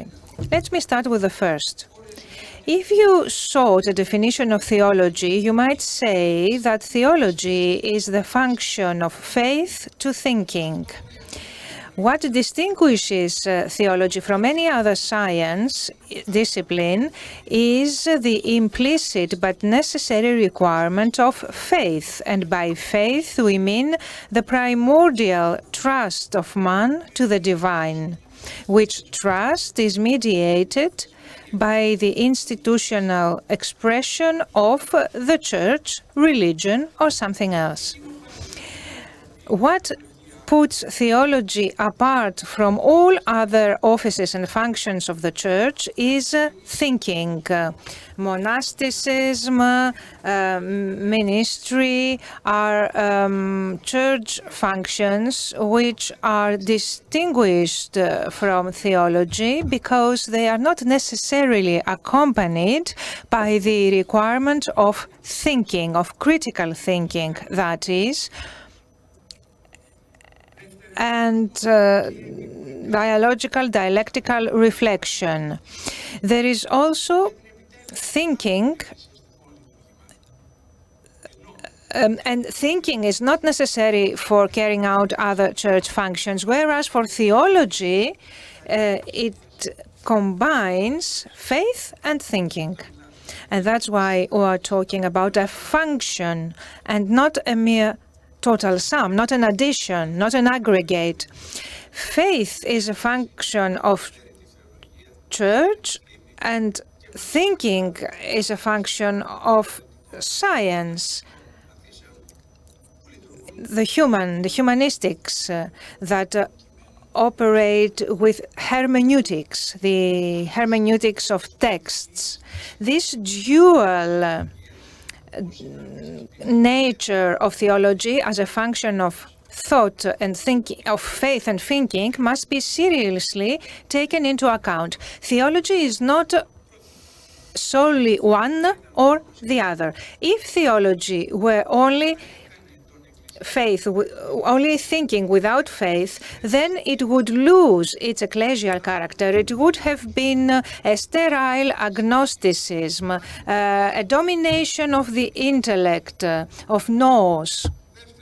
Second, if theology were purely faith without thinking, then it would have been a counter-scientific endeavor, discredited, a variation of wishful sophistry, some kind of religious rhetorics, something like the partisan propaganda, or just advertising, if it were. But in the propaganda mode, theology would base the sermon on the church. Theology without faith becomes an academic function, whereas its mission is to remain academic, that is, to be exercised within a university like all other forms of learning. Fourth, theology, which is faith without thinking, will be Puritanism, a mechanistic reverence. It would betray its calling, and it would move away from the body of Christ, which is the church, into an association of Christians, as any other religious organization. 5. University theology has the virtue of avoiding the two extremes, illegitimate extremes, academism and false reverence, false piety.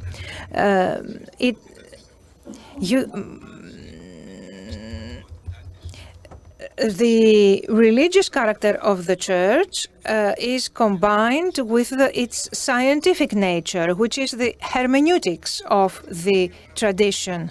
The way in which theology is implemented is something by which we can measure our theoretical endeavors. Contemporary theoretical work consists in this: research of the sources with the hermeneutics of the sources under the light of modern scientific methodology. Second, the authoring of studies and treatises or articles, and the teaching of subjects, papers in conferences, lectures, and so on and so forth. The only place where theology is carried out in this three-sided way is a seminary, a school of theology. Nowhere else do you have these three individual components together. In a research center, you have mainly, if not only, research without teaching. In a monastery, you have authorship without teaching, or original, strict scientific research. In a school of theology, a school of theology is the privileged locus of theology. These points do not mean to dissociate theology from the church. On the contrary, the aim is to make even more clear the proper, the orthodox consistence with tradition, reflection and reference of theology to the church. If I had to use a picture, I would say that theology is like a man with two ancestors, a physical ancestor and a foster ancestor. Society is the foster parent in this analogy. The mother of theology is and remains the church. society, with the universities, is, as it were, the father of theology, who provides the technical means, the materials, the resources to be manifested in the world. If you prefer another picture, a physician has a practice, but refers patients to hospital for serious cases. The theologian has his practice, but he refers to the Greece, to the parish, to the monastery.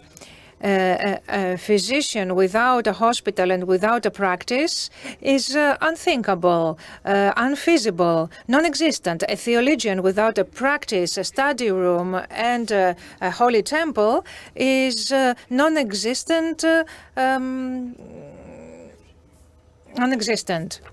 What is the business of theology with foreign forces and church diplomacy and religious diplomacy? Let me summarize it as follows. The work of theology is the promotion of dialogue, all sorts of dialogue. Because dialogue is a misunderstood notion, that is why we need to make some clarifications in order to dissolve some misunderstandings that are in good faith by describing what is ecumenical dialogue, inter-Orthodox, interfaith, inter-religion, inter-Christian, or what have you. What it is and what it is not, we need to clarify. First, dialogue is not a bargaining, a barter. It's not a diplomacy of the politicians. It's not the diplomacy of the politicians. It's not a market exchange, a give and take. It's not a commercial bargaining with a loser and a winner. Religious dialogue has nothing to do with diplomacy, which is the continuation of war with other means. It has nothing to do with the pretensions of PR, neither with the Pharisaic hypocrisy of the so-called attack of friendship between conflicting camps in times of peace. Religious dialogue is not an economic or a political affair. Dialogue is a theological order, instruction, mandate, to avoid the term divine instruction, but also humanitarian mission. It responds to the quintessence of the Church, and the Church is defined as the proper relationship between man and God. Since every Christian tradition separately and in its own way correlates man with God, then all the various traditions, the diverse traditions together, need to relate to each other through theological dialogue. It is never possible to preach unity within their remit and at the same time to implement discord outside their remit vis-à-vis the neighbors. Dialogue is the consequence and the continuity of the essence of the Church, which is dialogue between man and God. Apart from the theological foundations, dialogue has also anthropological foundations. Word is dialogue, not just verbally from the era of Homer, where word is from logos, collect, up down to Heidegger, but factually, every human discourse, every human word is addressed by one person to another, by a man to the fellow being, the fellow man.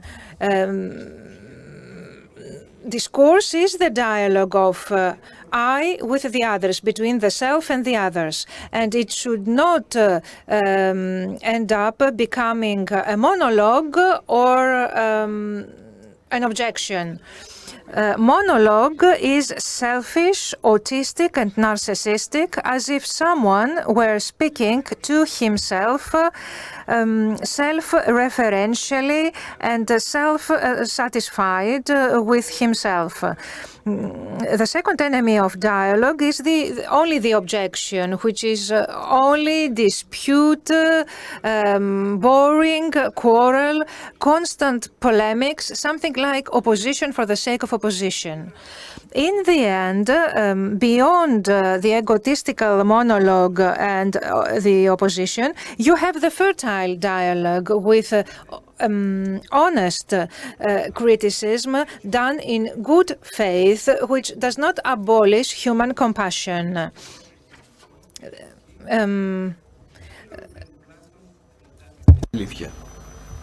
Είναι φίλος μου ο Πλάτων. Plato is my friend, but above Plato I place truth. This is an ancient Greek aphorism. And then you have the Apostle Paul. The motto of every dialogue is to be true in love, in agape. Thank you. Ευχαριστώ κύριε καθηγητά. Thank you, dear professor. I will keep more particularly what you said about the theological dialogue, its differences, but also some similarities it has with the diplomatic negotiations. Now I would like to give the floor to Professor Paschalidis, who will talk about the utilization of networks in the exercise of ecclesiastical diplomacy. Thank you, President. Minister, General Secretary, Your Eminences, fathers, ladies and gentlemen, dear colleagues and participants. Before I start my presentation, allow me to thank and congratulate the Ministry of Foreign Affairs and especially the Deputy Minister, Mr. Polaris, for his excellent idea to hold this two-day meeting, which for the first time gathers together all the ecclesiastical bodies of our country, which have a direct or indirect link with the exercising of religious diplomacy, in order to enhance cooperation between the ministry and them. Let me first of all give you some clarifications about the title of my presentation, since the word network may cause some wonder. It is well known that the term network is one of the most commonly used today in modern communications among modern societies. If we look for it in the internet, we will have millions of results covering a large range of topics.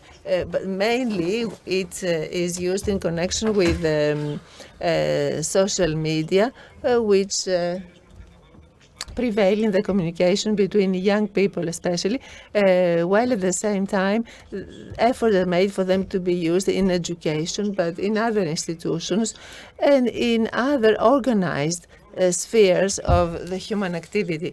Networks, the word network is also used in the sense of an energy network, which is very crucial for the energy sufficiency of states and countries, and this has led to the signing of very important agreements between them. But we use this word in the sense of networks in the academic and scientific community, and this leads to joint actions. And this is a reality in all spheres of science and the academia.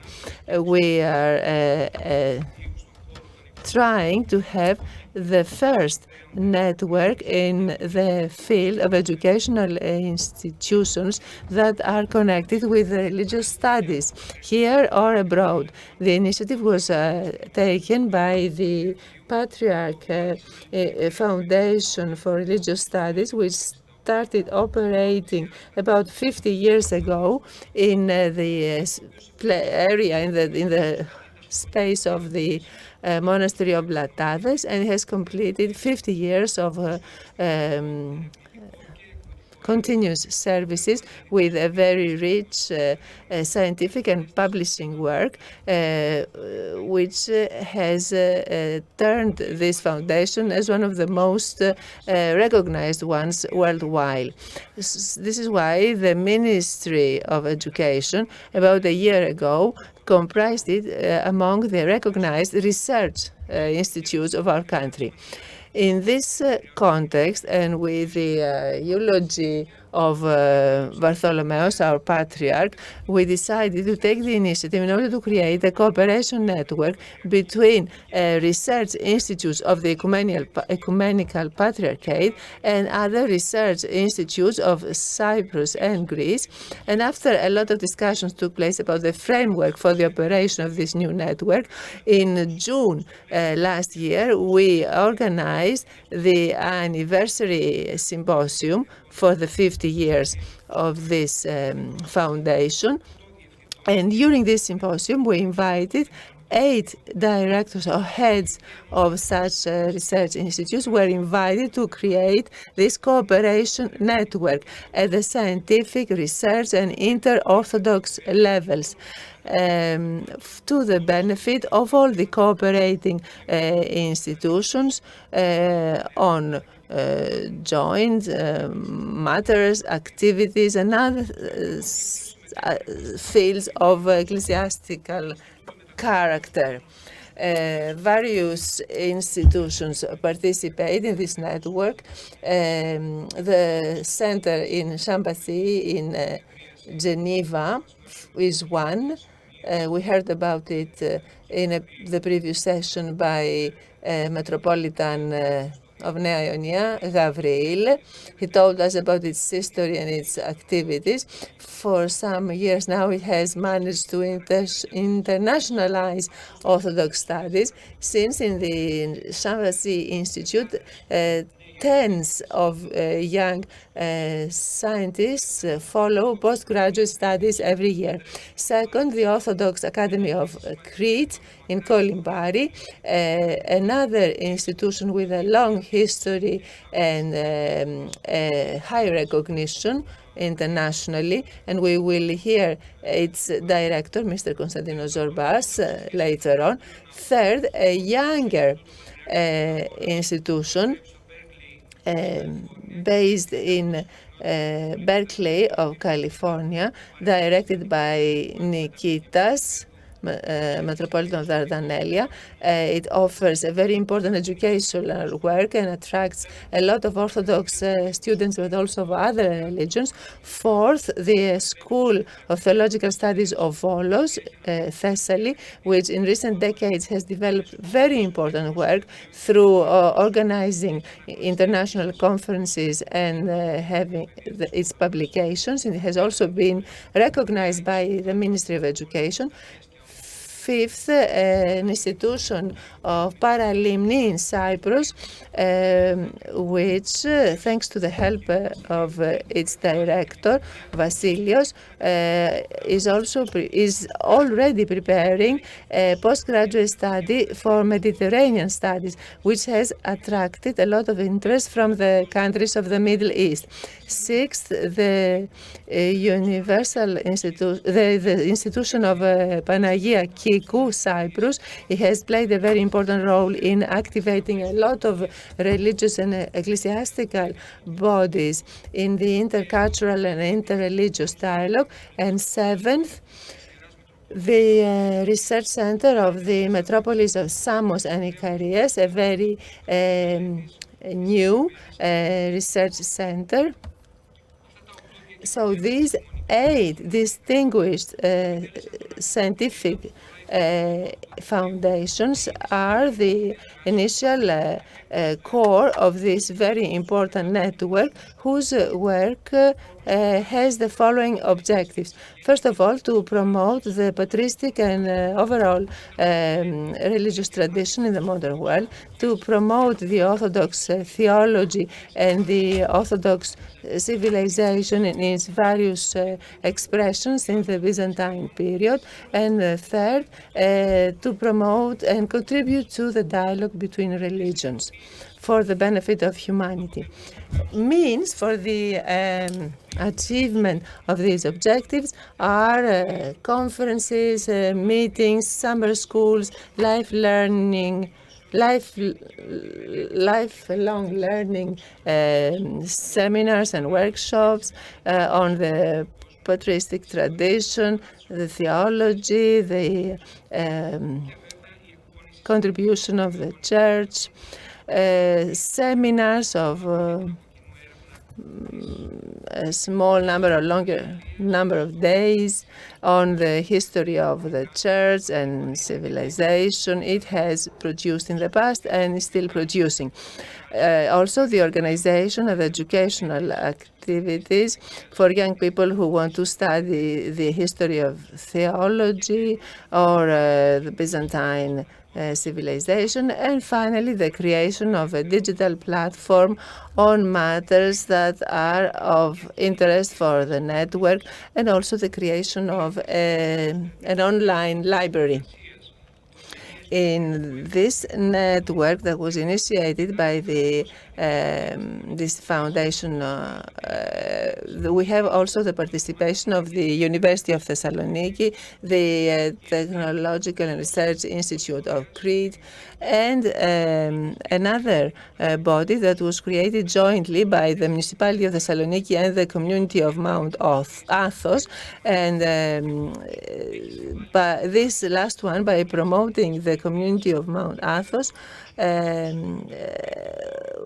has the objective of promoting this unique community, not only in Greece, but also outside Greece. So we have a combination of purely scientific actors with a long history of scientific excellency, and this will offer some added value to this new network. Finally, let me note that this cooperation network has the perspective of being enlarged to other organizations that have already expressed their wish to participate.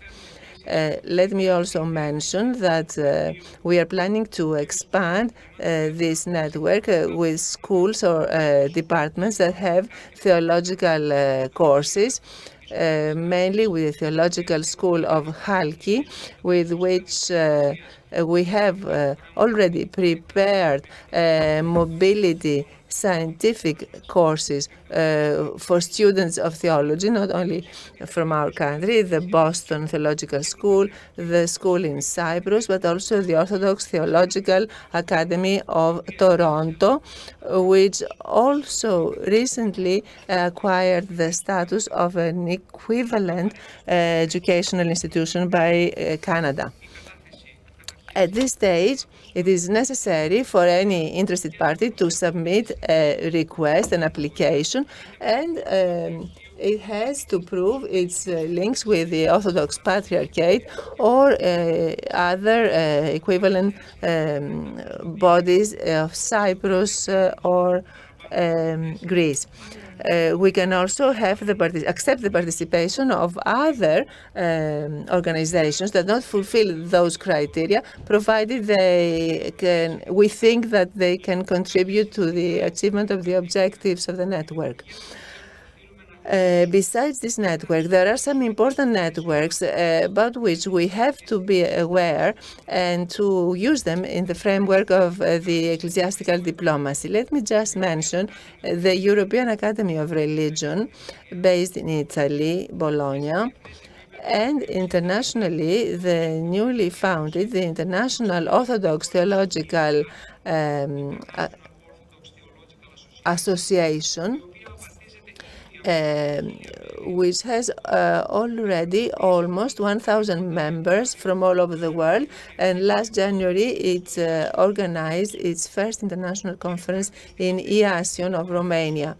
The main characteristic of these scientific associations, apart from gathering together various scientists that promote the theological dialogue, the objective is to promote religion and the the Orthodox discourse as a factor for uniting the world and abolishing disputes. We have to underline the absence of the Greek-speaking theology from these organizations. There are very few Greek theologians participating in these initiatives, and this means that they deprive these initiatives from the very important Greek tradition. And in connection with our subject, we miss an opportunity to exercise ecclesiastical or religious diplomacy, because quite often, in parallel with their academic quality, the participants there also represent ecclesiastical organizations. Therefore, we could take this opportunity in order to promote a substantial dialogue and to express the ecclesiastical diplomacy with others that represent another religion or another doctrine.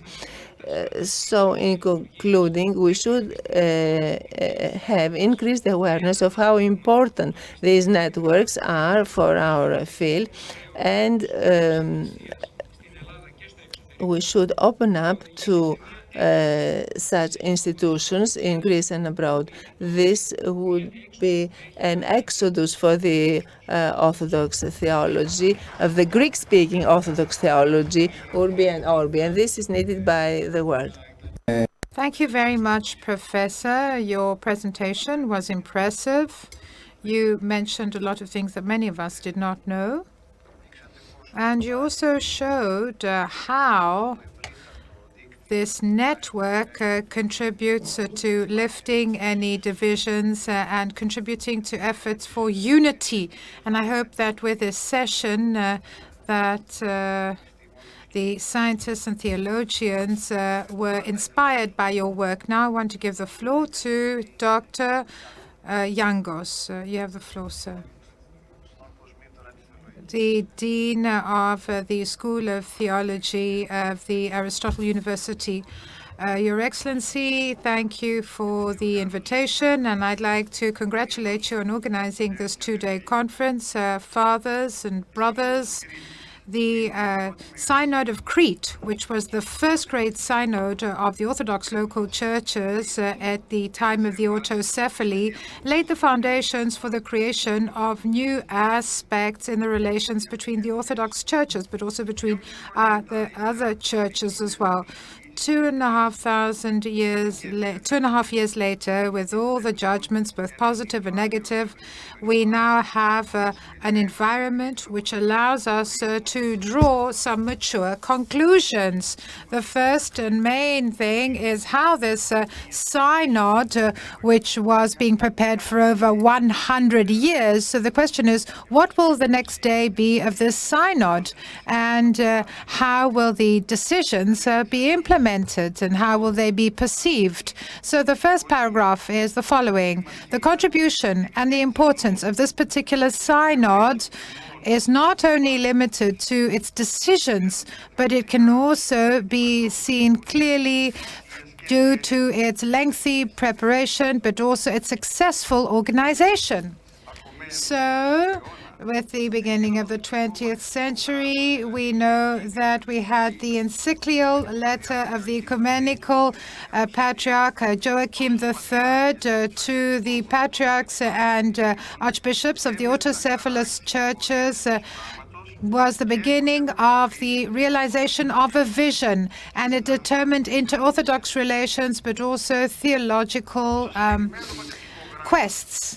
In this patriarchal letter, we saw that there was a need for the Orthodox churches to meet and to enhance their cooperation in order for them to stop being introverted, because at that time they were very introverted and not at all extroverted. But as we see, this was one of the first movements towards the ecumenical movement.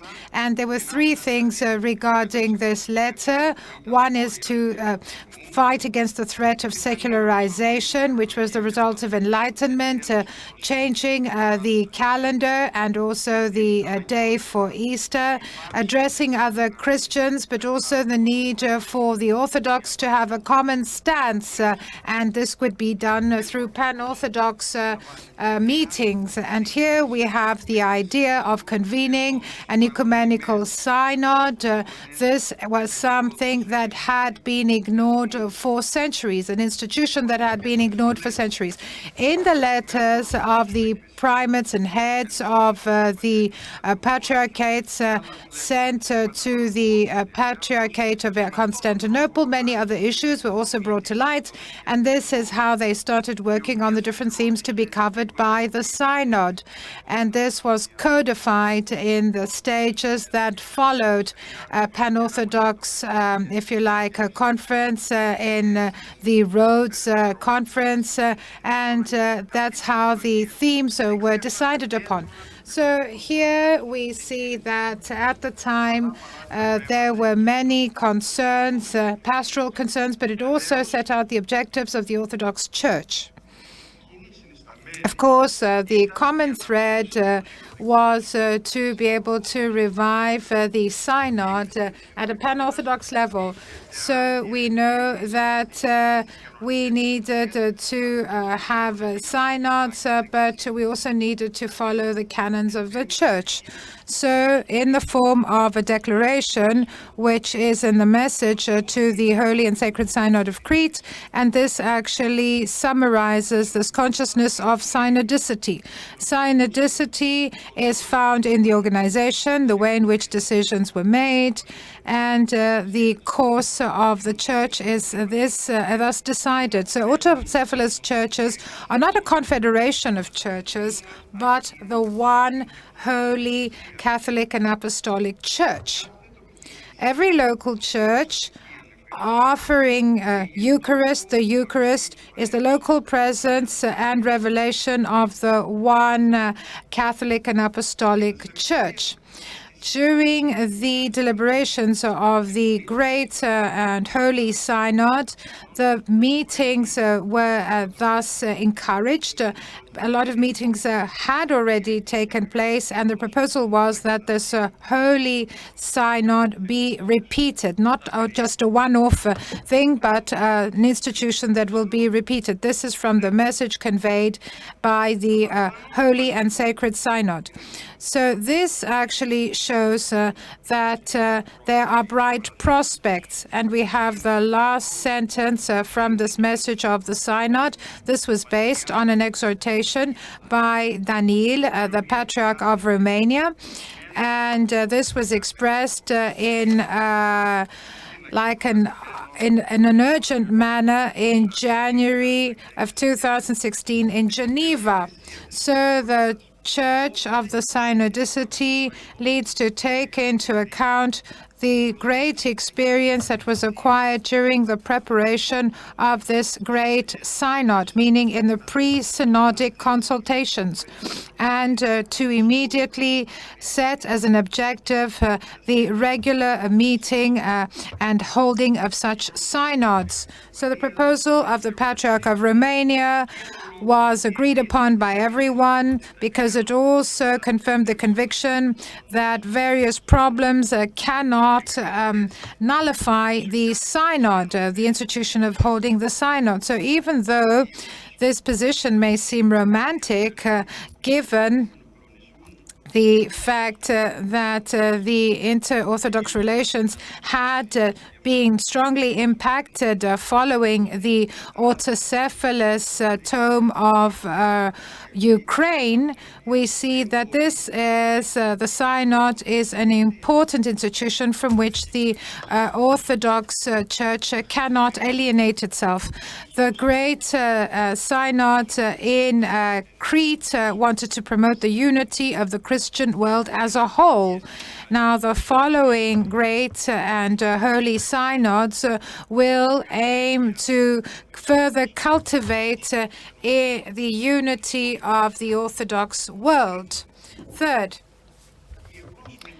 the unexpected absence of the 4 churches from the Synod of Crete, whereas up until the 20th of May of 2016, meaning 20 days prior to the meeting of the Synod, these 4 churches were present in the last meeting of the Secretariat of the Synod, and whereas they had agreed on all the matters, they co-signed, in actual fact, all the letters without showing any intention of being absent. So this was actually one of the reasons why this climate of mistrust was created, and which continues to this day.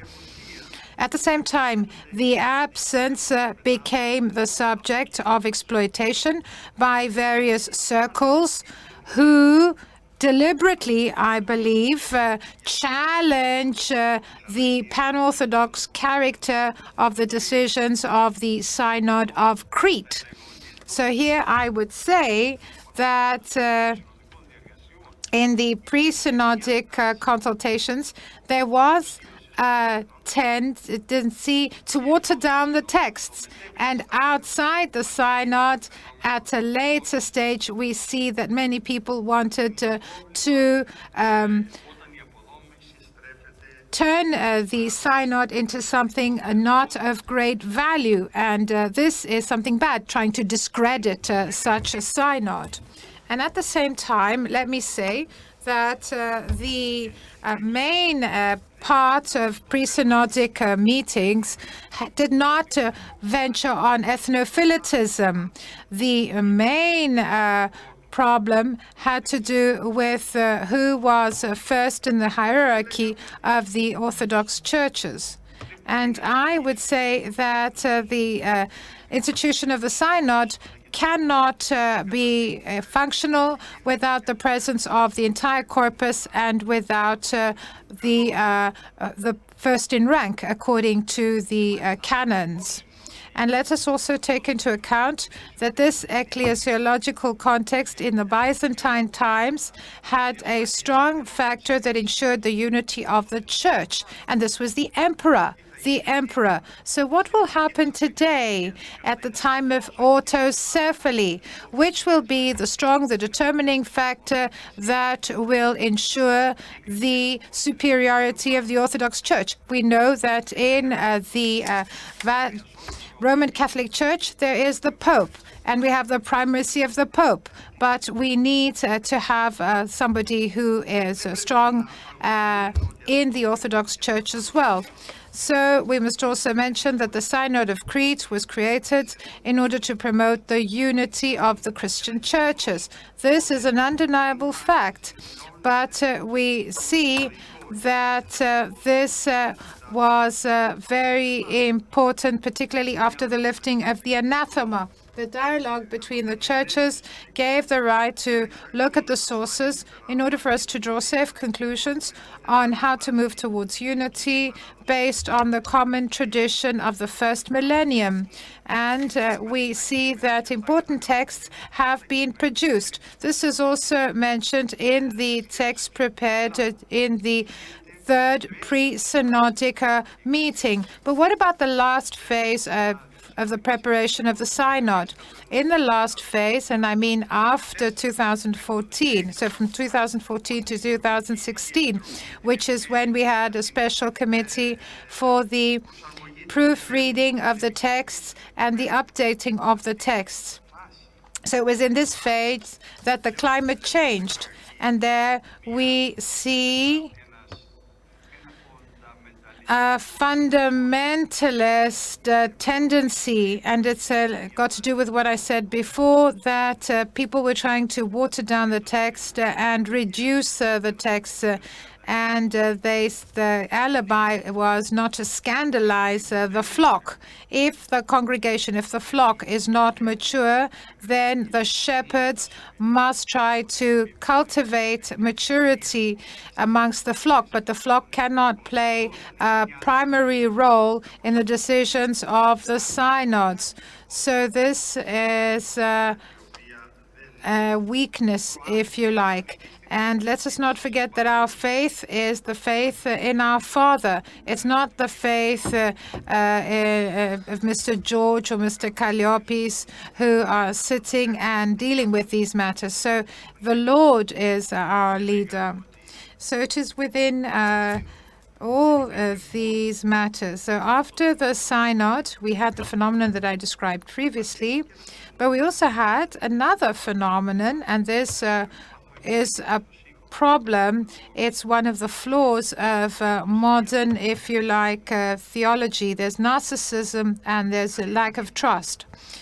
And this is believed, meaning some people say that whoever is ultra-conservatist, that he actually represents the Orthodox tradition. But this is foreign to what the fathers of the church actually said. I had experienced this phenomenon in the preparation of the synod, the Great and Holy Synod. For example, there was one church saying that we cannot use the word ecumenical movement. Why? It's a technical term, but they said we can't use it. And I think that we cannot accept things like that. And here we see that in modern theology and in the language of the internet, we see that we should use the word church for the other churches of Christ. And there was an archpriest from the Church of Greece who proclaimed that this goes against the faith and this is treason, even though he was president for 10 years of the Synodic Committee of Inter-Orthodox and Inter-Church Relations, and he was participating in the dialogue. So this is preposterous. I don't know. I don't think I've got much time left, but I would like to skip a lot of what I would have read out to you. And let me move on to the part of the discussions held during the synod in 2016 on the island of Crete. So we saw that there was a general feeling that many did not understand the broadness, the breadth of the text of the Byzantine legislator. So this is something that we need to discuss further, how we can make people more broad-minded and not so narrow-minded. And the churches must understand that there are different pastoral needs in one church and different in another church. This pluralism really helps in promoting the pastoral discourse of the church. And here, the schools of theology must attach great importance. And let me conclude with my final thought, and I will speak as the Dean of the School of Theology of Thessaloniki, of the University of Thessaloniki. So let me say today that in the two departments of the Faculty of Theology in Thessaloniki, we have around 220 foreign students. 220. They're active students, and we're talking about undergraduate students, another 220 at the postgraduate level, and they are also working on their PhDs. At the time when in the Agricultural School of Thessaloniki, we only have 10 such students. So you understand that the turnout, the attendance of foreign students is huge in the School of Theology. And this is a role we can rightfully play, given in mind that those studying in the schools of theology go back to their respective countries, and when they are actually ready, then I think that the Greek state would also benefit greatly from the fact that they studied here. If we also take into account the fact that in Russia, there were only 2 schools of theology at a university level. Now there are around 50 in total, and there are also research centers. And these research centers, as well as the schools of theology, are dependent on the state and on the church. They're heavily supported by the state and the church. So you understand that the 2 schools of theology should have a direct say. So from the experience we have accumulated in the School of Theology, I'd like to say that our best students, the ones who show the most interest, are the foreign students. And let me conclude, and this is my final word, my final thought. So the question is, what do we export? What does the theologian world export to the rest of the world? In the middle, from the mid-20th century to the present day, at the literary level, we had a lot of translations, a translation of many authors. We had Nobel laureates, we had Cavafy, we also had Kazantzakis. So what texts that were religious texts have been translated? So I asked around. What is the circulation of the life of Saint Porphyrios Kavsokalivitis? So people said to me that this book was translated into 27 languages. It is already being translated into the 26 languages, excuse me. So now we have the translation into the 27th language of the life and work of Saint Porphyrios, and 1.5 million copies have already been sold. So this is something that is worthy of note. The same has to do with the words of the elder Emilianos. So this is something that can be exported. But these were great personalities. These were people that convinced others. They spoke words that convinced others. Now we're going through a period of decline. This is a huge problem, and we have to work as hard as we can to remedy the situation. So Greek theology has to speak the truth, and we have to be able to export the truth as well. Thank you very much. Thank you, Mr. Yagos, the Dean of University faculty, for telling us about the challenges and difficulties that they are faced with in the operation of the synodal institution, but also he told us about the great work they carry out in educating foreign postgraduate students, and also he told us about his proposals on how to improve the situation. I would like now to ask His Eminence Koutzinis, Proto-Syngelus of the Holy Monastery of Xanthi, to talk to us about the function of the Orthodox Institute Patriarch Athinagoras of Berkeley, California, as an actor of Orthodoxy unity. Your Eminences, Your Reverences,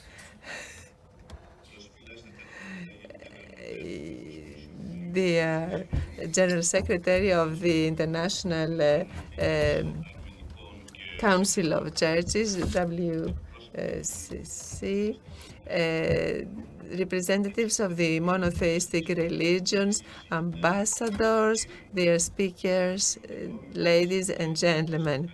With a due wholehearted thanks for the honorary invitation and my sincere congratulations to the Deputy Minister of Foreign Affairs and the organizing committee for the realization of this conference, we will proceed to develop our topic on the Orthodox Institute Patriarch Athinagoras of Berkeley, California, as a vehicle of the Orthodox unity. This may be considered as my recognition and gratitude to this academic institution for my studies there.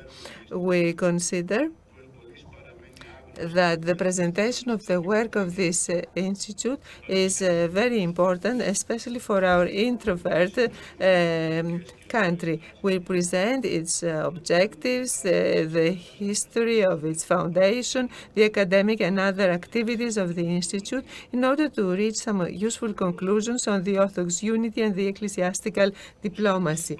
What is the objective of this institute? Its reason of existence is to have a strong, enlightening Orthodox presence in the academic sphere of the United States. Primarily, the Institute seeks to become an important center for the studies and dissemination of the Orthodox thinking and tradition. It is an important member of the Graduate Theological Union, a common center for postgraduate theological studies for 17 different doctrinal confessions and religions. I will tell you which they are, the 17 different doctrines and religions, so that you can have an idea of the range. Pacific School of Religion, American Baptist Seminary of the West, Church Divinity School of the Pacific, Dominican School of Philosophy and Theology, Jesuit School of Theology of Santa Clara University, Pacific Lutheran School of Theology, Star King School for Ministry, καθώς και τα κέντρα σπουδών. We also have the research centers, study centers rather. Center for Dharma Studies, Center for the Arts, Religion and Education, Center for Swedenborgian Studies, Center for Theology and the Natural Sciences, School of Applied Theology, Institute for Buddhist Studies, New College, Berkeley. It is therefore understood that the Graduate Theological Union is a field for inter-Christian and inter-religious dialogue, which makes it perhaps the most successful theological center in the United States of America. Historical background. The Institute entered the Graduate Theological Union in 1981 on the efforts of the then Bishop of Dardanelia and then Metropolitan Frankiscos and the late Leonidas Kontos.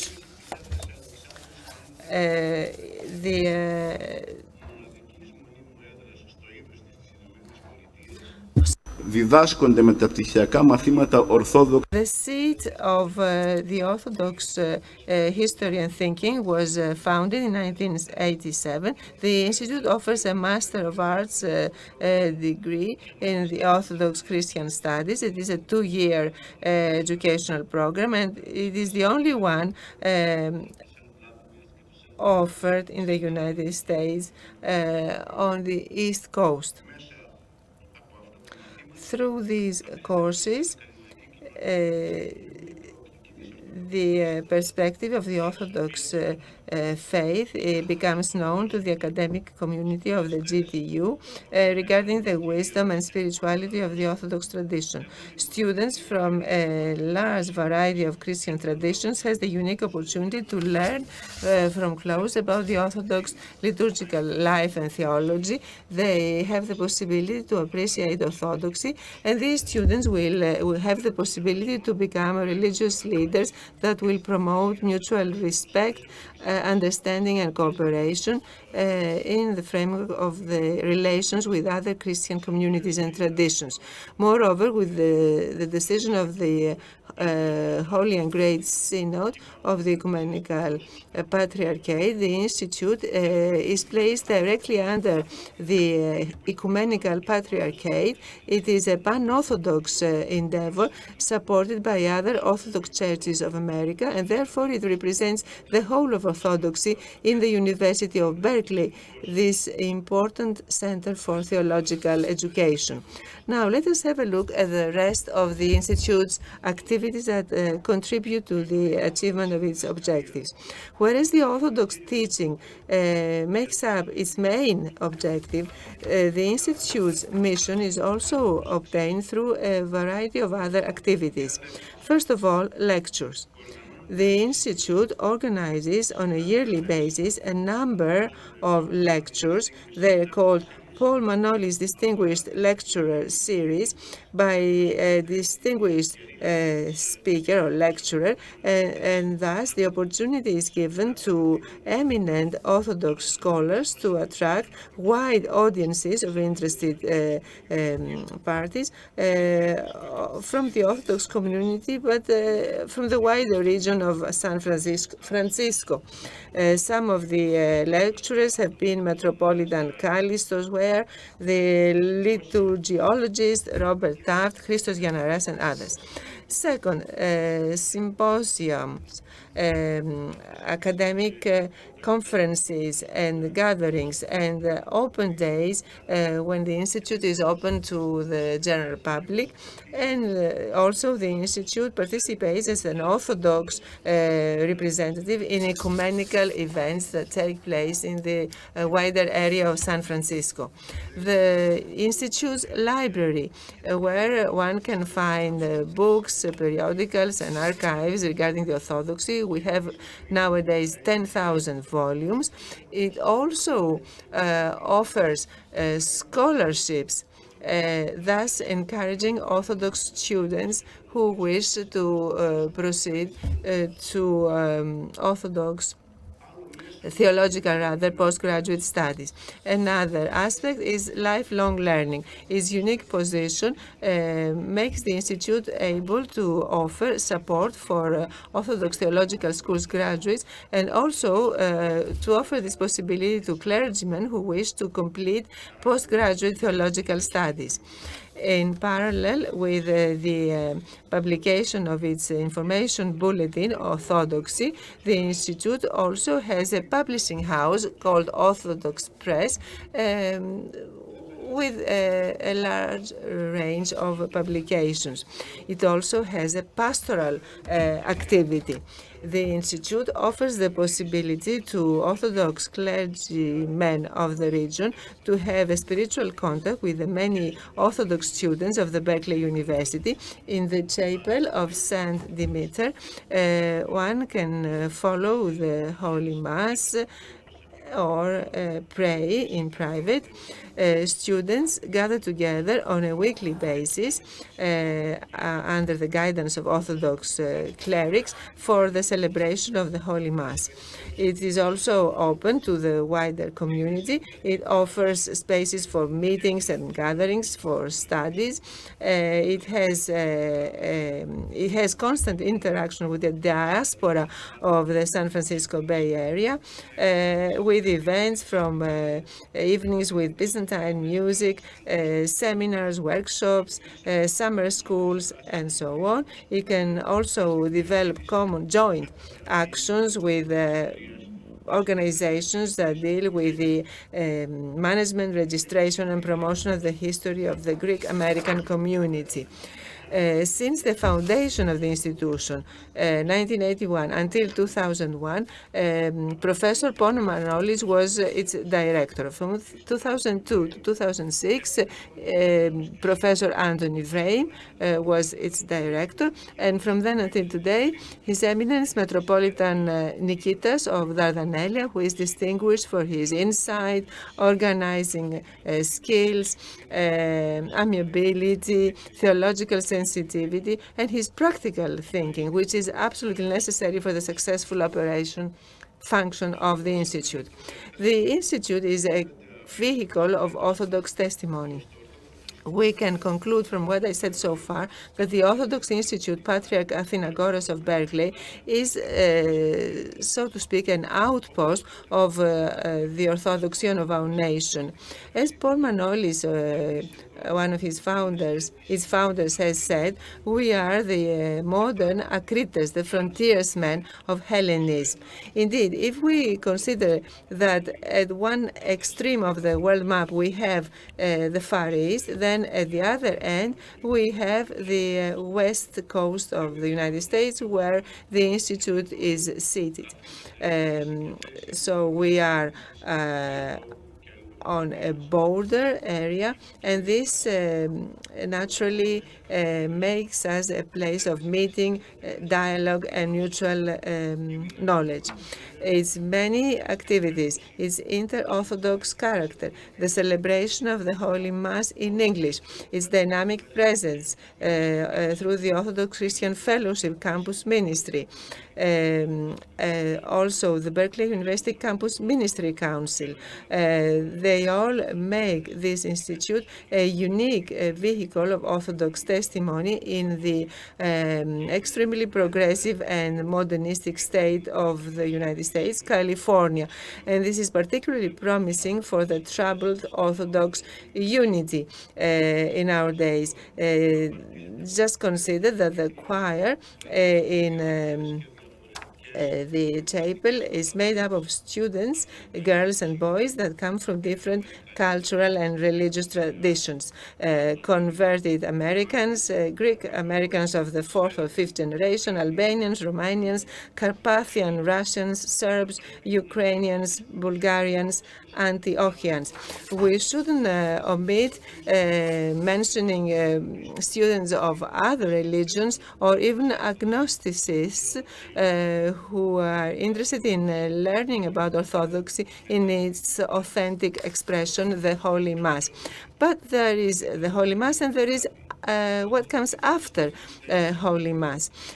The Orthodox Christian Fellowship, that is the dinner that follows the celebration of Mass every Tuesday evening, which is developing into a theological workshop where, under the guidance of our clerics, students discuss various matters pertaining to the Orthodox theology or matters that have to do with everyday life. We also organize excursions, picnics, barbecues, and so on, constants of the American life.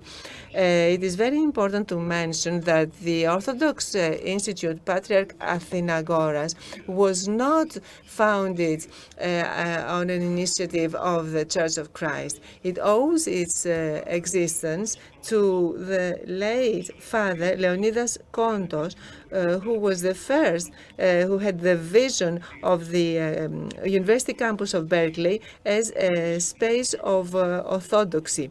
His pastoral sensitivity led to the fact that this institute was not placed under the Greek Orthodox Archbishopry of Northern and Southern America at the time, but directly under the Ecumenical Patriarchate.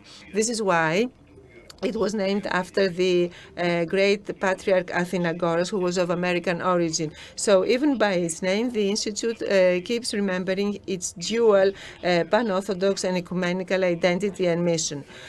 My dear, maybe for most of us, this Orthodox Institute of Berkeley is far away, but we are not allowed to ignore it. In our era, the pan-Orthodox unity is threatened by the rekindling of grandiose religious nationalisms. But even the presence of modern, presence of our church in the modern world is threatened by a misguided prevalence of tradition, which threatens to turn our church into a picturesque folklore, which will have only the form of piety without its strength. On the other hand, our country, placed by God on a crossroads of cultures and civilizations, but also of many risks that are lurking in our region, has the absolute need of synergies, international networking, and mobilization of the Greeks all over the world. The Orthodox Institute, Patriarch Athinagoras, can become the field of the meeting point of the dynamic diaspora of the west coast of the United States with the Greek mainland, and can become an educational pillar for Greek letters and the Orthodox theology. It can be a very strong ambassador of the Orthodoxy in a society such as California's, which is a pioneer in innovation and creativity. A cooperation of the Institute with the Education Department of the Ministry of Foreign Affairs would be to the mutual benefit in the medium and long term. And in this networking, the Church of Greece could also play a very important role with its various competent committees. If this brief presentation, dear audience, can contribute even to the least to this direction, it would have succeeded its aim. Thank you very much for your attention.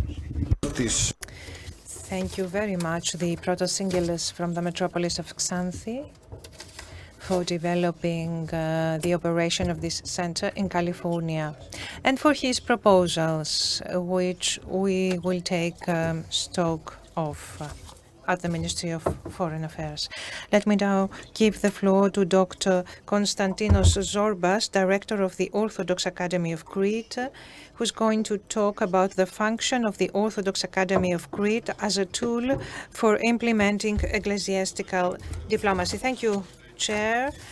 Your Excellency, Eminences, Most Reverend Fathers, ladies and gentlemen, let me in my turn wish that this initiative create synergies both between participants but also with the Ministry for Foreign Affairs. First testimony. Press conference at the Orthodox Academy of Crete, excursion to the island Spilya, lunch at the traditional feast of the Dormition of Mary. When we came back, I wanted to go inland and bring in mind the melodies of Mikis. I was overwhelmed by the full moon as it rose from the depths of the Cretan Sea. Roxanne and Alexander did all they could to have a simple and nice table. Almonds, fresh artichokes, and tsikoudia. The discussion that followed puzzled me. I changed. Greece must be a member of the European Economic Community. Excerpt from the book of François Mitterrand, L'abeille et l'architecte, Flammarion editions. Jacques Delors took part in the conference Socialism and Civilization.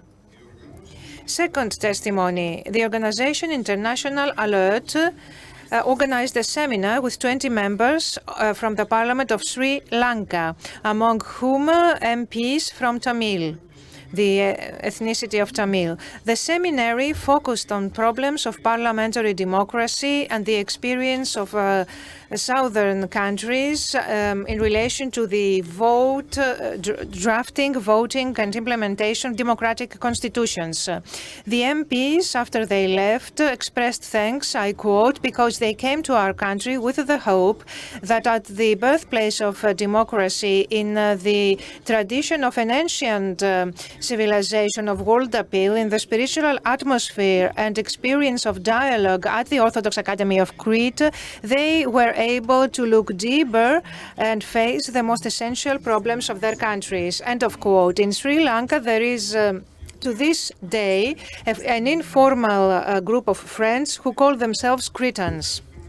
Third testimony, we thank our co-workers from Crete because in their simple way they taught us not through homilies but through visits to the holy monasteries and meetings with simple citizens. So they taught us what our university professors have taught us, the living orthodoxy, this from the World Council of Churches. These three short testimonies, among many others, seem unrelated perhaps to each other, but they have been related directly with the historic past of the Academy and are at the seed of its creation. The Academy was founded and inaugurated in 1962 in a period of religious fermentation in post-war Europe, but its origins must go back in time and are associated with the state at play in Europe immediately after World War II. The beginning of the endeavor for the political union of Europe immediately after World War II signaled the quest of European societies for a common past through the common history of European civilization.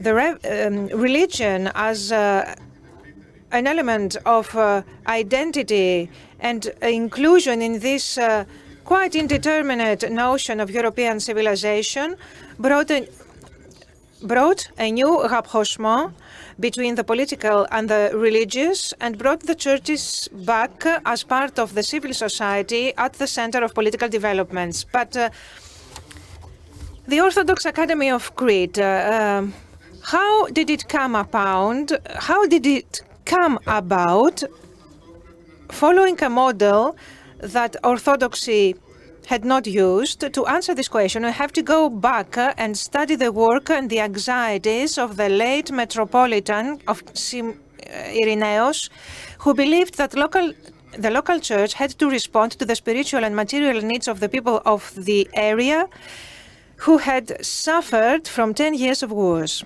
Indeed, influenced from his passage through Western Europe, the admirer of Kantian philosophy, in which he was initiated by his teacher at the Theological School of Athens, Nikolaos Louvaris, Irenaeus, as soon as he became bishop, raised the Kantian question: what do I ought to do as a person that does church? One of the main reflections of Irenaeus, as soon as he became metropolitan, was how to make the local church present in local social and economic developments, with the myriads of problems left behind by the World War II and then by the Greek Civil War. The solution proposed by the Metropolitan Irenaeus in coordination with his pupil Alexandros Papaderos was mainly a strategy to reinforce the education system by creating new educational structures.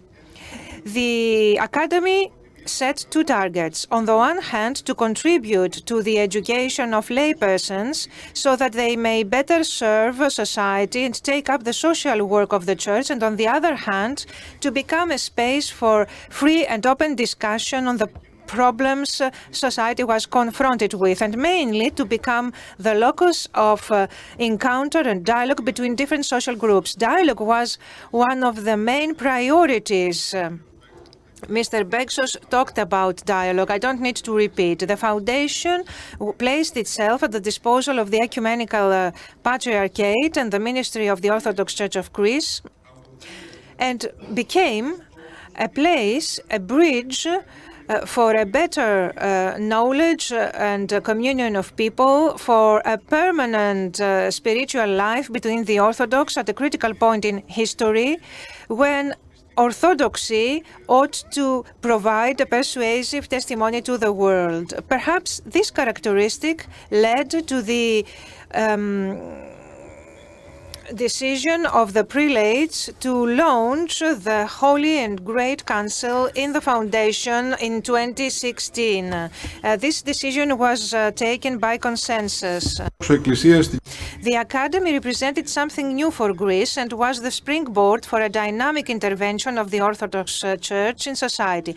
It is interesting to see that in a new international historic context, after wars and destruction, after the long period of confrontation between, in the context of the Cold War, in front of the challenges of secularization and totalitarianism, our churches, the Orthodox Church in the case at hand, sought a new position and mission in a changing world. As a means to implement these objectives, the Act of Incorporation included the organization of conferences, meetings, and other events involving the local, national, and international level. To this date, in the first 50 years of its life, 1968-2018, over 2,500 conferences were organized, the majority of which were dedicated to dialogue with science, ecology, development,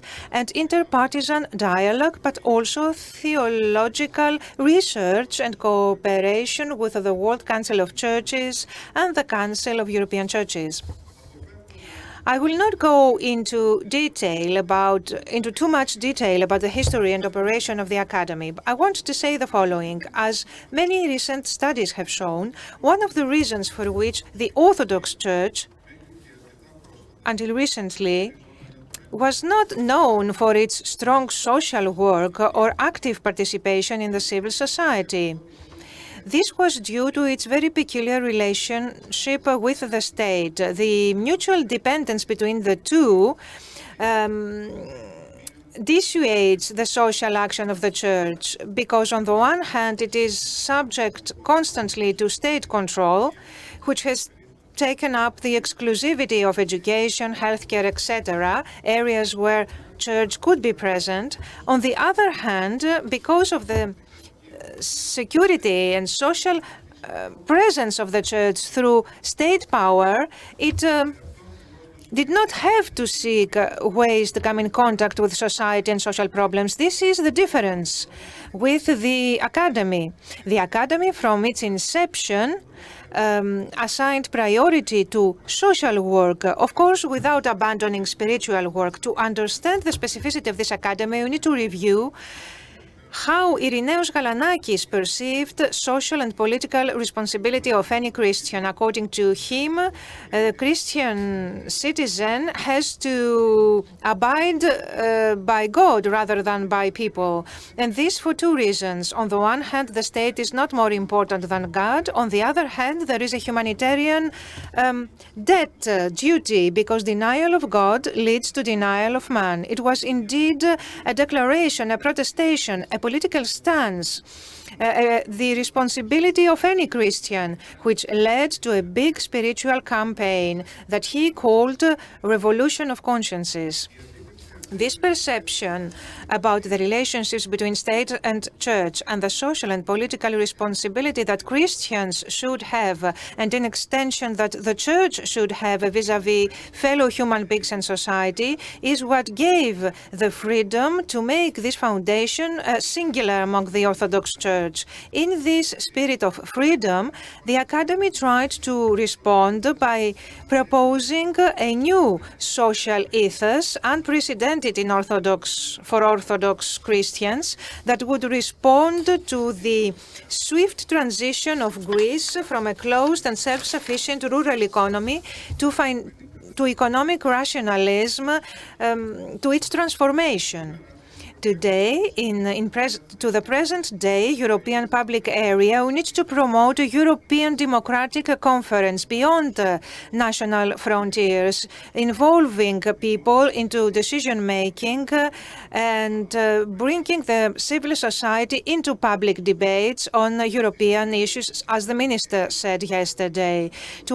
Nowadays, there is a lack of tested and constant fora and context of reference for a conferring, for a consulting democracy on a European level. This is why the President of France, Emmanuel Jean-Michel Frédéric Macron, suggested the creation of a network of European universities, whereas Jeremy Adler, Emeritus Professor at King's College, suggested a network of European academies working for the international good of society. The institution of academies, in the spirit they operate in Europe, in the Orthodox Academy of Crete and elsewhere, as an instrument of dialogue and not as seminaries or something else, but as their articles of association rule, it is essential that they create a safe context able to put together different perspectives and make interest transparent and bring everyone towards public interest. By concluding ex debito with what the ecumenical patriarch Bartholomew I said, spiritual protector of the foundation, the operation of the Academy, I quote, is yet another proof about how the polity of Christians, the society of the faithful, with the seed of the faith and the grace of the Saint Spirit, transforms institutions, life, local people, states, and the whole world. through the understanding of the religious phenomenon. The Academy proves that it is not limited to offering academic knowledge, but contributes in practice to the work and life of our Church and the unity of the Orthodox Christians, which is its most precious asset. End of quote. Minister, you raised two questions. What we need from the Ministry for Foreign Affairs and what we think the Minister for Foreign Affairs should do. We need your trust. Trust in what we have been doing for 50 years. Trust in what we will continue to do. All patriarchate foundations, without noise. The work we perform is disproportionate to our financial obligations. We are not going to ask you for money. Of course, if you have any money, we will be happy to take it. But we would ask you, our actions, our conference actions, we would ask you to exempt our conference activities from VAT. Unfortunately, the ministry's circular does not help in that direction. We could have generated some income that would enable us then to continue and include more conferences to the benefit of diplomacy, ecclesiastical diplomacy, if you like. So we would kindly ask the government to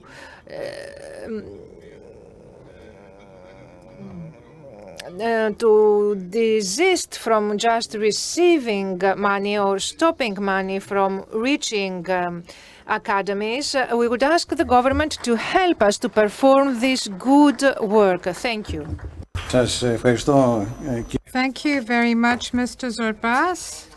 The anthropocentric objective of the Academy that you so eloquently described to us, and the fact that there's an outreach to society in the form of recollection, creative recollection, as well as the huge number of conferences, 2,500 if I'm not mistaken. So this was truly impressive.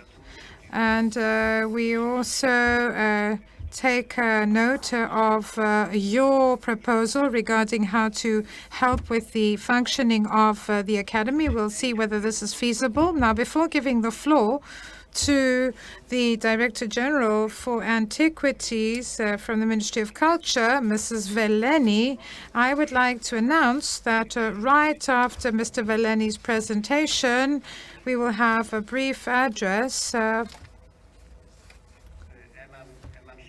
or we will have an address, excuse me, by the Deputy Minister, Mr. Quick, to the Greeks living abroad. I know that Mr. Quick won't be able to attend the next session after this one due to the fact that he has other obligations. Thank you very much. I give the floor to Mrs. Veleni. Your Excellency, Minister, Holy Fathers, distinguished representatives of the other religions, ladies and gentlemen, I'd like to bring you down to earth. I know we were up in the heavens. There was a lot of spirituality, but now we're going to go down to earth, and I'm going to be more practical.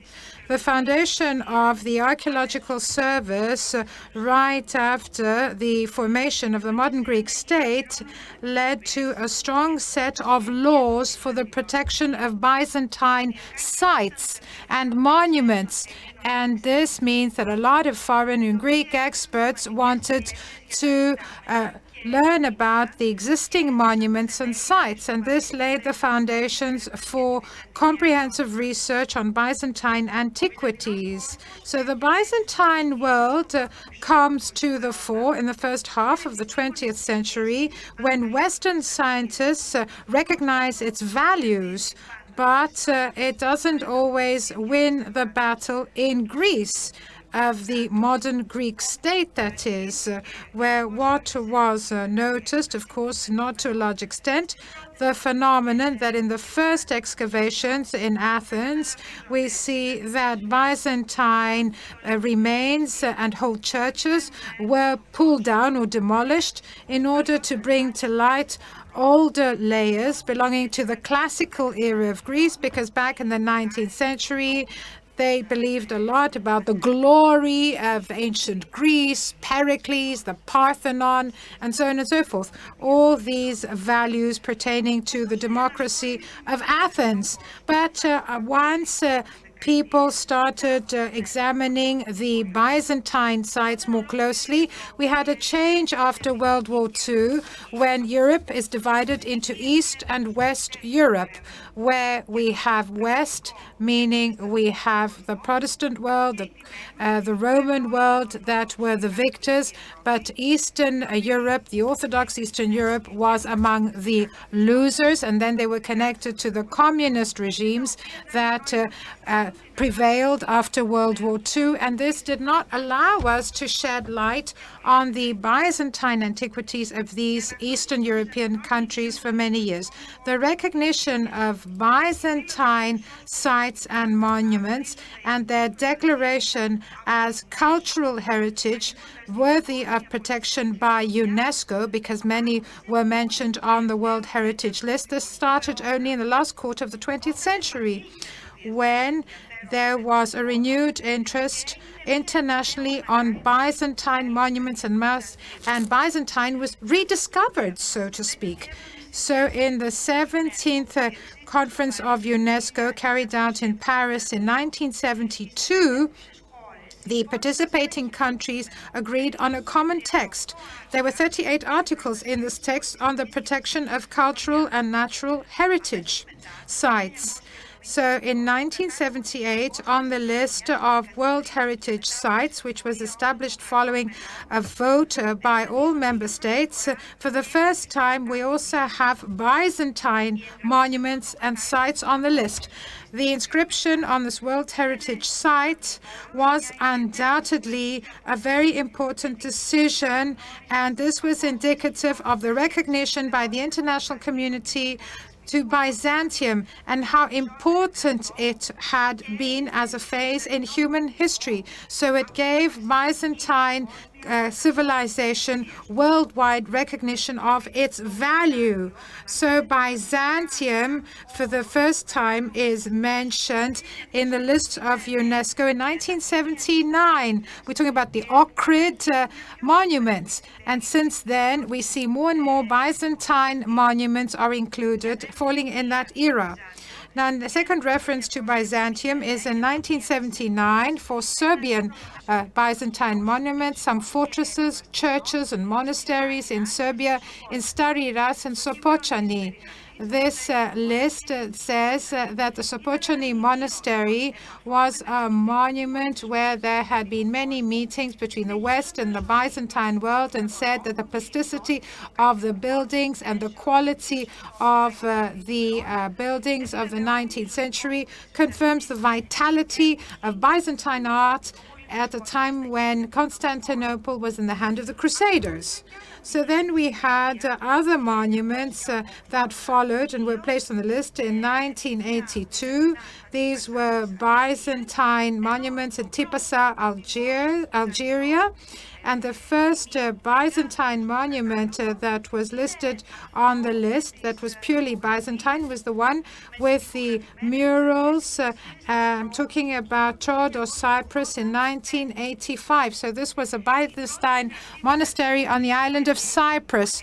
So while we have Byzantine monuments on the World Heritage List, in 1988, when in this list of World Heritage Sites, we had the inclusion of 15 monuments from Thessaloniki. You see them on the slide.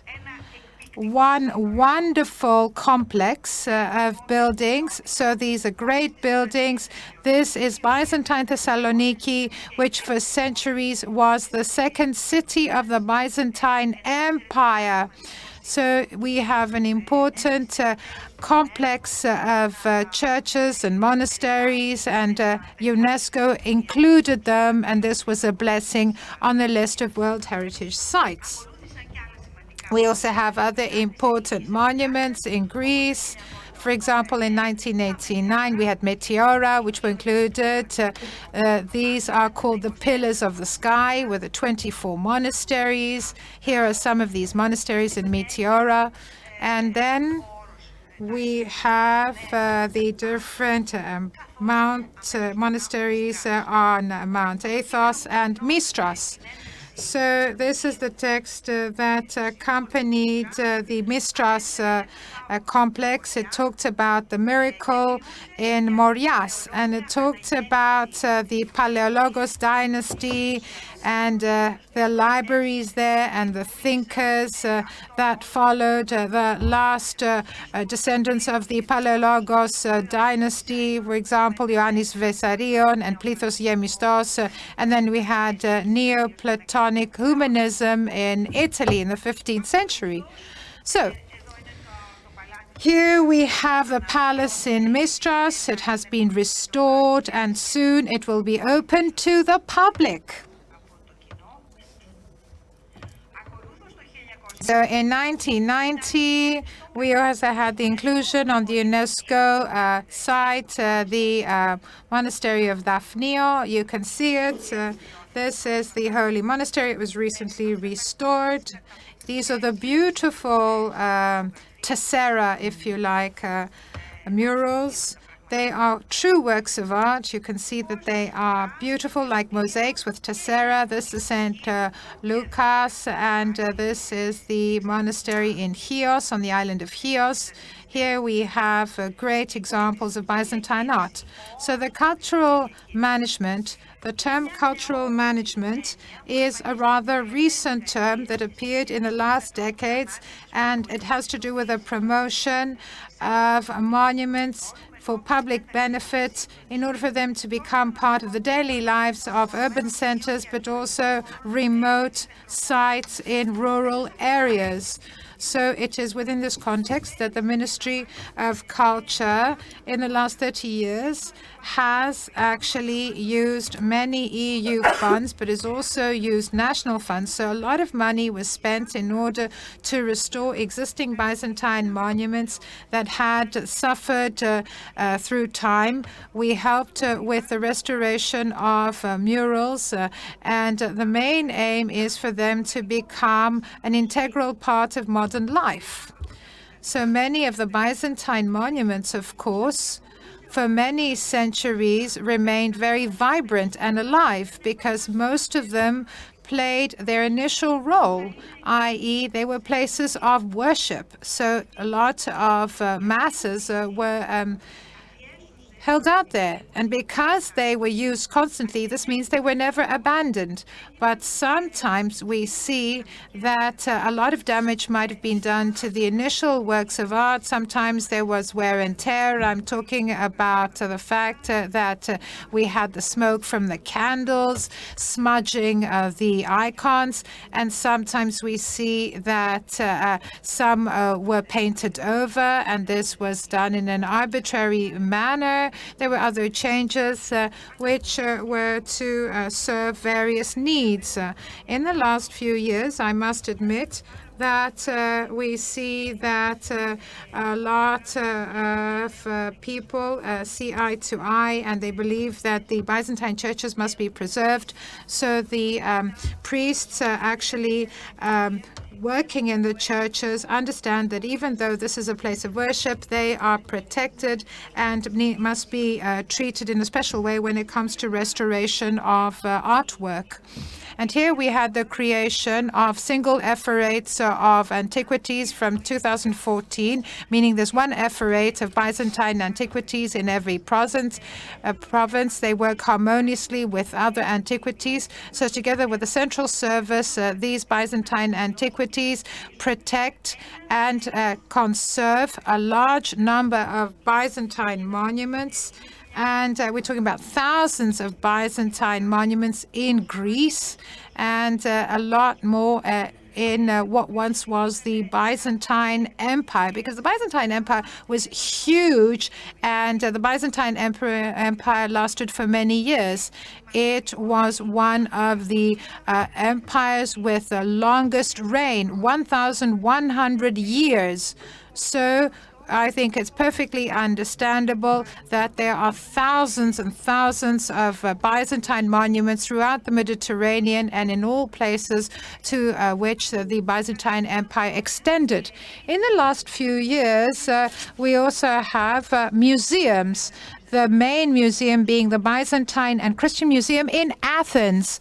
In Thessaloniki, we also have another museum for Byzantine civilization. They emphasized more the secular nature of Byzantium, not just the ecclesiological one, because we know that Byzantium was a secular empire, and we know that the religious monuments were restored. Why? Because they remained in use for a number of years. So through this experience of restoration work, which is the work of the Ministry of Culture, the Ministry of Culture has quite a lot of know-how at many levels, and it has found ways to conserve and restore monuments with great quality.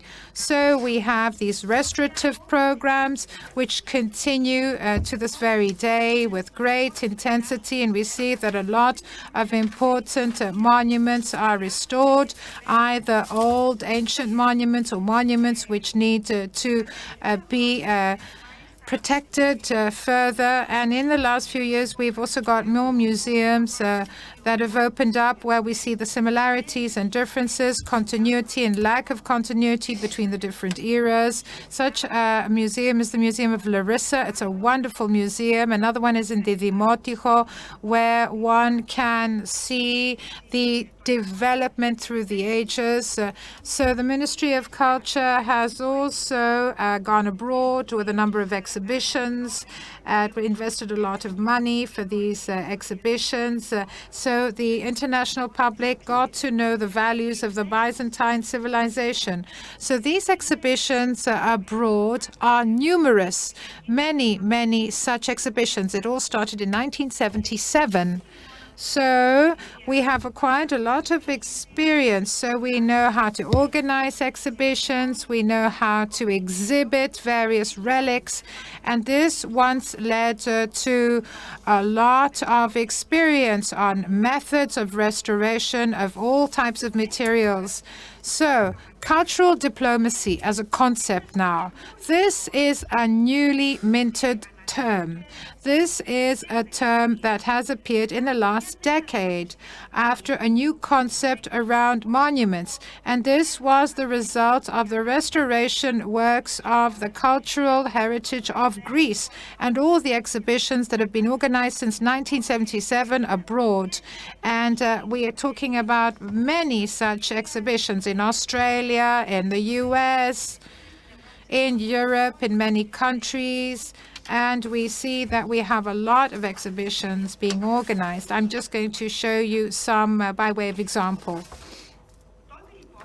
So then people realized the benefit that one could gain, not from trying to open up these monuments for the tourists, but also to talk about the values promoted by these very monuments. We're talking about peace, which is a universal value, love, communication between people through their cultural heritage, exchange of know-how, referring to techniques, but also the brotherhood of man, solidarity, and this has to do with the cultural wealth of each country. And this is something that will naturally lead to tolerance of diversity, respecting the specificities of others and of various populations. So the main principles governing cultural diplomacy are an honest exchange of dialogue, reconciliation, people getting to know one another through their cultural wealth, the objective presentation of research without doctrines, and promoting the elements of the Byzantium, which made it the strongest empire in the world. So preservation and conservation of Byzantine monuments their inclusion on the list of UN World Heritage Sites, and the Ministry of Culture constantly strives to include Christian monuments on the UNESCO World Heritage List. The exhibitions in foreign countries, these are tools of the so-called cultural diplomacy. The Greek Ministry of Culture is ready, thanks to its know-how and the specialized staff that it possesses, to contribute decisively to the preservation, restoration, conservation of mobile objects of the Byzantine era and of the existing Christian monuments outside Greece as well, not just inside Greece. All the above are strategic goals of the Ministry of Sport and Culture, which strives to create more and more attractive monuments, attracting Greeks, but also foreign tourists. So there's a lot we can do, and I think a lot remains to be done, because this is an interdisciplinary matter. It's cross-sectional. What we need is to make use of cultural diplomacy. We need knowledge. We need cooperation between ministries. We need to be decisive in our action in order for us to have more tangible results and to get to know one another, for people to live harmoniously together. So through the cultural diplomacy channel, we may overcome problems which we would not have overcome otherwise. So the Byzantine world is a great wealth for humanity, for human history.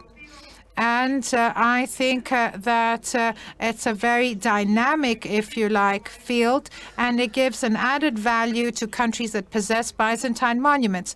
The Ministry of Culture and Sport of Greece is available, and it will contribute to any such purpose. Thank you very much.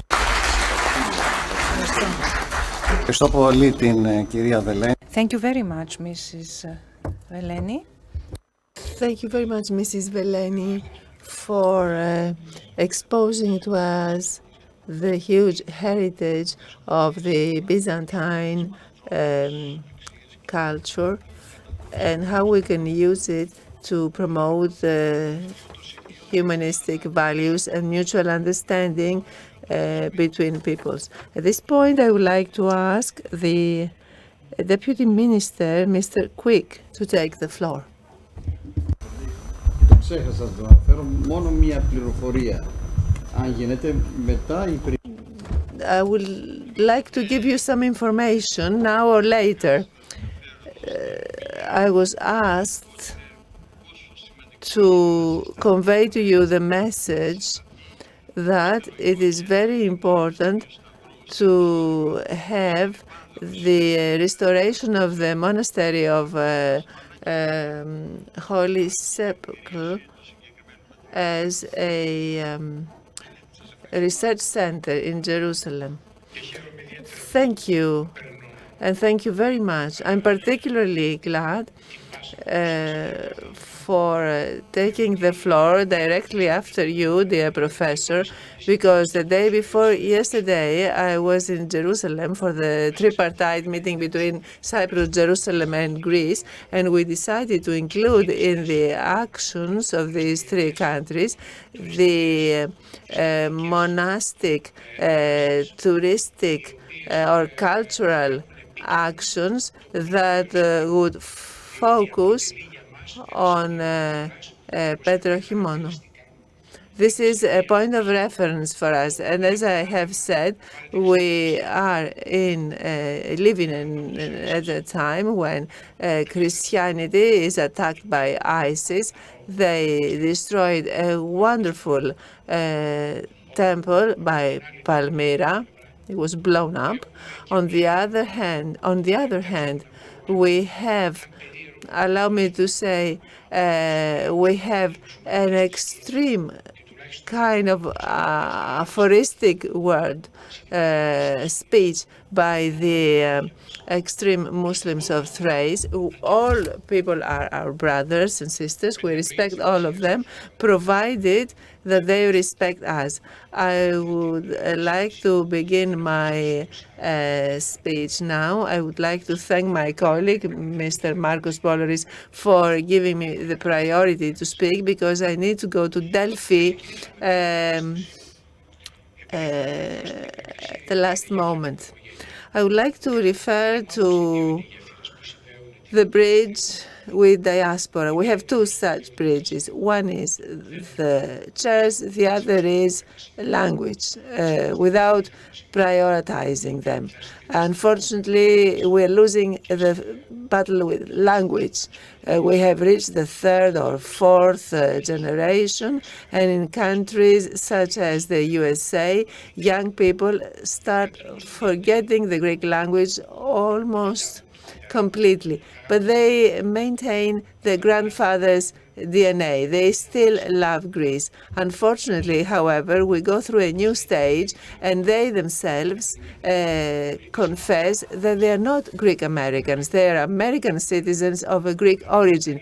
This may hurt our feelings on the one side, but on the other side, it tells us how necessary it is to tackle this situation as it is developing in countries, in states where the Greek dimension moved after the end of the 19th century. I will leave you with two exercises for homework, connected with the next session you have, that is missionary work and diaspora. It is a fact that currently we have a lot of changes at the world scene. We have new geostrategic interests promoted, new energy developments, with important findings, such as the announcement of the recent development outside Cyprus, where a huge quantity of natural gas was found, 3 to 8 million units.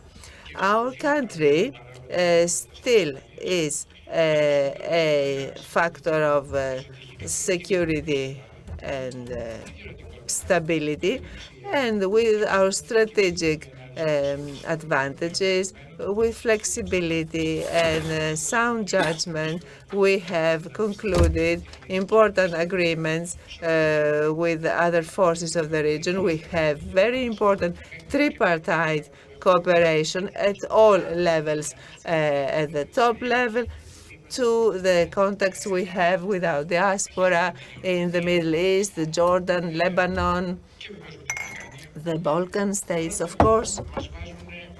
So all of this gives us a basis for our country to become not only a strong energy hub, but also a pole for investments, transit, commercial center, but, and this is even more important, a stability pillar in our region.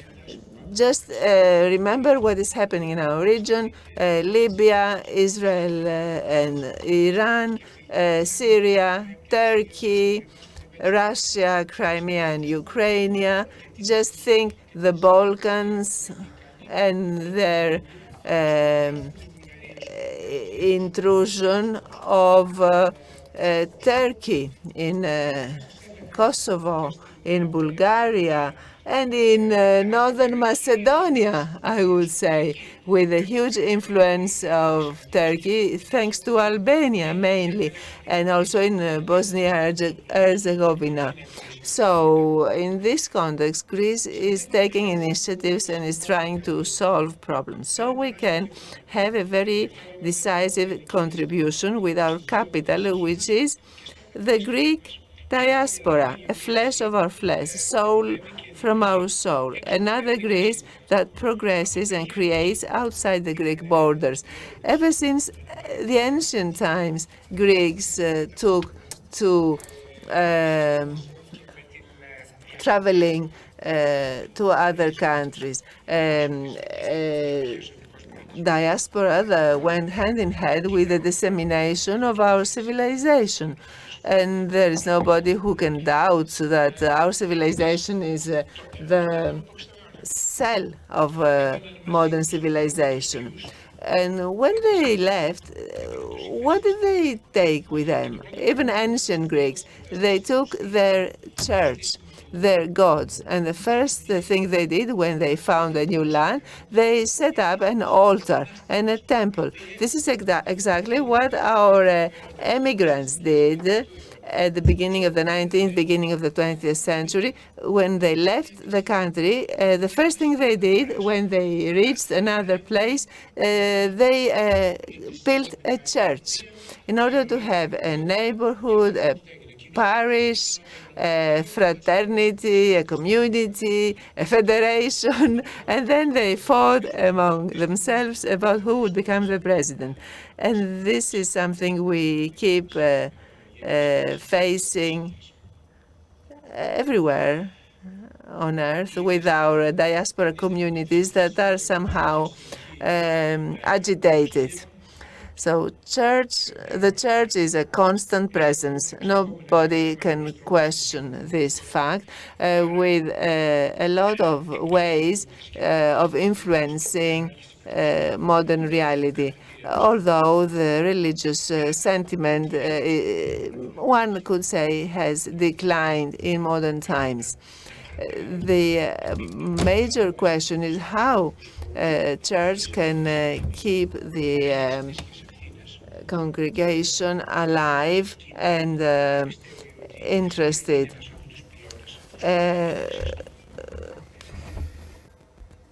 Especially in a state that believes that the church is one of its pillars of existence. The clerics of the past were very educated people. They knew the Greek language very well. They were the ones who took the initiative to create evening schools. Our clergymen today have a missionary zeal. We may have had, especially in the time between the two wars, we may have had no Greek language if the church had not been there to offer evening schools or Sunday schools, not in the form of religious teaching, but in the sense of offering Greek language lessons until the Greek state decided to send its own teachers. So the presence of the clerics is invaluable for the diaspora communities. Archbishoprics and metropolitans that expanded, organized all this educational, philanthropic, patriotic life of the diaspora with great success, I would say. New educational institutes were created in 1937, the Timios Stavros, the Academy of Boston, the Theological School of Sydney, 1986, the Theological Department in the Munich University, the Orthodox Academy in Toronto. But I remember when I used to be a journalist in the 80s, when the Greeks abroad invited me to go to Toronto in order to help them keep this work alive. And it wasn't a good thing for me. I mean, having to go there in order to keep alive what other languages have very systematically cultivated in state universities. I will not talk to you about the Israeli language, but I will tell you about the languages of many other countries that are trying to keep their national identity alive through university studies. And the point is, ladies and gentlemen, and I'm addressing myself to the church, the point is that the transformation of many factors has also caused, unfortunately, some friction between the communities and the church. This is not pleasant at all, and I can assure you that the Ministry of Foreign Affairs is trying hard, where there is still some sparkle, to intervene and convince the people there to reconciliate and to appease these conflicts and these disputes. No matter if you are a religious person or not, these problems, it's not nice to exist. And unfortunately, we see this kind of friction between the two sides, that is, the diaspora communities and the church. I will not enter into more details. You all realize where the problems lie. But what makes me particularly happy is the fact that in a continent in which there were some tensions some years ago, in my next trip to Sydney, together with Fotis Fotiu, we will be able to hold our meeting in a calm environment. And I can confess that this is something I owe also to the excellent behavior of the church on the one hand and the local community on the other. I will not tell you that I'm looking forward to see Ground Zero in New York. I'm not looking forward to it. There has been a delay.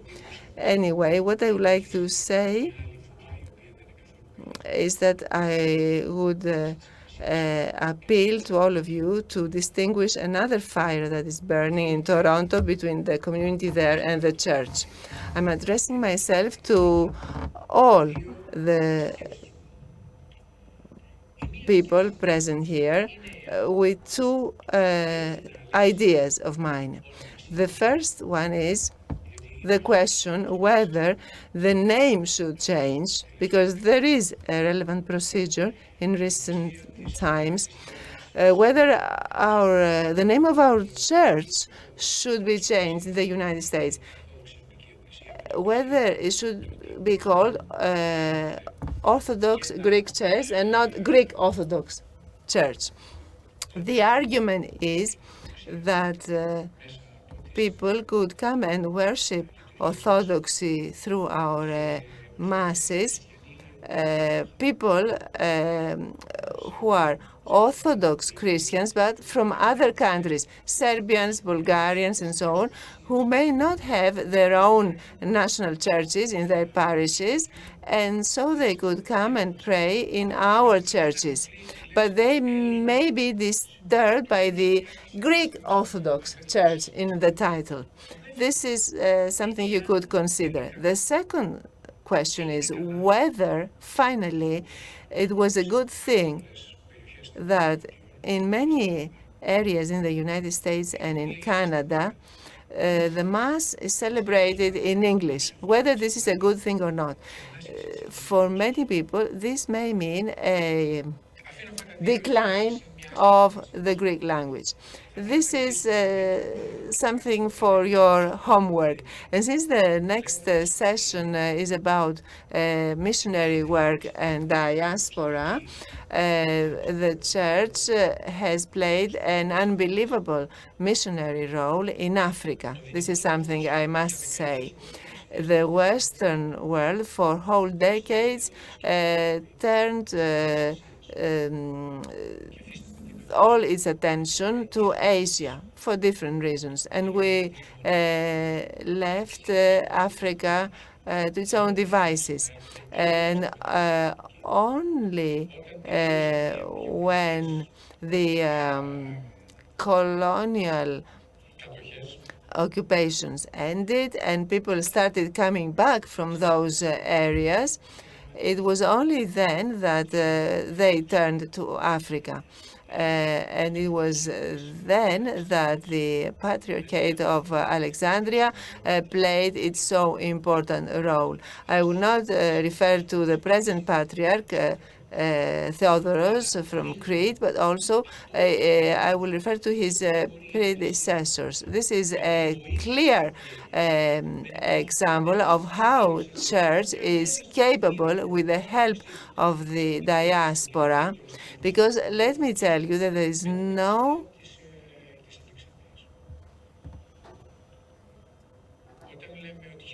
tension whatsoever between our communities there and the Church of Alexandria. 3,000 priests were canonized. When thousands of schools were opened for people to learn the language, this was done with the help of the diaspora communities of Africa, and also some help from communities from other continents. And the missionaries there, our clerics, not with the patriarch's rod, with a stick of wood and wearing boots, they went around in deserts in order to set up a church in a continent that is resurrecting, it is rising, it is turning its eyes towards Greece. It was only after 46 years that a Greek minister visited the continent. So this was very important. Thank you very much. I asked 2 questions about the operation of our communities in the United States and the title of our church there. Thank you very much. Thank you very much, Vice Minister Mr. Quick. I wish you a safe journey to Delphi. This reminded me that Delphi instruction, beware of time, and I would like to ask the audience, if you don't have an urgent question to ask, to conclude with this session, because we are really running behind schedule. Thank you. A very short intermission.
Είμαστε έτοιμοι, μάλιστα, βεβαίως.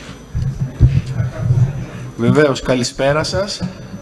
Good evening, Minister, Γραμματέα, σεβασμιότατη. General Secretary, Eminences, Right Reverend Fathers, most learned professors, ladies and gentlemen. We are going into the 6th session on monasticism and the Orthodox reality. In terms of time, we are running behind schedule, almost 1 hour and a half of delay. We will go on. I thank you for your understanding, and we will try to distribute time in an optimal way. So if there are no urgent questions, let's refrain from asking them so that we may give some time to the next session. It is with great pleasure that I'm announcing our revered speakers. We have the pleasure to have with us the Archbishop of Sinai, Damianos. Welcome. The Abbot, Mr. Eliseos. Welcome. And Hieromonk Theophilus from the Holy Monastery of Pantocrator. Welcome. Okay, let's start right away with your paper on timeless Sinaitic monasticism between civilizations, languages, religions, and its mystical dynamism in the Orthodox realm.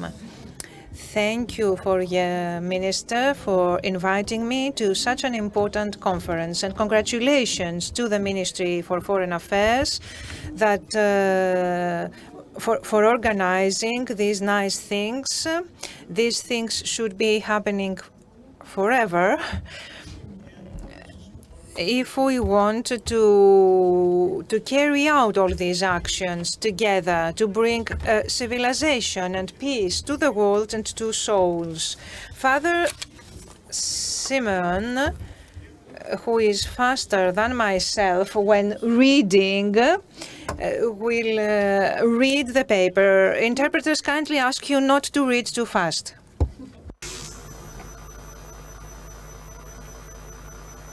Ευχαριστώ. Ο διαχρονικός συναητικός μοναχισμός Timeless monasticism in the inter-Orthodox realm. When Jaron was asked what is the role of the monk, our brother was walking in the desert. They saw a snake and they went away. The brother said, "Are you afraid, father?" And the Jaron said, "I'm not afraid, child, but I had to go because I couldn't escape the spirit of pride afterwards." In the secular perception, diplomacy is predominantly a political activity that, with a high degree of inventiveness and skills, is one of the main ingredients of power.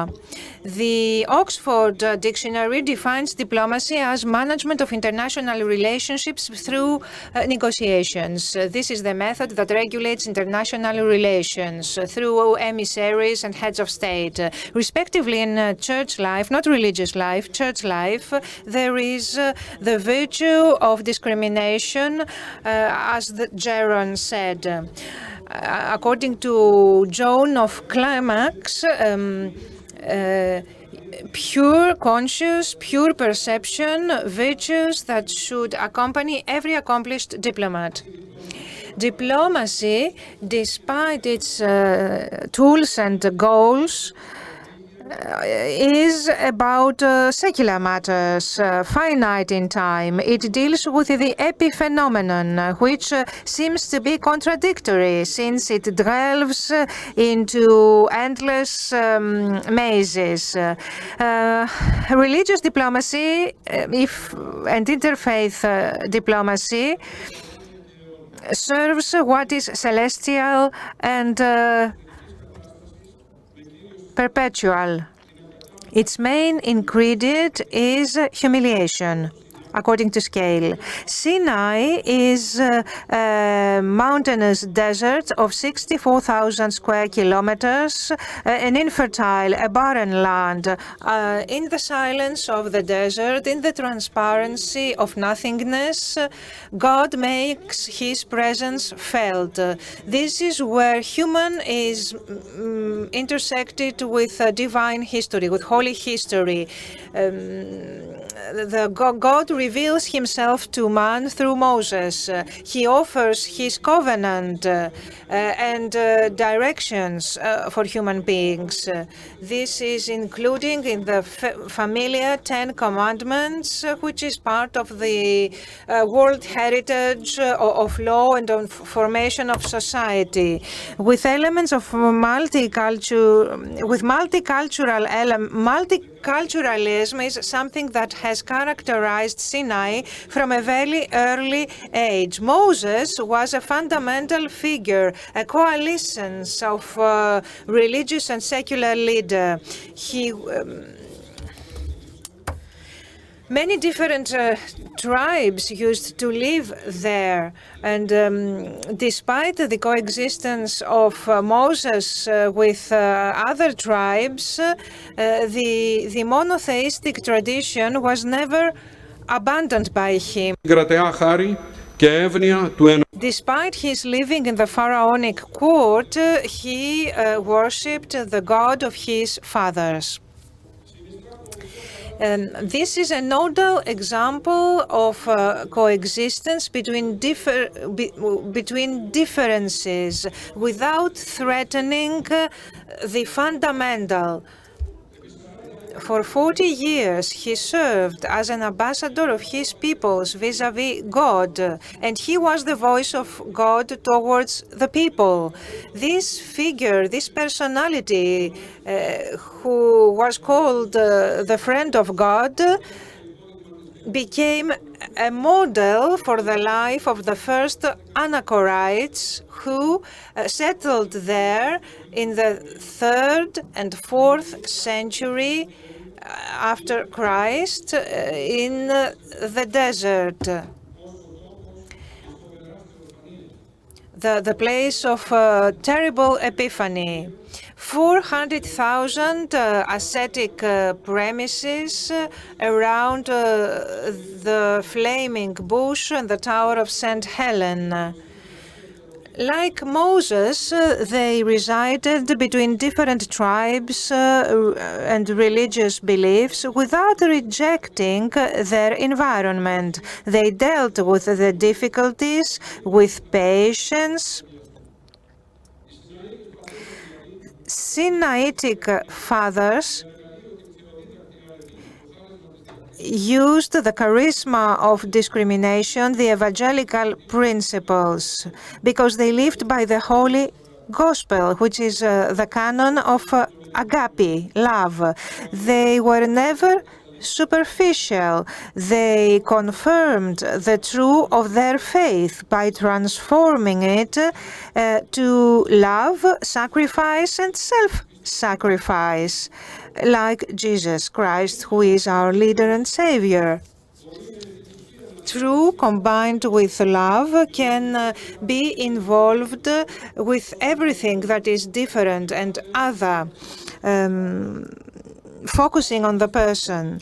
Based on this dialectics, the term alterity is used just as a technical term because ontologically creation is comprised by the creations of one who, due to the fall, operate with discrimination, mental discrimination, and this makes the richness of the churches, martyrs and saints.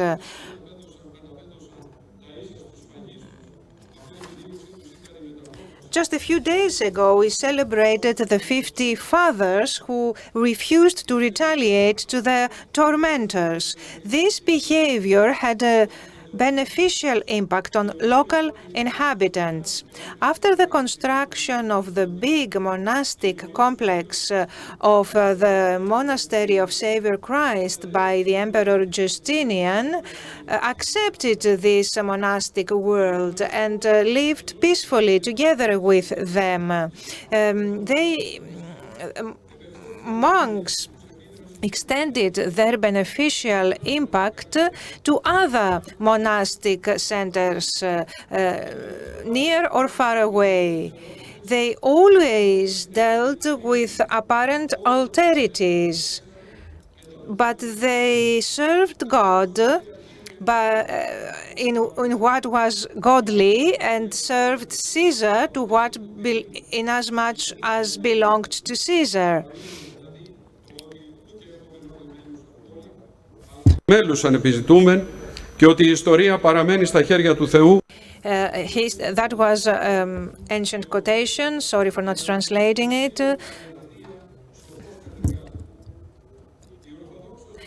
The Christian faith was maintained attached to the Christological doctrines after the councils and quarrels that influenced in 5th and 6th century the wider area of the Middle East.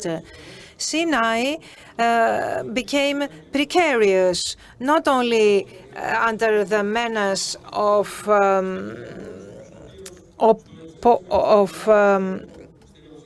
believers of other religions, but under the menace of believers belonging to their own confession. During the expansion of the Arab world, Islam was extended everywhere in the area. At that time, by divine manifestation, the monastery received the relics of Saint Helen. The holy monastery of Sinai is not answerable to non-autocephalous church in terms of administration. It is accountable to no other church. Ούτε του Αλεξανδρίας, ούτε του Αντιοχίας. Not in Alexandria, not in Antioch, not to Constantinople,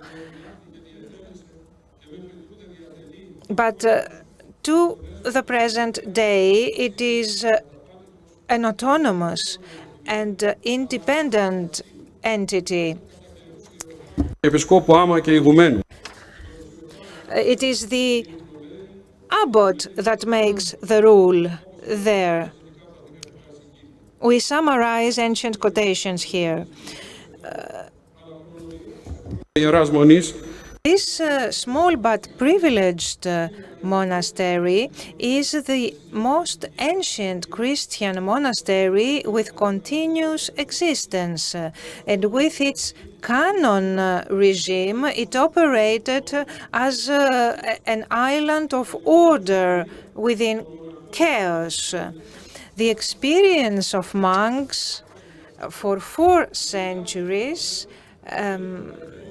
offered safeguards for a continuation of coexistence between the monks, the Christians who were converted to Islam, and to non-Christians. The conversion of part of the former monastic bank into a Muslim temple that was never in fact used. This was done in order to rescue the monastery, and they testify together with the mosque that was built there, they testify to the pillars of inter-religious cooperation. Αλλά και εδέχθησαν να διαφυλάξουν The monastic community has received and preserved holy icons.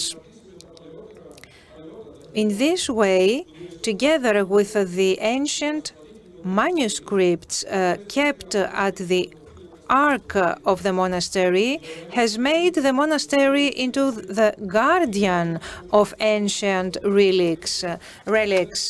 The dry conditions that prevail there, and this attitude among the monks led to the preservation of many cultural items, which are not just works of art, but convey the spirit and the ethos that gave birth to them.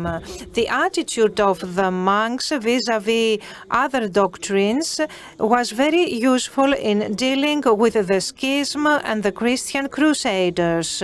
The monastery kept on having good relations with the West, and it commanded respect. It received honors by the other religions.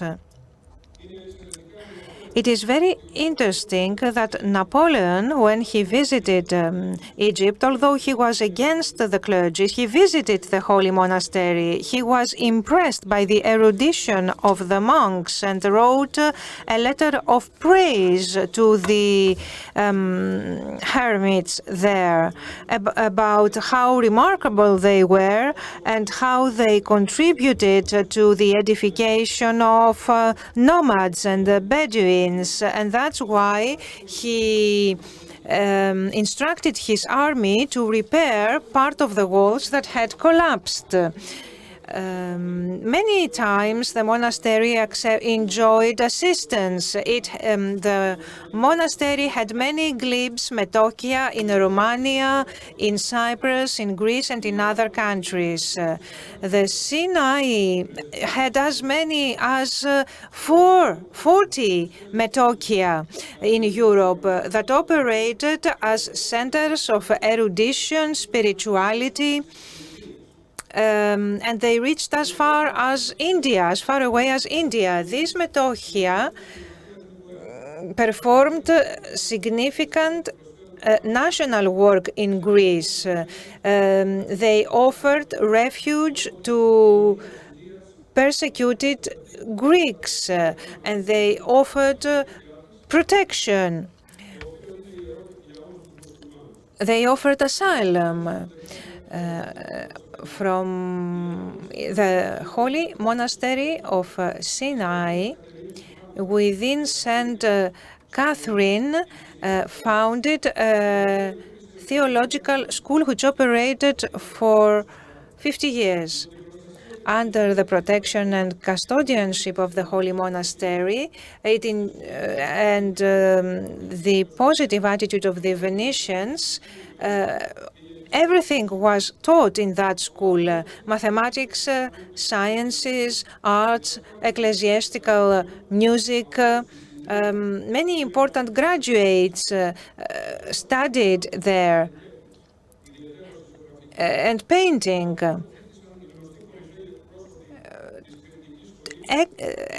Mikhail Damaskinos, George Glontsas, and many other excellent graduates originate from there.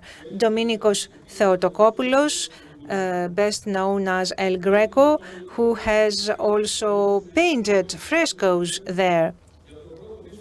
Της Οθωμανικής κυριαρχίας. In the first difficult century of Ottoman predominance, this school has been a refuge for Kandax Christians. In the metochi of Timios Prodromos at Fanar in Constantinople in 1815, there was the Third Patriarchic music school with canons and grammar. Rich and systematic education was offered. Also the Abbetio School, founded in 1861, which is still operative in Cairo, and it educates persons of any nationality free of charge in the first 2 steps of general education. Through time, the Sinaites, continuing the ancient spirit, consider education to be a method of diplomacy. The Sinaitic library also includes many foreign manuscripts.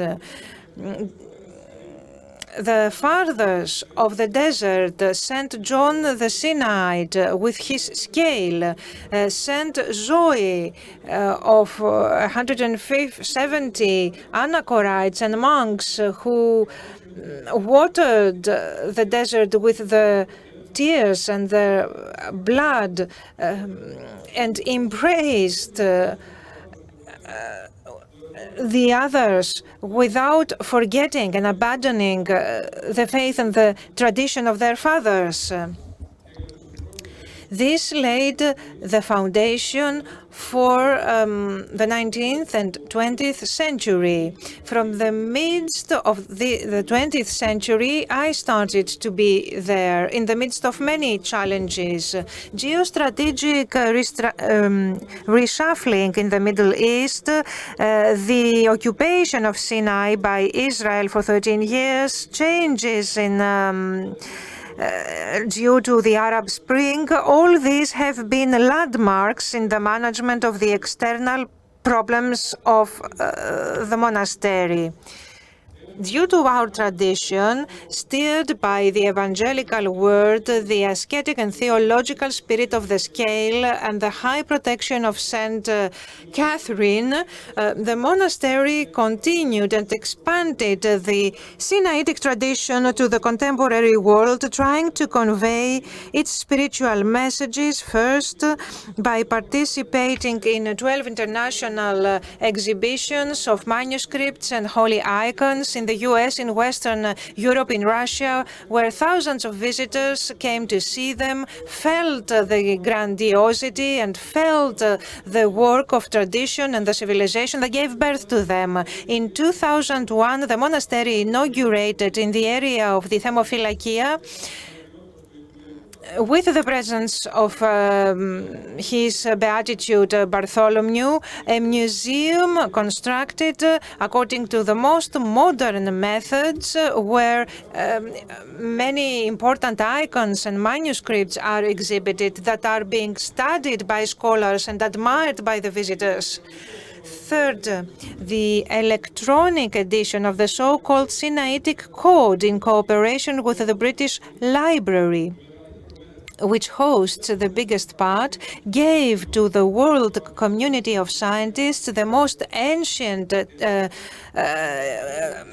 Old and New Testament, the digitization of manuscripts, the continuation of digitalization of important relics and heirlooms ensure the digital preservation of its spiritual treasures in a global spirit of destruction of cultural monuments. The work of electronic digitalization goes on with the sponsorship of the Sinai Foundation, and experts are used, experts in taking photographs of mosaics and palimpsests. Που έχει αναλάβει την κτηριακή ανάπλαση της βιβλιοθήκης του Σινά και των πολλαπλών χώρων και εργαστηρίων αυτής σε συνεργασία με την Αιγυπτιακή Αρχαιολογική Υπηρεσία. We have worked together with the Egyptian Archaeological Service to preserve many heirlooms and relics. With understanding and pacification, the monks live together not only with the Muslims, but with everybody else by helping, by offering health services free of charge, by offering accommodation to pilgrims of all confessions that come there and are accepted in respect without syncretisms and without any wish for homogenization. Many visitors come to the monastery in order to get to know, admire, and worship the sacred heirlooms, culminating in a visit by the Pope that was performed with great discretion. We preserve good relations with other monastic centers like Mount Athos. We look with affection heterodox confessions and other religions, taking into account the sensitivity nature of the area where we are situated. We promote this noble notion of religious diplomacy centered at defending the freedom of the person and bringing together different groups of people. I hope that Sinaitic fathers will always persevere in achieving even more for our holy monastery and for our nation, forever serving the God and the Virgin Mary, our and the Saint Catherine. Thank you very much for your attention.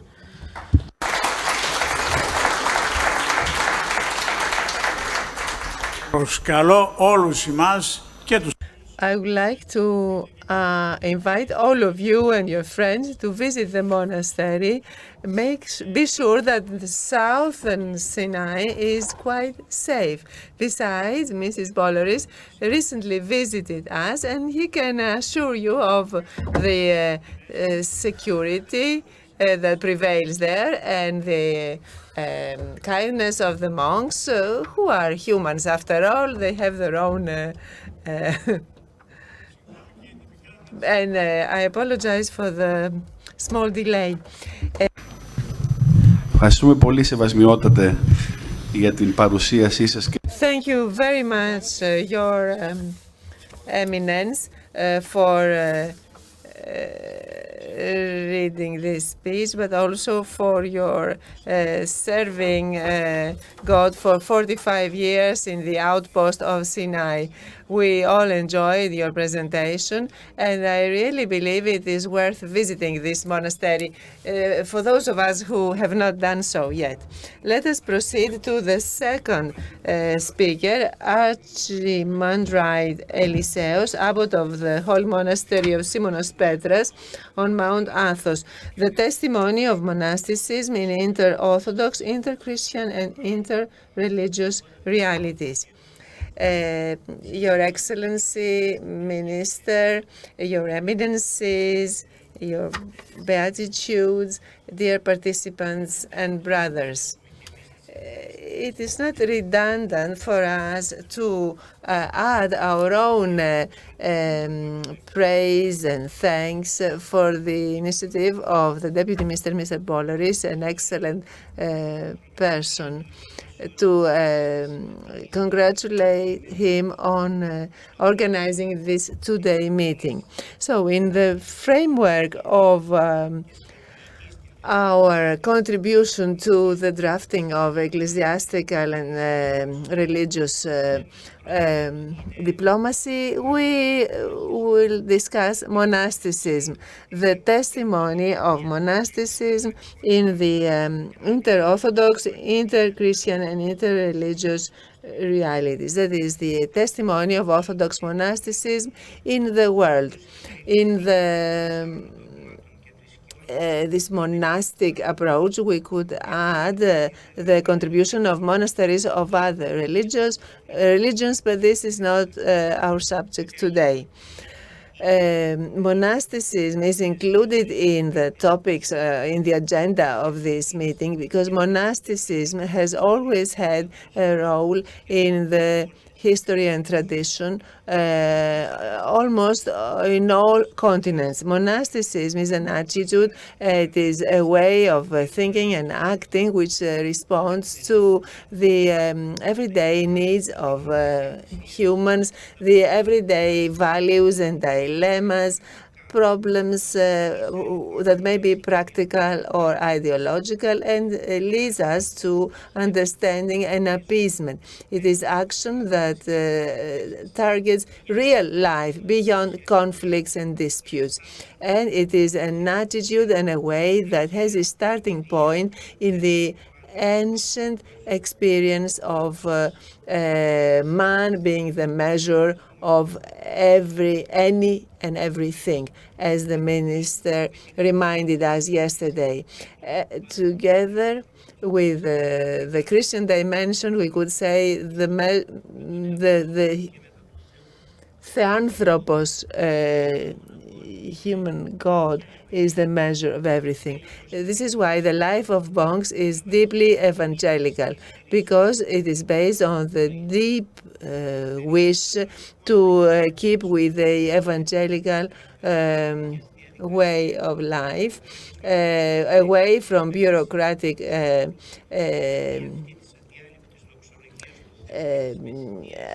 obstacles. Monks work in favor of the world peace. And not only that, but on a daily basis, it testifies, monastic life testifies the resurrection of God and of Christ and his constant presence among us on every single day of our lives. And this is expanded to eternity. This mission of monasticism takes flesh in particular time and space, because without having power and secular force, its course is always a course in the desert. So that in modern terms, one could say that monasticism is like a migration movement. We do not have a city to live in. We are looking for a city. It started in the country of the Nile. It went into the cedar trees country. It jumps to Cyprus, Propontis. It goes through Greece. It branches off in the west. It flourishes on Mount Athos. Then it moves to Slavic north. And today again, it reappears in the Western Hemisphere and in the Far East, while at the same time it comes back to the African continent from where it started in Indonesia and Taiwan, in a way that does not use infrastructures or planning. Monasticism in this way embraces the whole of the world. In the East and the West, monasticism has conquered among the faithful a high prestige, such as it being the vertebra of the church, the spinal cord of the church. And this is something that is still going on with the sanctification of the most recent cases of monks coming from our monasteries. And having the Mount Athos as its center, the monastic world is always ready for sacrifice in a solitary and angelical society or community. On the basis of this content and history of monasticism, our past and present experience, does it justify the presence and role of monasticism in the modern inter-Orthodox, inter-Christian, and inter-religious reality? We have a huge volume of information. Because of the limited time we have, let us conclude to some brief points. It seems, it is evident that monasticism with a vision of completeness for human life. Monasticism, I'm saying, has managed quite well. First of all, it is obvious that ever since monasticism appeared, the world was filled with monasteries, and the different generations of monks have conquered the desert, turned it into real villages, especially in the 5th and 6th centuries in the West. Second, monasticism has become the guardian of the customs and traditions of the conscience of orthodoxy and the nation. This is a testimony of the dynamics of the Orthodox way of living. Especially Mount Athos has always been one of the most important centers. The intangible heritage of all the monasteries and the tangible heritage, in spite of all the distractions, testify to the accumulation of important ascetic achievements, the spiritual offer to the intellectual life, the law, the handicraft, a huge reserve of human creation, a gift to God and to human and the humanity. Third point, the dialogue in the 19th century between the Enlightenment and the traditional representatives of monasticism at first sight appears to be reaching a dead end. But if you look at the literature more carefully, because of the high educational level of both sides, we see that it gave fruit. Finally, and eventually, that dialogue contributed to the birth of a neo-Hellenic synthesis of a balance between ration and the mystic vision of life, between institutions and charisma. We do not have any time to analyze these important notions. One of our fathers has written that Mount Athos has also become a contact point between Greeks, Syrians, even Latin monks. We must also remember that national distinctions between monks in Mount Athos are rarely stressed. There are very close personal relationships, and the whole history of South Slavian letters reflect the tradition of Mount Athos and the Orthodox civilization in the Balkan Peninsula. Dionysios Zakynthos is writing about Mount Athos the following. Mount Athos was not always a place of spiritual exercise, but also a meeting point where theories about the law, about institutions, about social relations, about governments and diplomacy, about financial and taxation methods were discussed. The various rulers found the human element, but also human standards in the monasteries of Mount Athos. Mount Athos also contributed to the creation of criteria for emancipation, the emancipation and the creation of national communities and countries, national states. Sixth point, we would have a long list of testimonies, but I'm just limiting myself to a sixth aspect of the monasticism of Mount Athos in particular.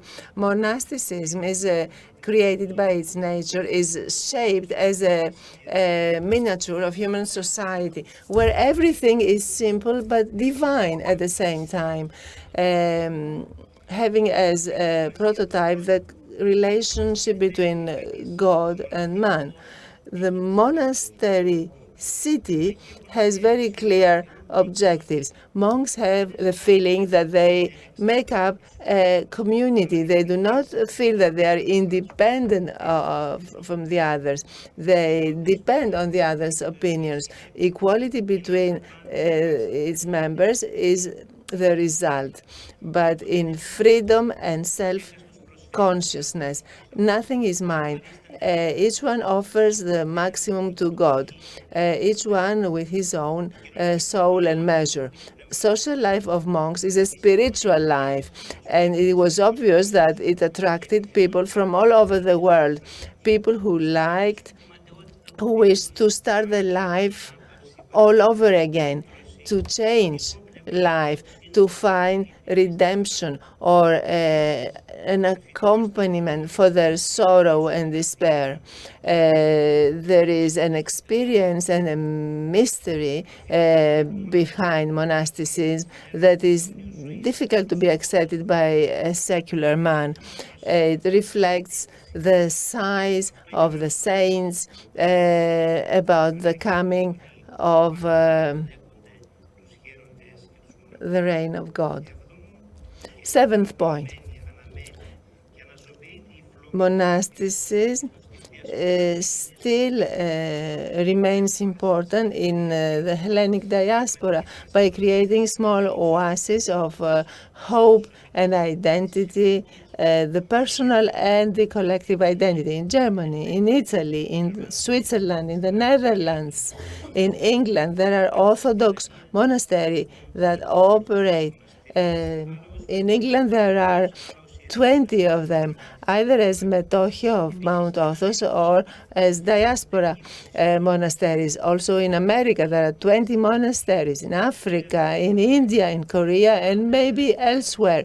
Directly or indirectly, in organized communities or by isolated persons, the monastic ideal surrounds the whole of the world as small islands in the sea of the world. Let us not forget, besides, the real monasticism is a vehicle of peace. It teaches the unconditional love. It is a carrier of tolerance and respect for all people, regardless of religion or other convictions. Of course, I cannot exhaust this topic in my presentation, but I just presented some elements that could be used by the state in order to decide about the policies that will aim at the common good, will upgrade the quality of life of citizens, will contribute to the peaceful coexistence between peoples and civilizations, and will convey the real life, real meaning of life, pain, hope, and death. These are ideas that could be taken into account by the state. First of all, monasticism has always been a radical challenge for the world and its values. This is why it is characterized by stability and consistency. This is why the state should always respect the particularities of monasticism. It should avoid trying to secularize it. This is how people want us.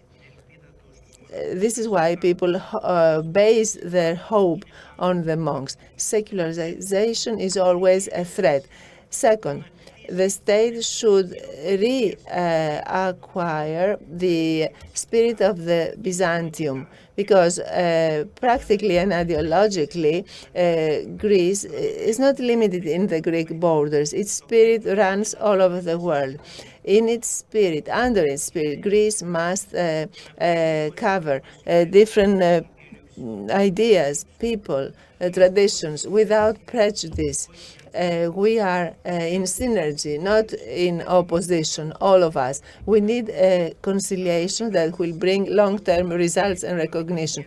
This in particular means for monastic foundations, acceptance of their identity, reduction of bureaucracy, increased autonomy in their action and objectives. This does not need any resources, it just needs the will.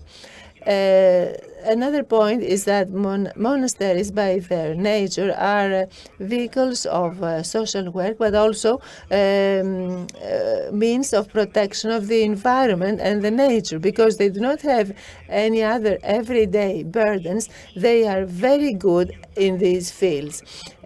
So the practical encouragement of such programs would have a multiplying effect. Fifth, monasteries, especially on Mount Athos, are hospitality centers. They offer hospitality for people who can there learn the Greek language, arts, or carry out other studies, exchanges in various fields of know-how. In general, the encouragement of such efforts would have useful results that could reinforce the diaspora staffing. Nowadays, we currently see visas offered for such endeavors, especially in the Middle East. This point needs re-examining. Fifth, the drafting of protection plans for sacred places and the cooperation of the respective religious communities will help promoting them so that they may have a greater effect on the public. Plans with particular and specific plans, such as the ones that have been elaborated by Mount Athos and UNESCO, and because of the lack of resources, have not been implemented yet, although they are absolutely necessary, urgently necessary.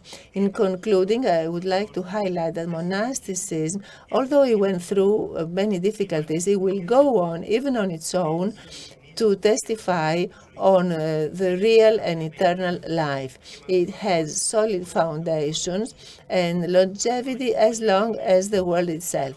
Monasticism has a future. It helps the church and the people. It answers to most of the questions of modern man and preserves the eternal value, human values, by clearly distinguishing between what is universal and what is globalized. Thank you very much, your very reverend Father, for your presentation and for your practical proposals that we will study here at the Ministry of Foreign Affairs. Now we give the floor to the last speaker of this session, Theophilos, holy monk from the Holy Monastery of Pantokrator. He's going to talk about monastic foundations in Greece and abroad, their legal statutory framework, de lege ferenda. Οφειλέστατοι Άγιοι Αρχιερείς, εκλεκτοί σύνεδροι, καταρχάς θα ήθελα να εκφράσω τα συγχαρητήρια στον εξοχότατο Υπουργό. First of all, I would like to congratulate His Excellency the Deputy Minister for organizing this conference and thank him for honoring me with this invitation. The Greek state has the unique privilege of having under its protection, directly or indirectly, monastic centers and ancient institutions, maybe the longest living ones in the modern world, which have survived empires by conquerors of other nations and religions and have reached our days. Their longevity is due, among other things, and to a great extent, to the care of the builders and founders of these foundations, but also the ones that continued them, to equip them not only with the material means for their purpose, but also with the appropriate institutional framework, which was forged through the centuries and was given to us as a valuable relic and heritage. This has created an exceptional, privileged institutional framework, which has created the living spiritual monastic tradition, architecture, manuscripts, icons, and other works of art and piety. This institutional framework is due to a great extent to or rather to this institutional framework, we owe to some extent the radiation of our monastic centers. So if we want to discuss the lege ferenda, that is the law as it should be regarding monastic foundations in Greece and abroad, this means that we must update, adjust, and extrapolate to the future the uninterrupted institutional continuity of our ancient monastic regimes. We are going to discuss the ways in which 4 different conquerors embraced our monasteries, and we will conclude with some ideas about what must be done now. And I believe I will respect my time. First of all, the Mount Athos community. The first and most ancient legal foundation of the Mount Athos monastic community is based on a sigil issued by Emperor Vasilios I in 1883. It concerns the privileged regime for Mount Athos. More than 1100 years after it was issued, it is currently recognized by Article 105 of our Constitution, international treaties, and the community law. On the basis of this document, the customary law is turned into a written charter providing for immunity, exemption from public obligations, franchise, autonomy, inviolability, and more general, the avaton, the inaccessibility. So we could easily characterize this first document as the most ancient charter of Europe.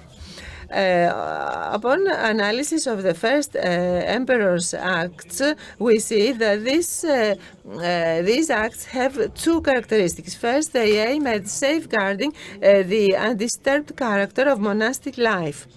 This characterizes all the arrangements since the foundation of Mount Athos until today. And secondly, it got not a unilateral character, that is the state protecting and enhancing the monastic community, but sometimes we have the synergy of the 2 sides, the Mount Athos community, that is, and the empire. And the result is the result of the will of both sides, and not the result of the emperor's volition. For example, in 1972, we have a document called Tragos, signed both by the emperor of the Romans and all the abbots, the 5 abbots of the time. Not 5, all the abbots of the time. Second example, the way Ottomans treated Mount Athos during the early Ottoman occupation.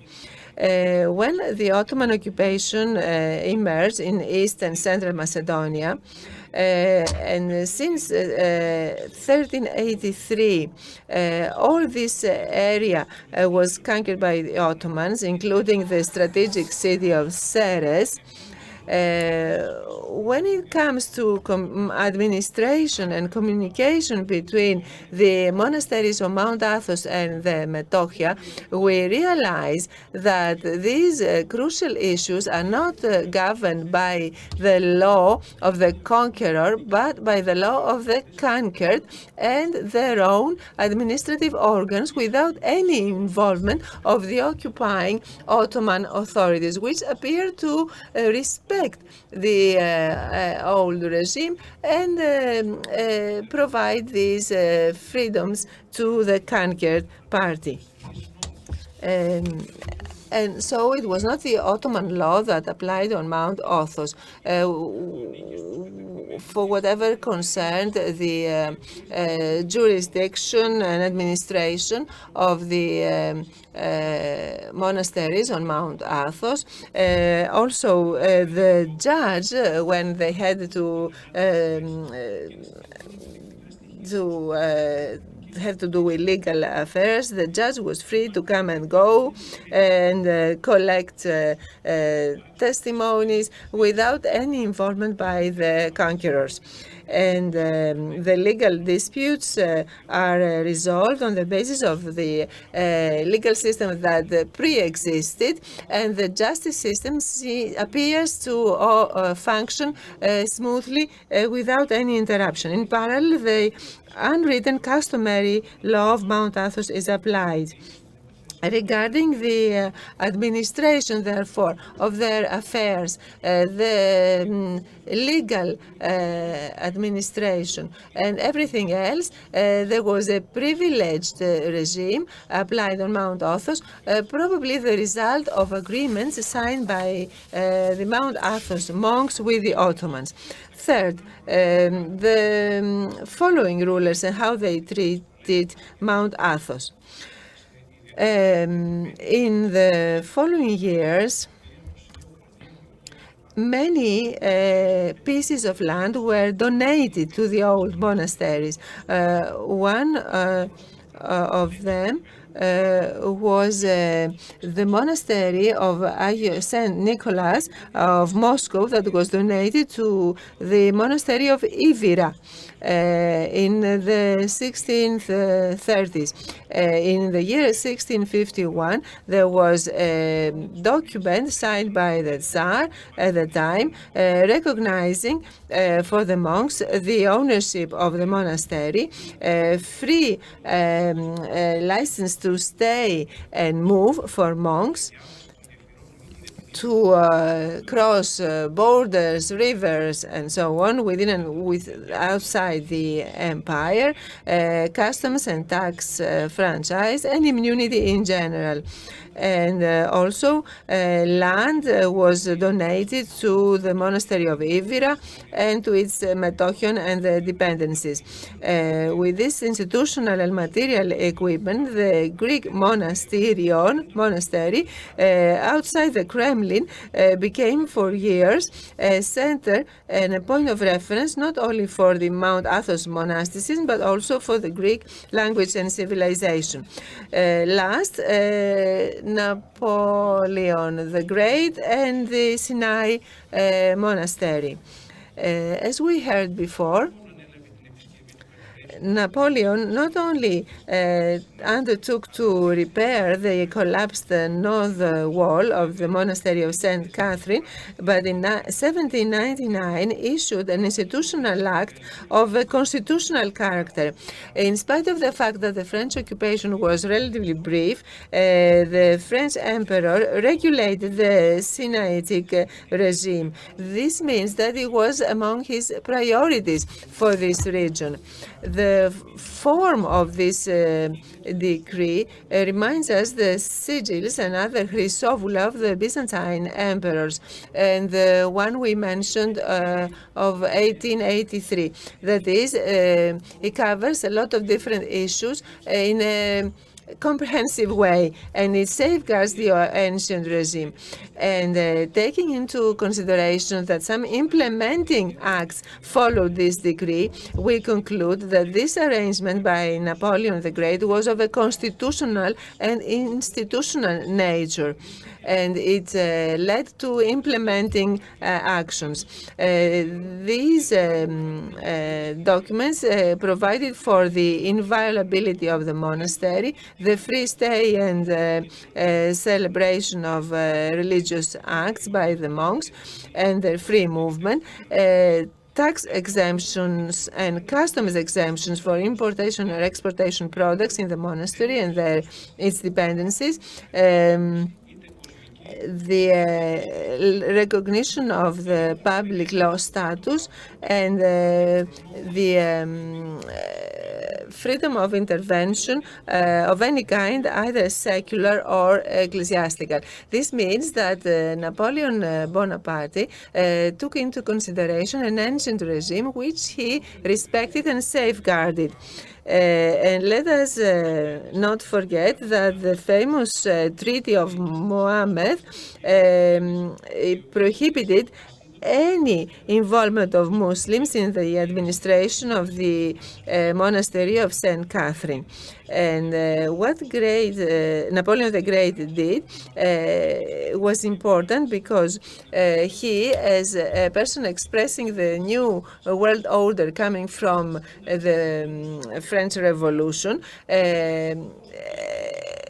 and at a time when there are obviously more urgent strategic and geopolitical priorities, he goes to the point of safeguarding the ancient regime for Sinai. Conclusions. The ancient monastic foundations transformed the material wealth and the generous emperor's donations to added value, having as a tool mainly institutions, which as a dowry and an acquis were consolidated and recognized. In the past, there have been other famous monastic centers in Middle East, which were very glorious for a time, but without the suitable institutional framework, they declined and disappeared gradually.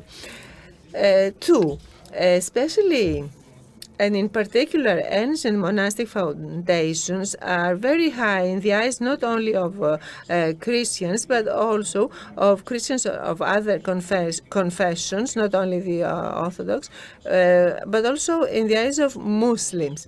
This is very important. Third, through the timeless character and the multiplicity of the assistance they received and the protection by all conquerors, starting with the Byzantine emperors, the founder of Islam, Muhammad, the Ottoman sultans, the Russian tsars, the Moldavian rulers, and even Napoleon the Great himself, it results that there is an unwritten rule of the international public law of a customary character, which has its object the institutional regulation of monasteries, regardless of who is the conqueror.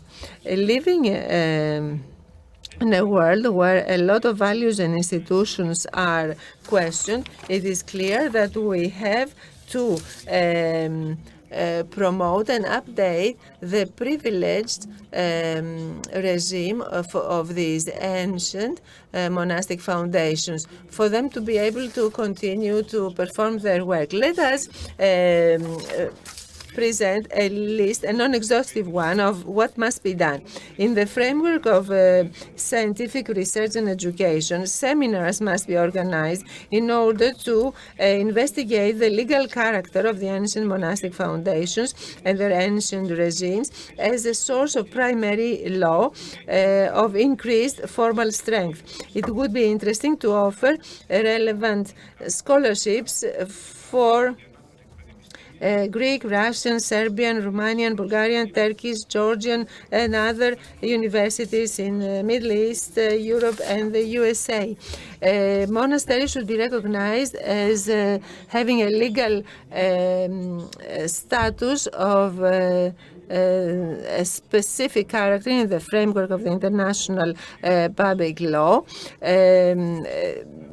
There is an unwritten customary rule of the international public law that governs the operation of these monasteries. This idea should be promoted in international organizations such as the UN or UNESCO, but also in interstate relations. Fourth, their assets must be protected in Greece and abroad. For example, there shouldn't be any expropriation of property. There shouldn't be assimilation of their ownership regime with that of the public assets and so on.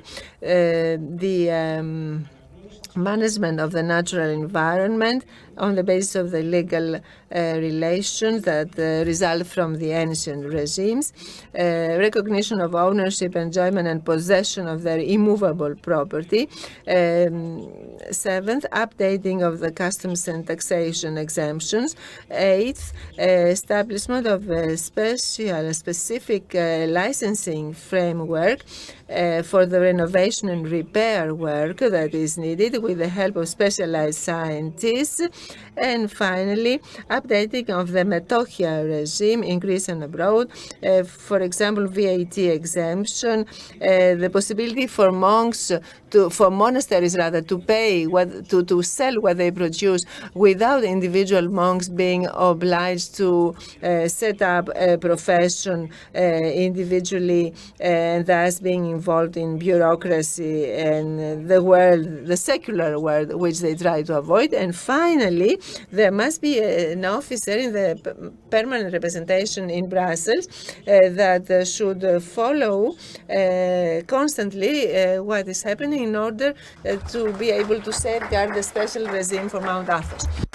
Ευχαριστούμε πολύ οσιολογιότατα για την ομιλία. Thank you very much, your Reverend Father, for finishing within time. We'll make a short break. Please don't go out of the room. Just to change guard. Please remain seated. Thank you.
Παρακαλώ πολύ στις θέσεις σας.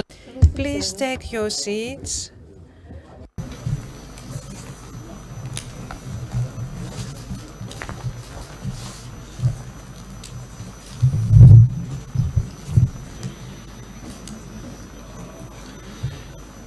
Η συνεδρία αυτή, This session, the last session of this two-day conference, shall consider the issue of diaspora and the Orthodox mission. The participants are the Metropolitan of France, Emmanuel, the Metropolitan of Sweden, Kleopas, the Bishop of Fanar, Agathangelos, and the Proto-Presbyteros, Dr. Konstantinos Kenanidis.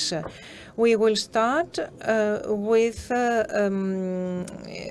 the Reverend Father, Metropolitan of France, Emmanuel. Thank you, Ambassador. Your Excellency, Minister and Secretary of the Ministry, Your Eminences, Right Reverend Fathers, representatives from other religious communities, ladies and gentlemen. One must be conscious about where one is and about the time. And having this as a rule, I will limit my presentation to the bare minimum, because I fully understand that you have learned a great deal. Everything has been said, but not all of us have said them. And this is the issue, that often we repeat what others have said, but it is for us to listen. Kyrie eleison. The Orthodox Church participates actively in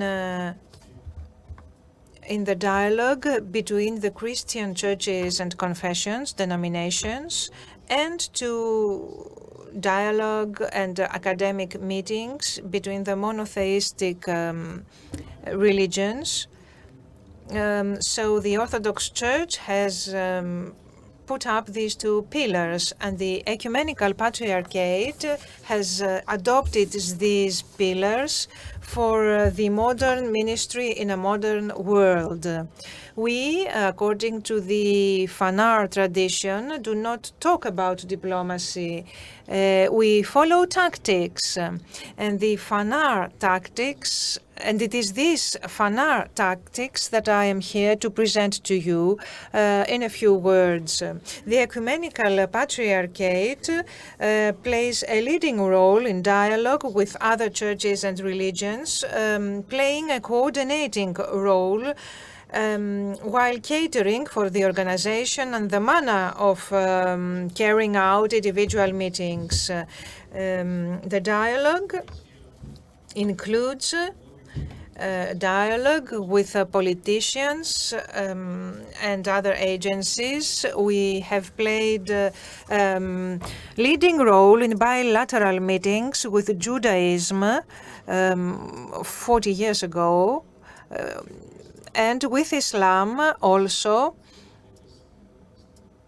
with our conferences and meetings between representatives from Islam. A large part of this work is due to a person who is no longer among us, the Metropolitan of Swiss, Damaskinos, who was in charge of the Patriarchate in Geneva, and he was the one who took it upon himself to start and perpetuate these dialogues. Already in 1961, he included the then future Holy and Great Council, Orthodoxy and other religions, also contribution of the local Orthodox churches in the prevailing of the big Christian virtues, brotherhood, love between the peoples. In the three pre-synodial conference in 1986, which became unanimously accepted and now expresses the official position of the Church.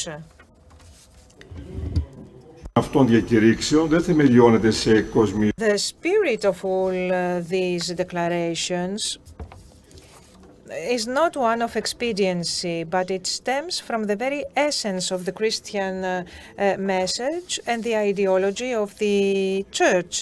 The academic meetings on Judaism and Islam started, as I said, with the initiatives of the then ecumenical patriarchate.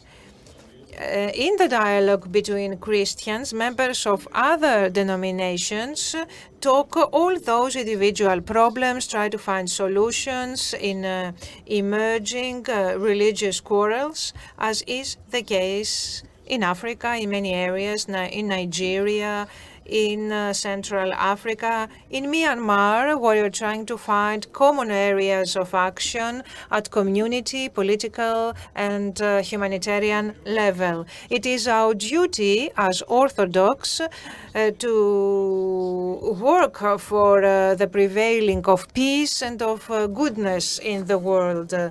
I will only quote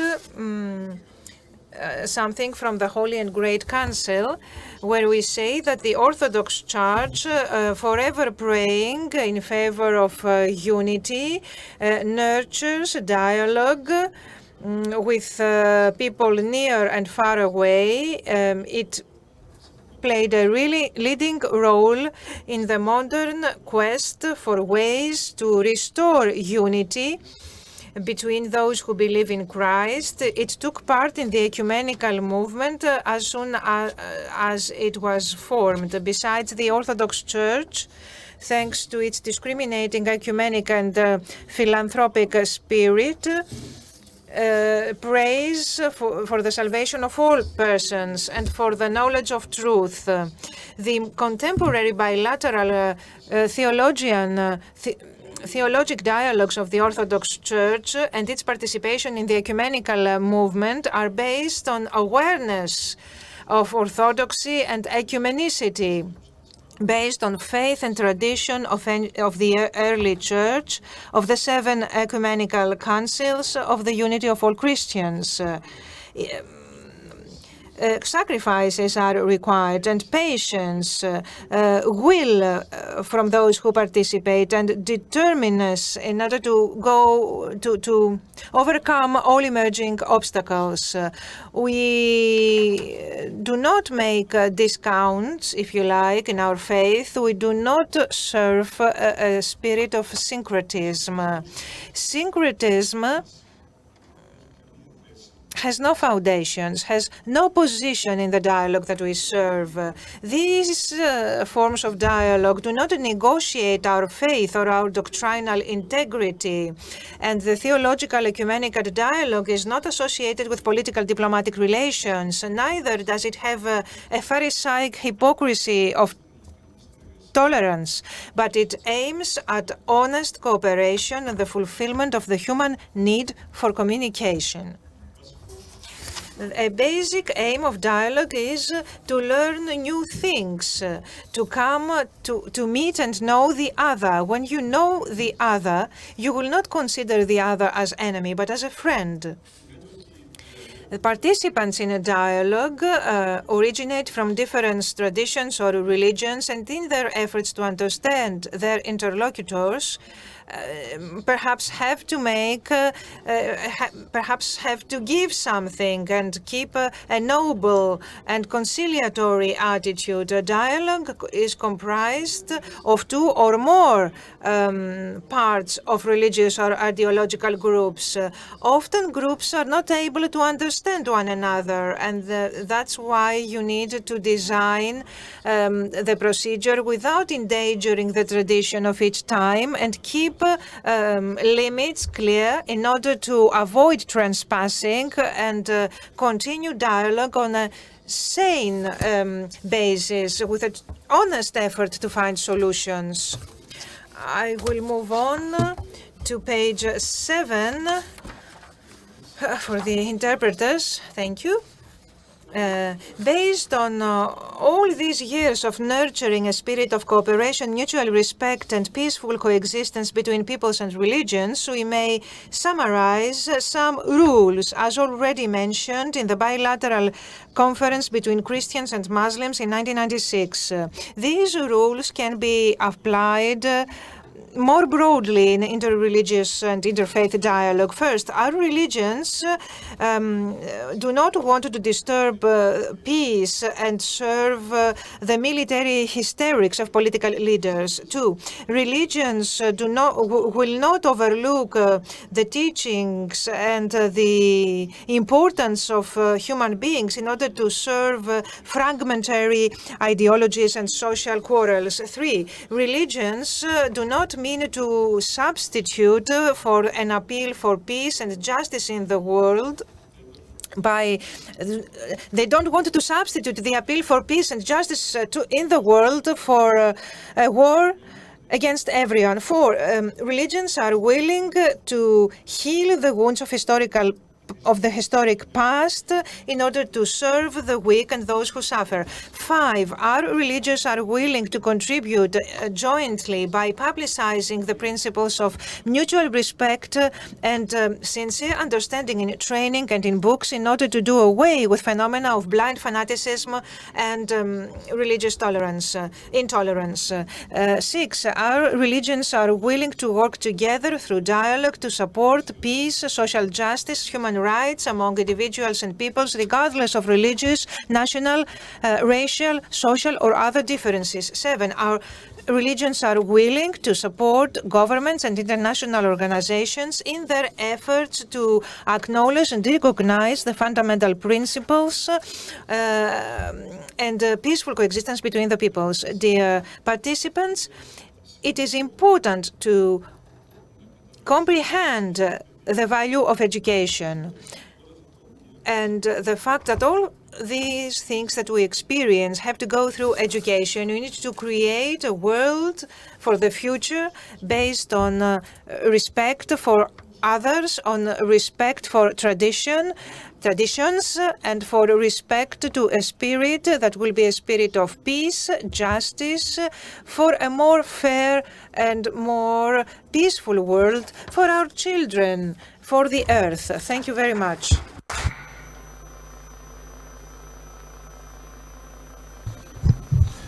Ευχαριστούμε θερμά τον... We thank His Eminence, Metropolitan of France, and let me say at this point that you have moved me, Your Eminence, by referring to the role of the former Metropolitan of Switzerland, Damaskinos Papandreou, and the work he has carried out by preparing the pan-Orthodox conferences and by participating in the interreligious dialogues. Thank you very much. It was very touching for me as well because I'm connected to him. Thank you.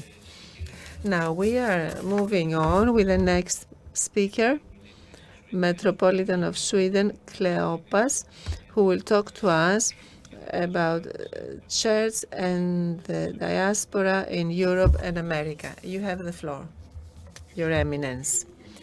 Your Excellency, Minister Bolaris, our host, dear Ambassador, Mr. Danasis, and cooperators of the Ministry of Foreign Affairs, Your Eminences and Reverences, dear fathers, professors, and participants representing the other religious communities.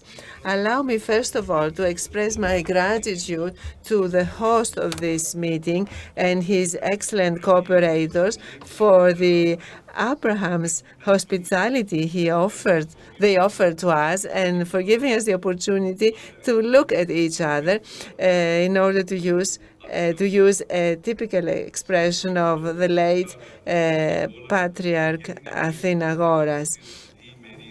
Dear Mr. Bolaris, I would like to thank you personally for the selection of the subject of this meeting, for your sensibility vis-à-vis the diaspora, and for the missionary work that I use every day in my service.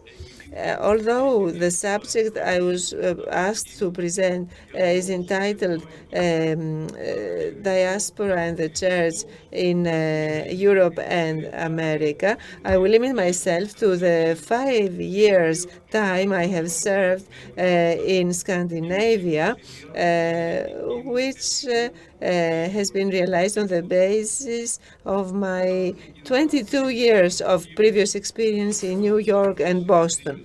So let us focus our attention to the subject of this session, diaspora and missionary work. Christ, addressing his students, describes the mission of his church through the mission of his students themselves. Teach all nations, baptizing them in the name of the Father and Son and Holy Spirit, and teaching them to keep everything that I have told you. Christ, in his sermon, becomes the first apostle. Therefore, the church, as we declare in our creed, is a missionary church, because it is sent by Christ and through the apostles to all the world. Every Christian ought to be a witness of Christ, his personal experience that characterizes him. Become my witnesses to the end of the world. Not only witnesses or testimonies in our immediate environment, but to the end of the world. The church, as its direct mission, has the missionary work, the annunciation, because this is not something that was completed at a given point in time, neither is it limited in some parts of the sphere, the African continent. It does not concern only the third world, neither is it connected with material assistance and charity. Missionary work has the primary role of spreading the good news, that is Christ's resurrection and the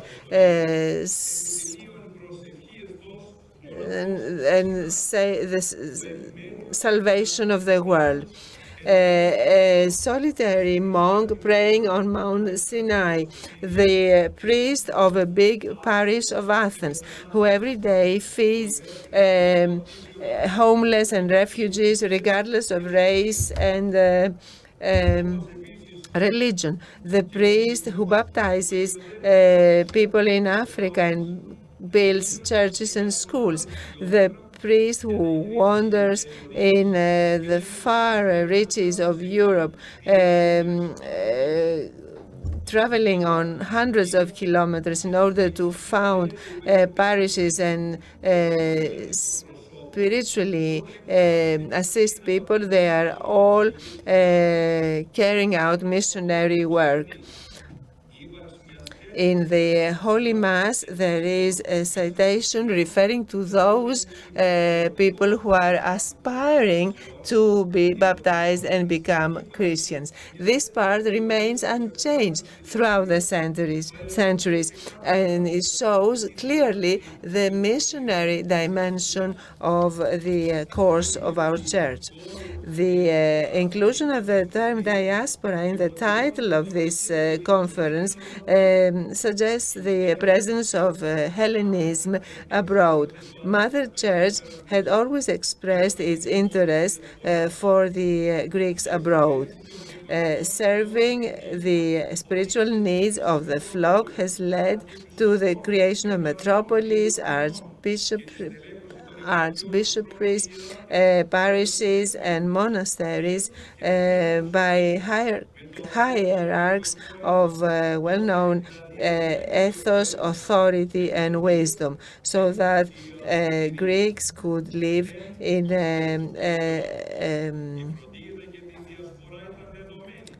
the wisdom of God. However, we do not navel gaze. We always turn towards the world as a whole, to those of different religions as well. The ecumenical dialogue was an opportunity for the testimony of the Orthodox experience, because our Mother Church was intertwined and linked with the diaspora. The church serves Greeks everywhere, close and far away, as Patriarch Bartholomeus said. And at the same time, the church exercised its missionary perspective. This is why every effort to repress its communication with the other nations finally failed. Hellenism, and in this case as well, serves humanity. It may sound chauvinistic to some, but historically it is proven that again Hellenism served the course of humanity. Greek language has become the vehicle of conveying knowledge and metaphysical thinking and philosophy. The foundation of colonies and the trade through the everyday osmosis has transmitted the Greek way. Greek philosophy, with the theater and the tragedy and comedies, arts and architecture, have disseminated a view of the world that promoted human beings. Even Alexander the Great's campaigns, with all the undesired characteristics of a war campaign, of a military campaign, in the end were a cultural raid, a successful effort to attract the regions he conquered to a higher and nobler way of living. In the same way, in our times, and coming to our topic of the session, Hellenism once again serves human progress, becoming in diaspora a carrier of the Orthodox Christian experience and the Orthodox Christian faith.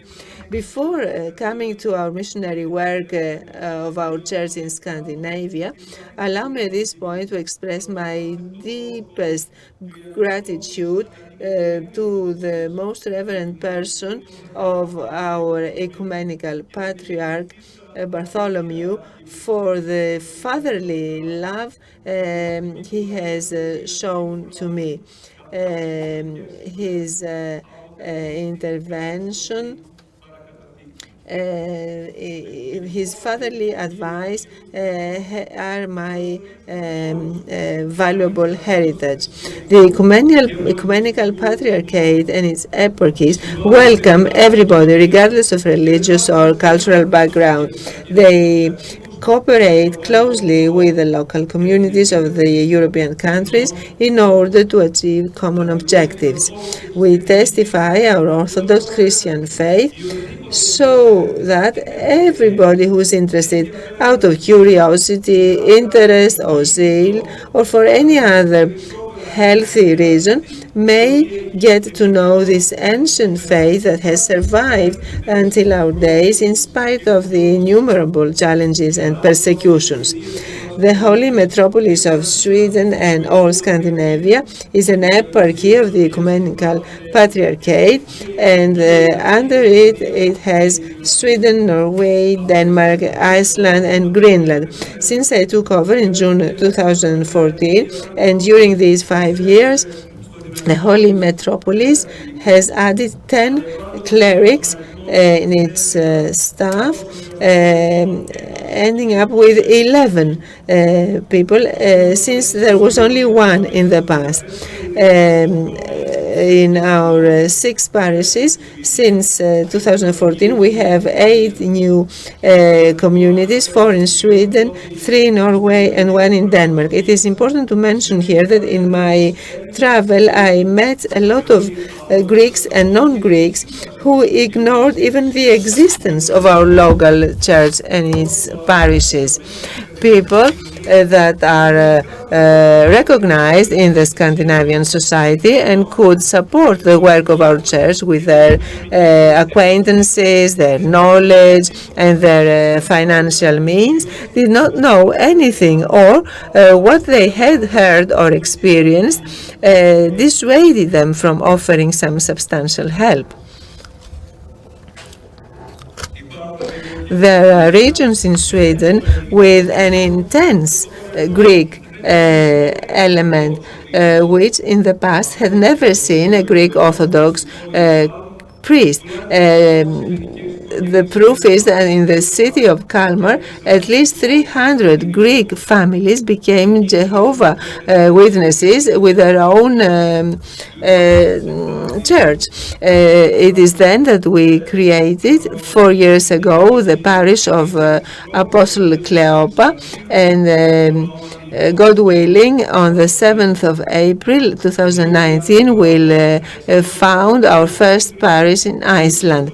In 2018, for the first time, we published the Holy Mass of Chrysostomos in Greek, English, and Sweden for the use of students in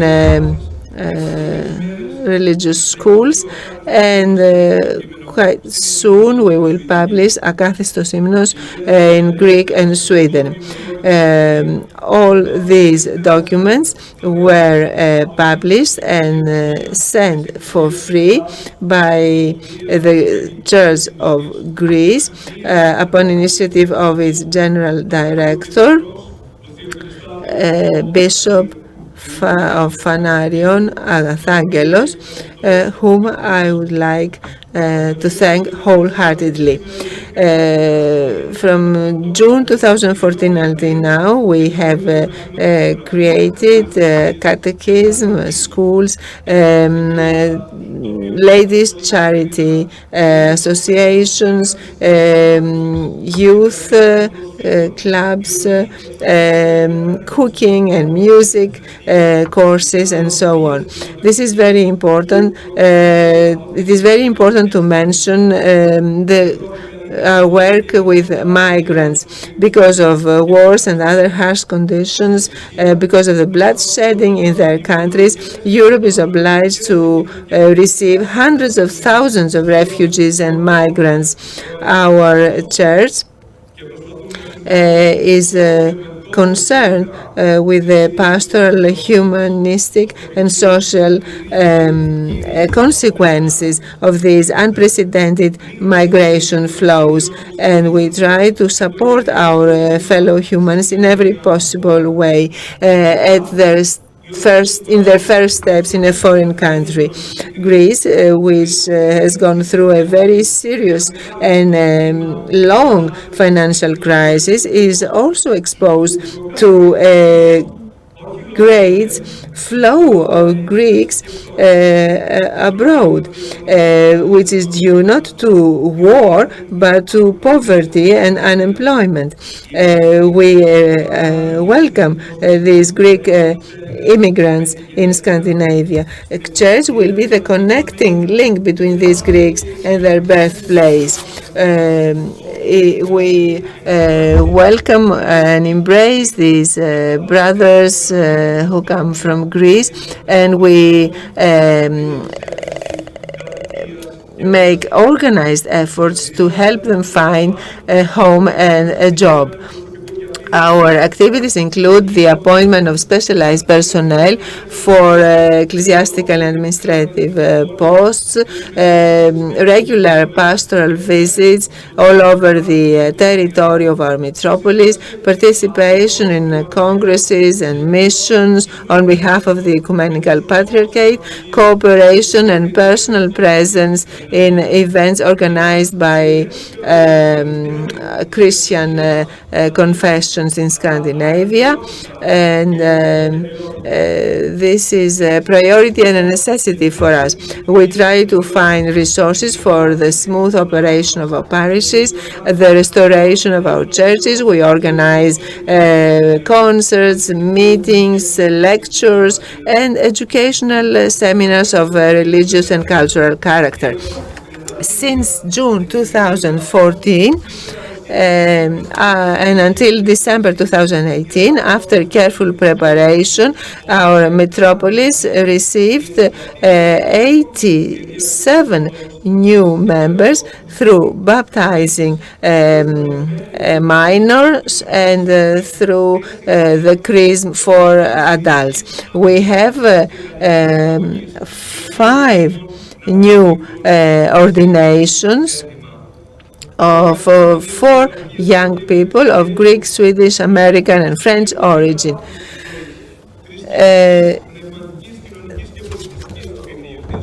The church has the vision of upgrading its flock wherever we serve, and our plan now is to create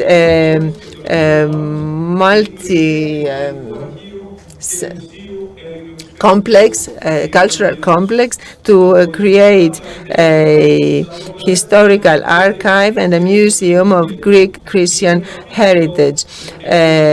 This will be the point of contact of the visitor with the Greek Christian civilization and culture as part of the European civilization and the global cultural construction in general.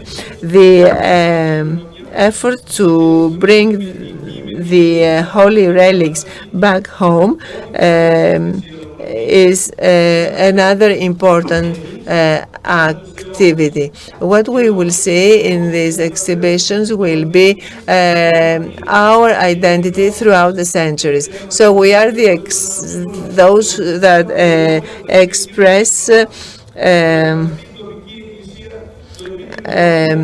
our identity for we express the ecclesiastical diplomacy that will promote our ecclesiastical, national, and religious identity, which we wish to have.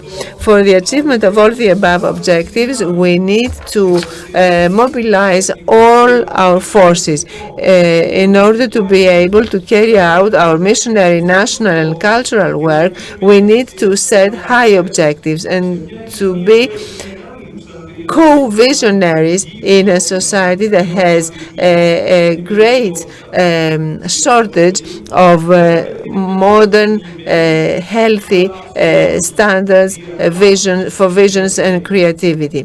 Missionary work is not addressed only to those that are initiated. Modern missionaries have to face a spiritual desert coming with a rapid development of technology that alienates and isolates people. We need to move, we need to meet in a difficult time where we have different kinds of exploitation, abuse of power, forced work, recruiting militants for armed conflicts. We have organ trafficking, the migration problem, the refugees, forced beggary, illegal movement and human trafficking, slavery, and the victims are mainly our children. We need unity and joint action by all in order to combat the above mentioned facts. Unity is something we seek, and it should be the personal support of the synergy of the members of the church in order to have a fruitful result. The duty of all of us is to preach the good word again all over the world in order to be co-workers of God, for the Holy Book to keep having a missionary work, and for the church to have a say in the modern world with a catalytical power, for it to be a living testimony of the presence of God for a better world. Thank you.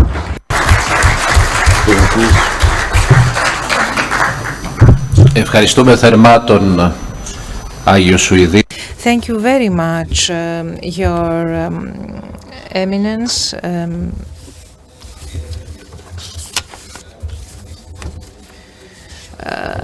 I was impressed to hear that 300 Greeks became Jehovah's Witnesses. This shows what happens to people living in a Protestant country. And then you said that a number of third country nationals were baptized, 87 if I'm not mistaken. Thank you very much. It was a very useful intervention. The next speaker is the Reverend Father from Phanar, Agathangelos, who serves at the Apostolic Ministry of the Church of Greece, who will talk about the actions of the ministry in the ecumeny. Honorable Minister, you diplomats and the excellent executives from the Ministry for Foreign Affairs are shouldering the work of further coordination and further cooperation between the state and the church on questions relevant to the country, to the church, and to human beings. The economy of things urged me to shorten my presentation. Besides, we could be here talking for hours. The Apostolic Ministry of the Church of Greece was founded 82 years ago, and it is an ecclesiastical entity under the control and supervision of the Holy Council of the Church of Greece. The mission, the catechism, teaching, civilization, the boarding house for students, social actions, editions, all this activity in inter-Orthodox and inter-Christian level are activities that serve one need to describe, without this description being exhaustive or substituting for the complete life of the church, its agapetic and philanthropic attitude vis-à-vis human beings as an outcome of the victory over death and the resurrection of Christ. Allow me to refer to two areas of activity, the missions and civilization, and outline them theologically, an outline which is practically and historically reflected in the on the ecclesiastical, social and cultural everyday lives of people. Missions are not a method for proselytism and for attracting new members into a close society that lives for itself, but as a multifaceted manifestation of the glory of God in the celebrating church, in the celebrating congregation. the Church transforms history through a personal relationship which consists in freedom and love, and not violence, fanaticism, intolerance, or fundamentalism, which all tend to use human beings. The missionary work of our entity embraces not just Africa, Asia, Far East, Latin America, but also Europe, the Balkans, the countries of the Patriarchate of Antiochia and Jerusalem, and the Greeks abroad. New local churches are being founded in countries that no one would have expected, and requirements are created to foster the role of our country. Us Greeks have an advantage. The countries in which our missionary churches develop see us as friends, because Hellenism and church never adopted colonialist ideas, as did the states of the Catholic West. But if we want to be honest in our self-criticism, we have to admit that in our direct ecclesiastical orthodox interests, it is national matters of the individual autocephalous churches that prevail, and the ecumenical vision of the gospel remains blurred and mundane. At the same time, older problems such as social exploitation, social injustice, criminality, ecological destruction, the development and application of technology take on new forms and dimensions. This globalization of problems requires a new approach by national leaderships and by common opinion, public opinion, who, as a rule, have not aware their multifacetedness and remain focused on their own internal problems.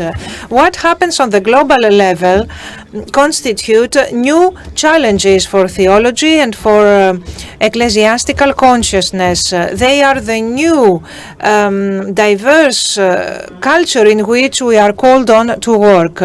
The new possibilities to deal with global issues jointly with people from other civilizations based on other religious convictions provide opportunity for a new testimony of the gospel under new conditions, in new ways, by penetrating new environments and affecting mentalities that used to be closed to Christianity.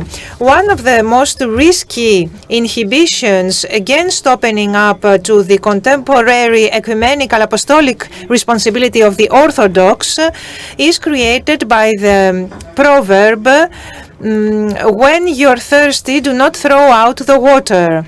All sources are absorbed in our yard, which is determined by a national or local criteria. And unfortunately, these criteria are often defined by the noisy, impolite and indiscriminate mannerism and behavior of conservatism. This secular logic is one of the hidden weaknesses and sins of contemporary orthodoxy. It prevails on various levels, parish, monastery, local church. At the same time, the constant infections of chauvinism lead to respiratory failure and inaction. It leads to an erroneous spirituality which utterly refuses the orthodox ecclesiastical mindset. Civilization. The Greek is a language worth learning and loving for its virtues, but mainly because it expresses a big civilization who, in the beginning of its long duration, shaped and codified the first and constitutional layer of the higher vocabulary and the conceptual armamentarium of Western civilization, and which has never ceased throughout its historical continuity to absorb elements from the East and the West. It is we should honor it as a we should honor this language as a depository for the West. The 15-year program of teaching Greek every summer for 2 months to 30 executives of the Roman Catholic and Orthodox Church, or to agnostic students coming from the Far East, the 5-year operation of teaching the Greek language at the Eastern Pontifical Institute of Rome, that has offered classes up to 1,000 students, requires loyalty, dedication, planification, scientific consistency, study and interest. But there is another parameter, more essential, which adds to this program another dimension, another ramifications. This program is the fruit of an inter-Christian cooperation, which was nurtured, has been nurtured in the last 20 years. And thus we have the opportunity to know each other, to understand each other, to listen to each other, and to share common anxieties and problems, to nurture hope, not to be afraid of one another, to embrace the universe as the love of God embraces it, to promote culture which unites people without abolishing idiosyncrasy. And this is the beauty of the Greek civilization, to teach people the quality of word through the beauty of words. This is how we nurture love, discrimination, nobility, conciliation, peace. That's how we pray for the unity of church, because without love we cannot forbear, we cannot endure martyrdom for Christ, and we will not give content to our prayers. Let's speak about the Orthodox Christians. Unfortunately, it is a fact that sometimes we Christians, clergy or laity, either we feel grand and powerful like the powers of this world, or we consider ourselves humiliated. We feel as custodians of others. Sometimes next to our Christian identity, we attribute to ourselves an earthly identity that fills us with conceit, and we think that we are more faithful as compared to other brothers crushed by history or disappointed by the world, or fighting for a fair and peaceful world, simple and unpretentious, agapetic and hopeful, in a desert land, in a barren and howling waste, according to Deuteronomy. Why am I saying that? Because my institutional capacity is to be General Director of the Apostolic Ministry of the Church of Greece. And in the students' boarding house that we have and operate for 80 years, we have students from different countries of the world, from the Ukraine, from Russia, Palestine, the US, Syria, the Balkans, Skopje. All these people carry the experience and the opinions of their churches. Be aware, Minister, that you have a big mission for the near future. You need to work for the major problem, because not everything is good. You need to work on a major problem, the major problem of the unity of the Orthodox Church, which arose from the Ukrainian question. We all foresee a latent nationalism. We have the duty to restore the unity of the Orthodox Church, a duty vis-à-vis our Orthodox fellow beings, our heterodox human beings and members of the other religions. Why am I saying that? Precisely because we who are with these young people every day coming from all these different countries have to teach them how to say good morning to each other. We have to teach them ethics. We have to teach them what I mentioned before, the beauty of the Greek civilization.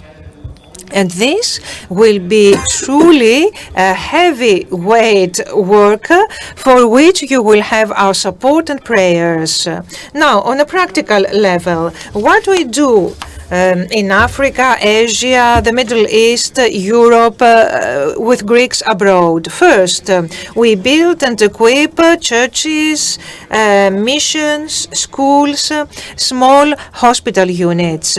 Second, we translate theological and children's books and hygiene guidelines, especially for African countries. 3, we offer books in libraries all over the world. We offer scholarships and we operate a boarding house for students. In the last 20 years only, in our boarding house, we hosted 646 students from 40 countries of the world who had scholarships. And fifth and most fundamental, for 51 consecutive years, we sent a monthly benefit of pay to indigenous clerics in Africa and Asia, to 650 indigenous clerics. And when they die, this benefit, this allocation is given as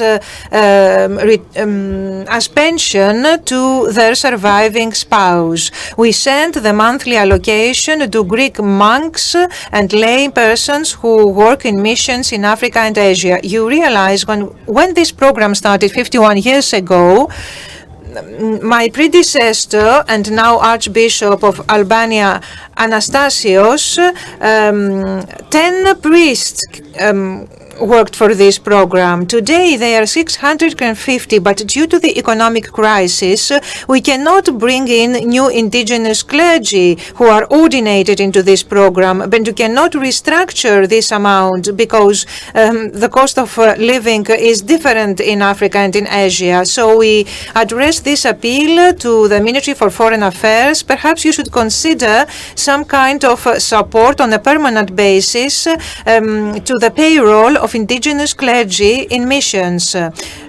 Also, exempt from the 24% VAT, explicitly specifying that this amount will be dedicated to missionary work. The Ministry for Foreign Affairs cannot exist without the diplomatic corps. In the same way, the church, the local church, cannot exist without priests. This benefit to the 650 indigenous clergy will allow them to survive. Otherwise, we will have small local revolutions with unfortunate results. I don't want to exhaust you. I appeal to your understanding and love. Let me read to you a small excerpt from our periodical, our journal. It's something like a fairy tale, but it's reality. And at the end of this two-day conference, I think it's worth to travel somewhere else. 13 kilometers south of Calcutta in India, going through many small villages where poverty reigns, you reach an oasis. It's not just the tidied, the neat environment that you say around, the garden, the beautiful buildings, all washed up and clean. It is also the clear atmosphere, the calm. It is the orphanage. 130 girls of all ages live and study in this area. Children with shining eyes and clever faces, conveying their willingness for progress. Each one of them have a sad history behind them.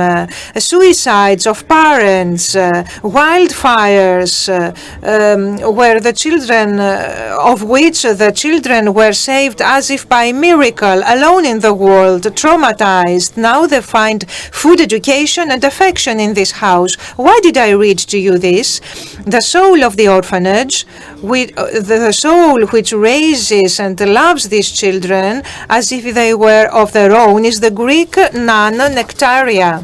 The only benefit she has to make a living is the 200 euros sent to her every month by the Apostolic Ministry. Is that an issue of foreign affairs policy or not? Also, in missionary countries, and this is absolute priority and need. We need to have inter-Orthodox, inter-Christian and transnational partnerships in cooperation with local churches on education, rural development, with agencies and organizations that are economically transparent and efficient. Minister, we live in a homeland where the distinctive roles of government and church allow us freely to work together and to associate the testimony of faith with foreign affairs, policy and diplomacy with the charisma of discrimination. And we have to do that, because if people need us today, it's because we are the heirs of a different proposal for life. In one of my travels on the Far East, I asked my taxi driver, how do you see the presence of the Orthodoxy in your country? And he answered, it saves the notion of holiness in our society, of sacredness in our society. The cooperation of churches, religions and democratic states, the cooperation between all of us here today requires of us to fight for the sanctity of the human face and to look at human beings as brothers and sisters. Thank you.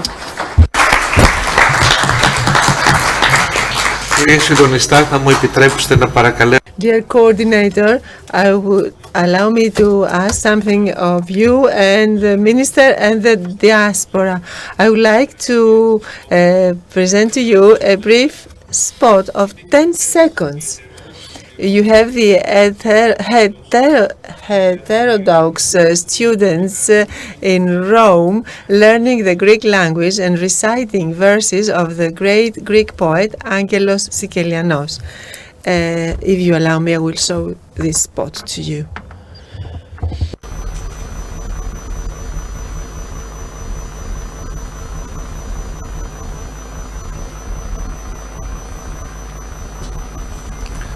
Δεν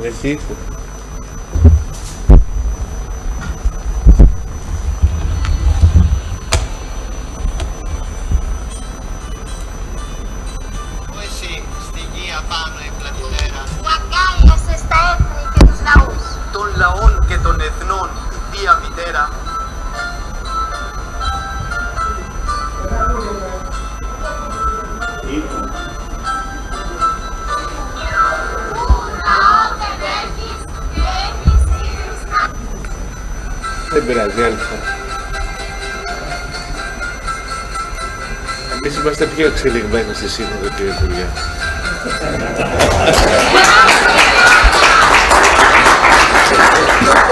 Πιο εξυνέτησα του Συνόδου της Αποστολικής Διαφωνίας.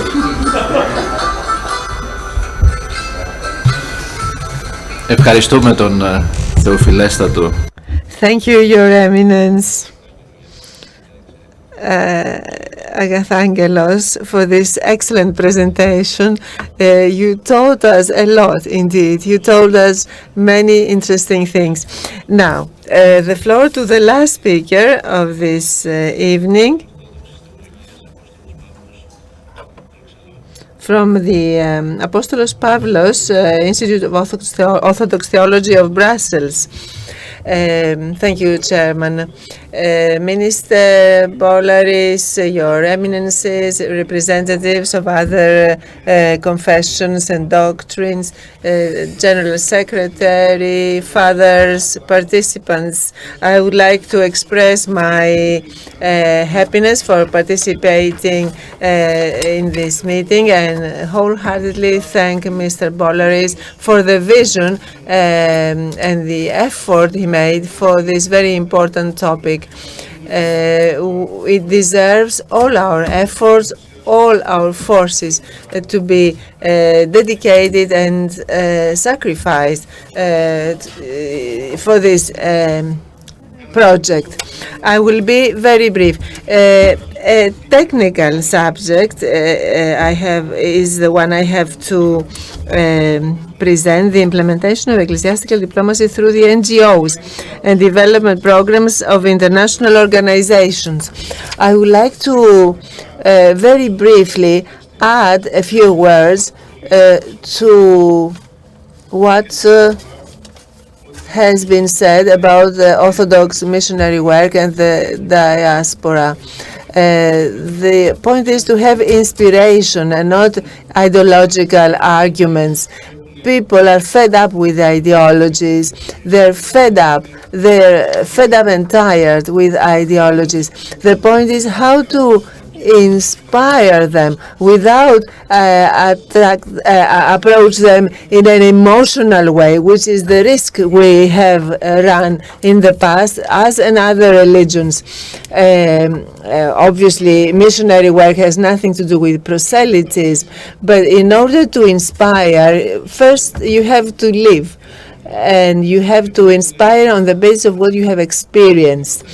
And dear fathers, this is what is at stake for us. This is the great challenge for us who have been entrusted this great work of the missionaries in Africa, in Asia, or in Europe. Our apostolical service, our pastoral service, has a salvation character. Of course, we relieve those that suffer, those that are in need, the poor. As St. Cyril said, the lack of a piece of bread is enough to send away the God away from people. And Apostle John said, first you wash people's feet and then you talk to them about God. Yes, of course, but let us not forget that the diaconia in our Orthodox Church has a salvation character clearly. The source of inspiration for us is not this fake pseudo-humanism, because humanism has become a paranoia nowadays. A government that carries out a military campaign and makes thousands of homeless and kills thousands of people is the same government that tries then to take care of these children and create camps, refugee camps, and restore the city that it has just destroyed. The same goes with ecology. We destroy the environment and then pay money and have NGOs to try to restore the environment. Our point of inspiration or source of inspiration is Jesus Christ. This is for us the prototype of man, not the Aristotelian prototype. Man is the measure of everything. So religious diplomacy or ecclesiastical diplomacy through the NGOs is something that exists. It has been carried out already since the middle of the previous century by many European and other embassies. The NGOs with which our ministry is involved have been a valuable cooperator. In Great Britain, for example, we have the network of British councils. We have a very discreet but efficient structure called Wilton Park, which organizes in the different countries where there are conflicts, efforts for dialogue and conciliation between the fighting parties. Daniel's mission in Switzerland, in Denmark. There is a special secretariat in the foreign ministry that manages the relations with the NGOs that are affiliated or cooperating. France has Alliance Française. In Russia, they have the so-called cultural centers. I don't remember if there are, if they have a budget of 5 or 6 billions for Russia and its ramifications all over the world. And there is a special minister in Russia that manages this network of cultural centers.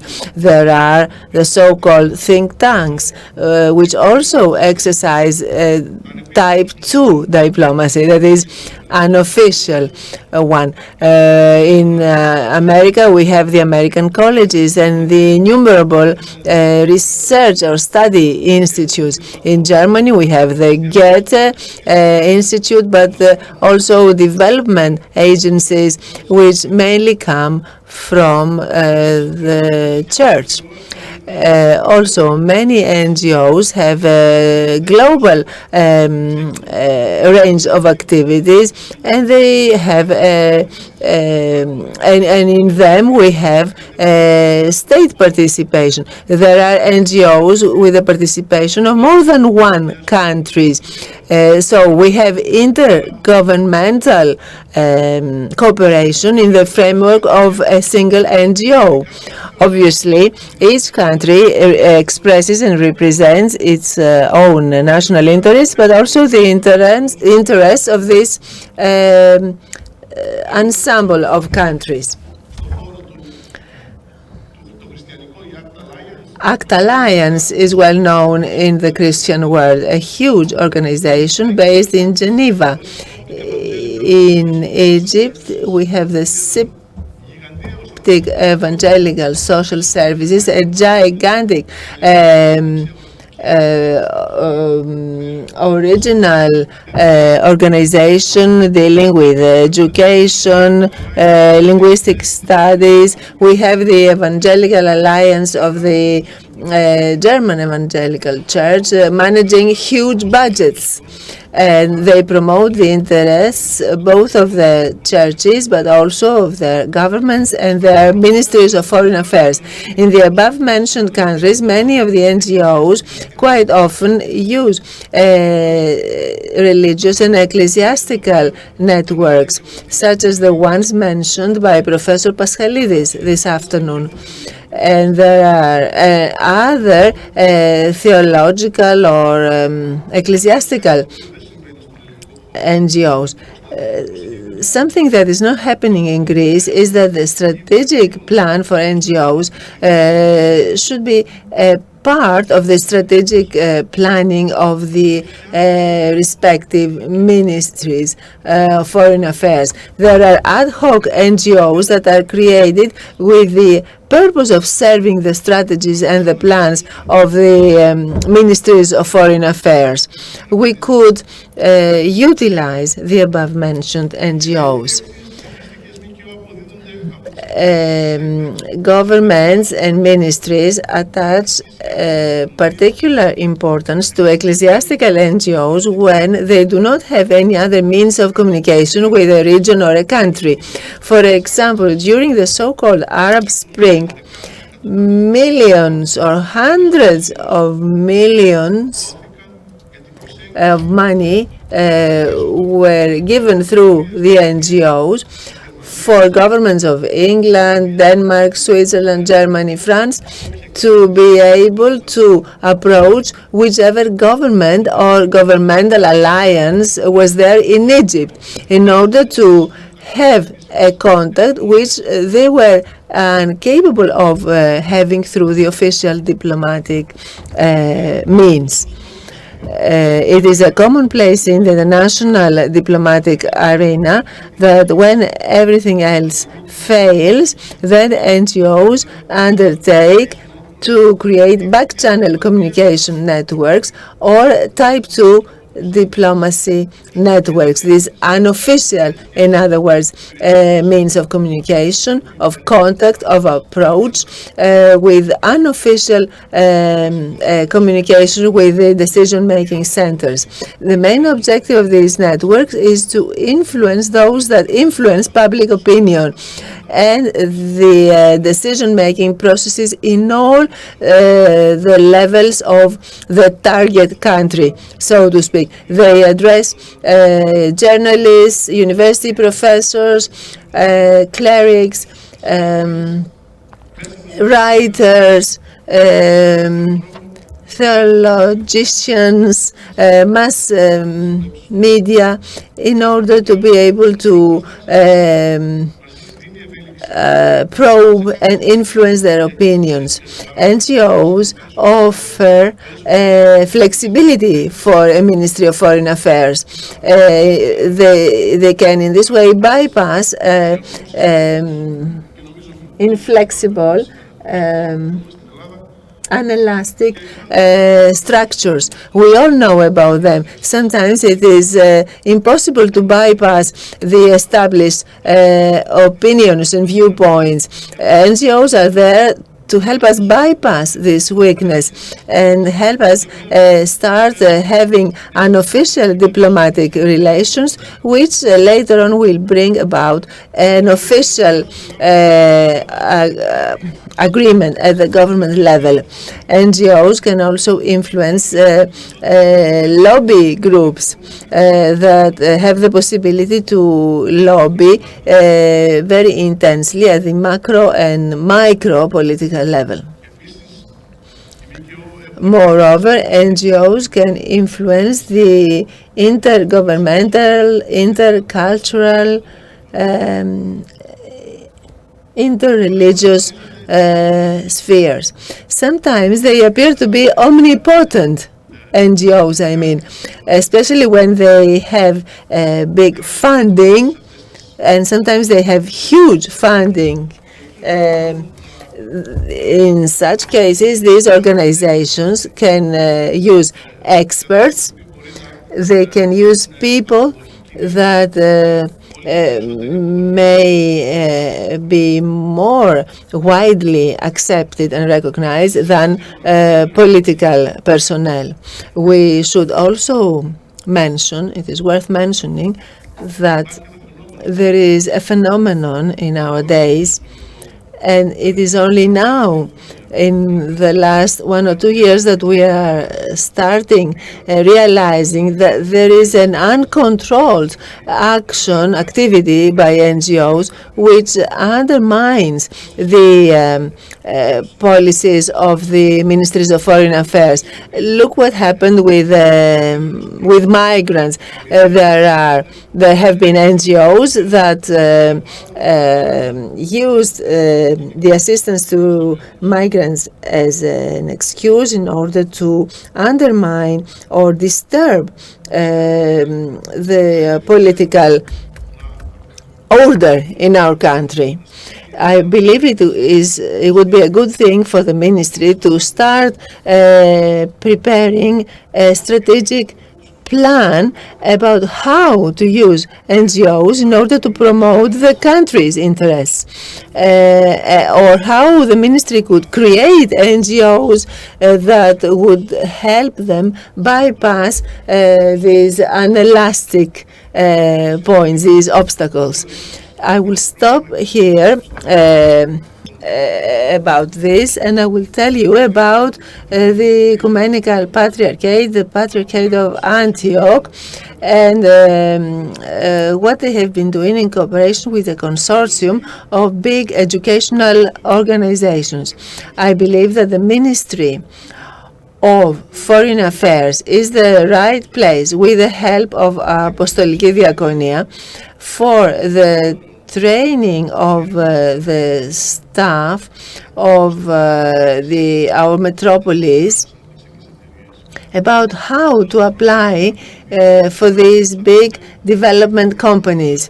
Because what we have been doing so far is that we used to say, I want to implement this big project, give me the money. This is not on anymore. We need to have a feasibility study, we need to have a plan, and so on. And the staff in our metropolis do not have the know-how, do not have the expertise in order to present such plans. So it would be a great service offered to us by anyone who would undertake to train some staff in our churches, and they in turn could train others on how to prepare a business plan, on how to prepare and present their projects to these big agencies on the basis of the instructions and requirements of each such organization. And of course, they need to have the necessary financial management, and this has to be certified as foreseen by these big agencies. And we say that the beginning is half of everything. If there is a metropolis in Africa and it has a sound management according to the requirements of a big organization, then there is a confidence relationship that starts building. And then they become client 3A, as we say. Everything they will submit will be accepted. And this will be a great help and a great relief for Greece, which is going through a major crisis. This training is really necessary. It is imperative. We are actually late in providing it.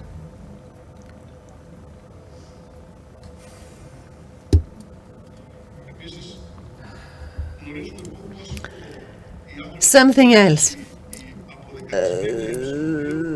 Those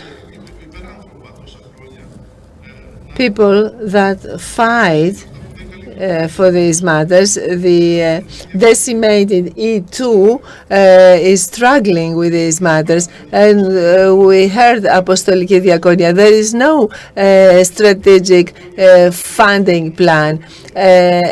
At no level. What are the priorities, for example, for each patriarchate, for each country? What can we have as an outcome out of this assistance as a country? Or, furthermore, how many thousands of scholarships have been given by the ministry? These people have studied, they have graduated. Have we asked, have we invited them to help us? They may be willing to help us in the way we need them to help. I believe that training of the staff of ecclesiastical organizations is absolutely imperative and urgent for their survival. Moreover, I have had a small experience in Congo. We were going to create a farm, and we did not have seeds, hybrids, in order to teach these people to cultivate land instead of dying at the age of 42 of hunger. So I have nothing to add but to add my thanks and congratulations for this vision of Mr. Bonaris. Thank you. We thank warmly the proto-presbyter, archpriest. I will call to the floor the Vice Minister, Mr. Marcos Bolaris, to declare the termination of this two-day conference.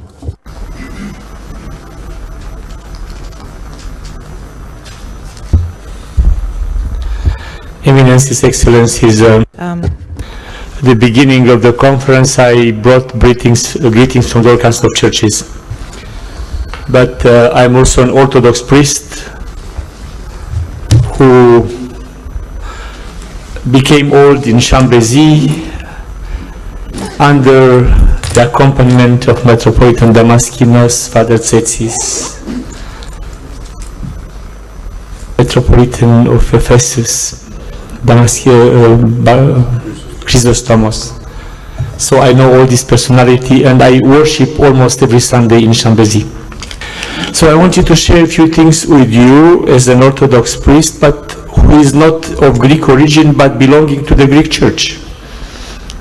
Because we say we are Greek Orthodox, meaning Byzantine or Chalcedonians. And I have two learnings here, and I have three neuralgic points which I would like to share with you as an outsider. First thing, after 25 years in the world cast of churches, I realized that the world today is changing. We have a new paradigm.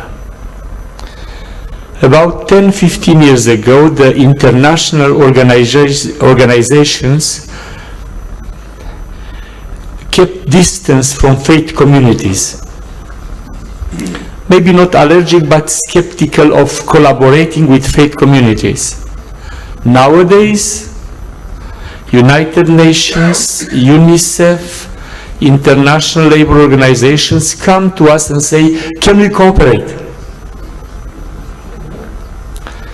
So I'm saying this because I would like to congratulate Mr. Bolaris and then the Ministry of Foreign Affairs for the idea of convoking this meeting. And I quote something you said in the beginning. I remember, it's kept in my mind. We need you as you need us. Now, to have state officials who say to the churches, we need you, is something very new in our modern world. Second thing which was said also, after times when governments tried to push religion aside, now according to statistics, 80% of the population have a faith belief. And this is the second learning I had here. I was impressed to have Christians who are not Orthodox but belonging to other confessions, but also non-Christians. And this made me remember of a thing which happened in my country, in Romania. After the fall of communism, icons and crosses appeared in the public sphere. And then some modern NGOs said, keep them out and try the state to give a law to take out religious symbols from the public space because we offended the non-Christians, in particular the Jews and the Muslims from Romania. What surprised me, the president of the Jewish communities in Romania and the great Imam of Romania came to the press.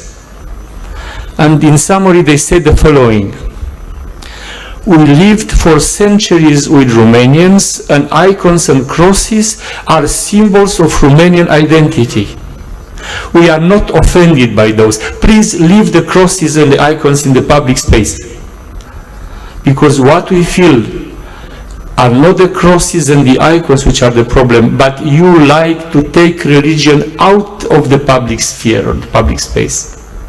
So this shows how faith communities can be together, influencing the state and the society when the religious identities are trying to be pushed aside. Now, three very brief neuralgic points, which are the same in Geneva. If you want in Romania to offend a priest, call him three names: ecumenist, politician, and diplomat. People want spirituality, not diplomacy or politicians or ecumenists. I'm an ecumenist, I worked there for 25 years. So we have to explain what we mean by ecumenist. Because the understanding of the people, normal people, when you say diplomat or ecumenist, are people who are negotiating their faith, trying to give up something, to dilute their identity, to please the others, and to make some arrangements, which is not true. So I would like just to ask you, maybe in future, to reflect again about using this term diplomacy, because I heard many speakers here saying they are witnessing the truth, they have methodologies and tactics, but they are not diplomats. So even here I heard the same questioning with the terminology. The other point, which is close to my heart also, Unfortunately, our Orthodox spirituality is a bit disincarnated. After years of experience, whenever we try to involve ourselves in diaconical work, people say, but this is NGO work, why are you doing this? And then even in the WCC, we say, what are the spiritual basis for your involvement in social and diaconal work? And I think we cooperate a lot with the state on these practical, pragmatical issues, but we have to tell our people that to do that has a soteriological significance and is very theological. Otherwise, we end up doing good things just to do something with the others, but without having a strong theological basis. And the last point, diaspora. We have all the same language. I heard for 2 days here how proud you are of your Greek language. My Romanians, they think they are successors of the Romans. And even in our national anthem, we speak about Roman emperors, and then we think we are continuing the Latin language, which have to be continued. And our Romanian communities have to continue speaking Romanian and teaching the Romanian communities that language and the culture. And we did it. I did it for 25 years. But I changed my mind when I had to be a priest in Lyon for 4 years. The parents speak the language and are very proud of their identity. But when their children come to church, and especially to confession, I realized they look at me without understanding. So I started confessing them in French. Then I realized in the community after 4 years that some people are French converted and they don't understand anything. And some of our fundamentalist Romanians said they should learn Romanian if they want to be Orthodox. But they don't understand, so I bought casques as I did here. And the sermon is translated through casques. I speak in Romanian, somebody translated in French. But what I realized, some of our children also listen to sermon through casques. So the question is, if the communities after some time no longer speaks the language of the church, what do we do? Am I continuing a culture with the empty church? Or do I have to convey the word of orthodoxy? And to conclude what Mr. Puig said, and I saw even in the States, the children who have origins in Orthodox countries, they may not speak the language, but they have the love for the country. And they keep the link to their mother country. And I would say to encourage them to keep their love even if they don't speak the language anymore. So my plea to you is also to have the diaspora discussed more in your deliberations in the future. Thank you.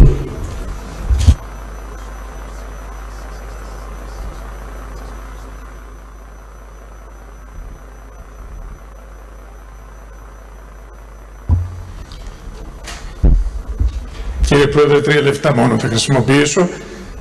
President, Chair, only 5 minutes. It is absolutely clear that for the last 2 days, what we have been doing in this room is to open up horizons.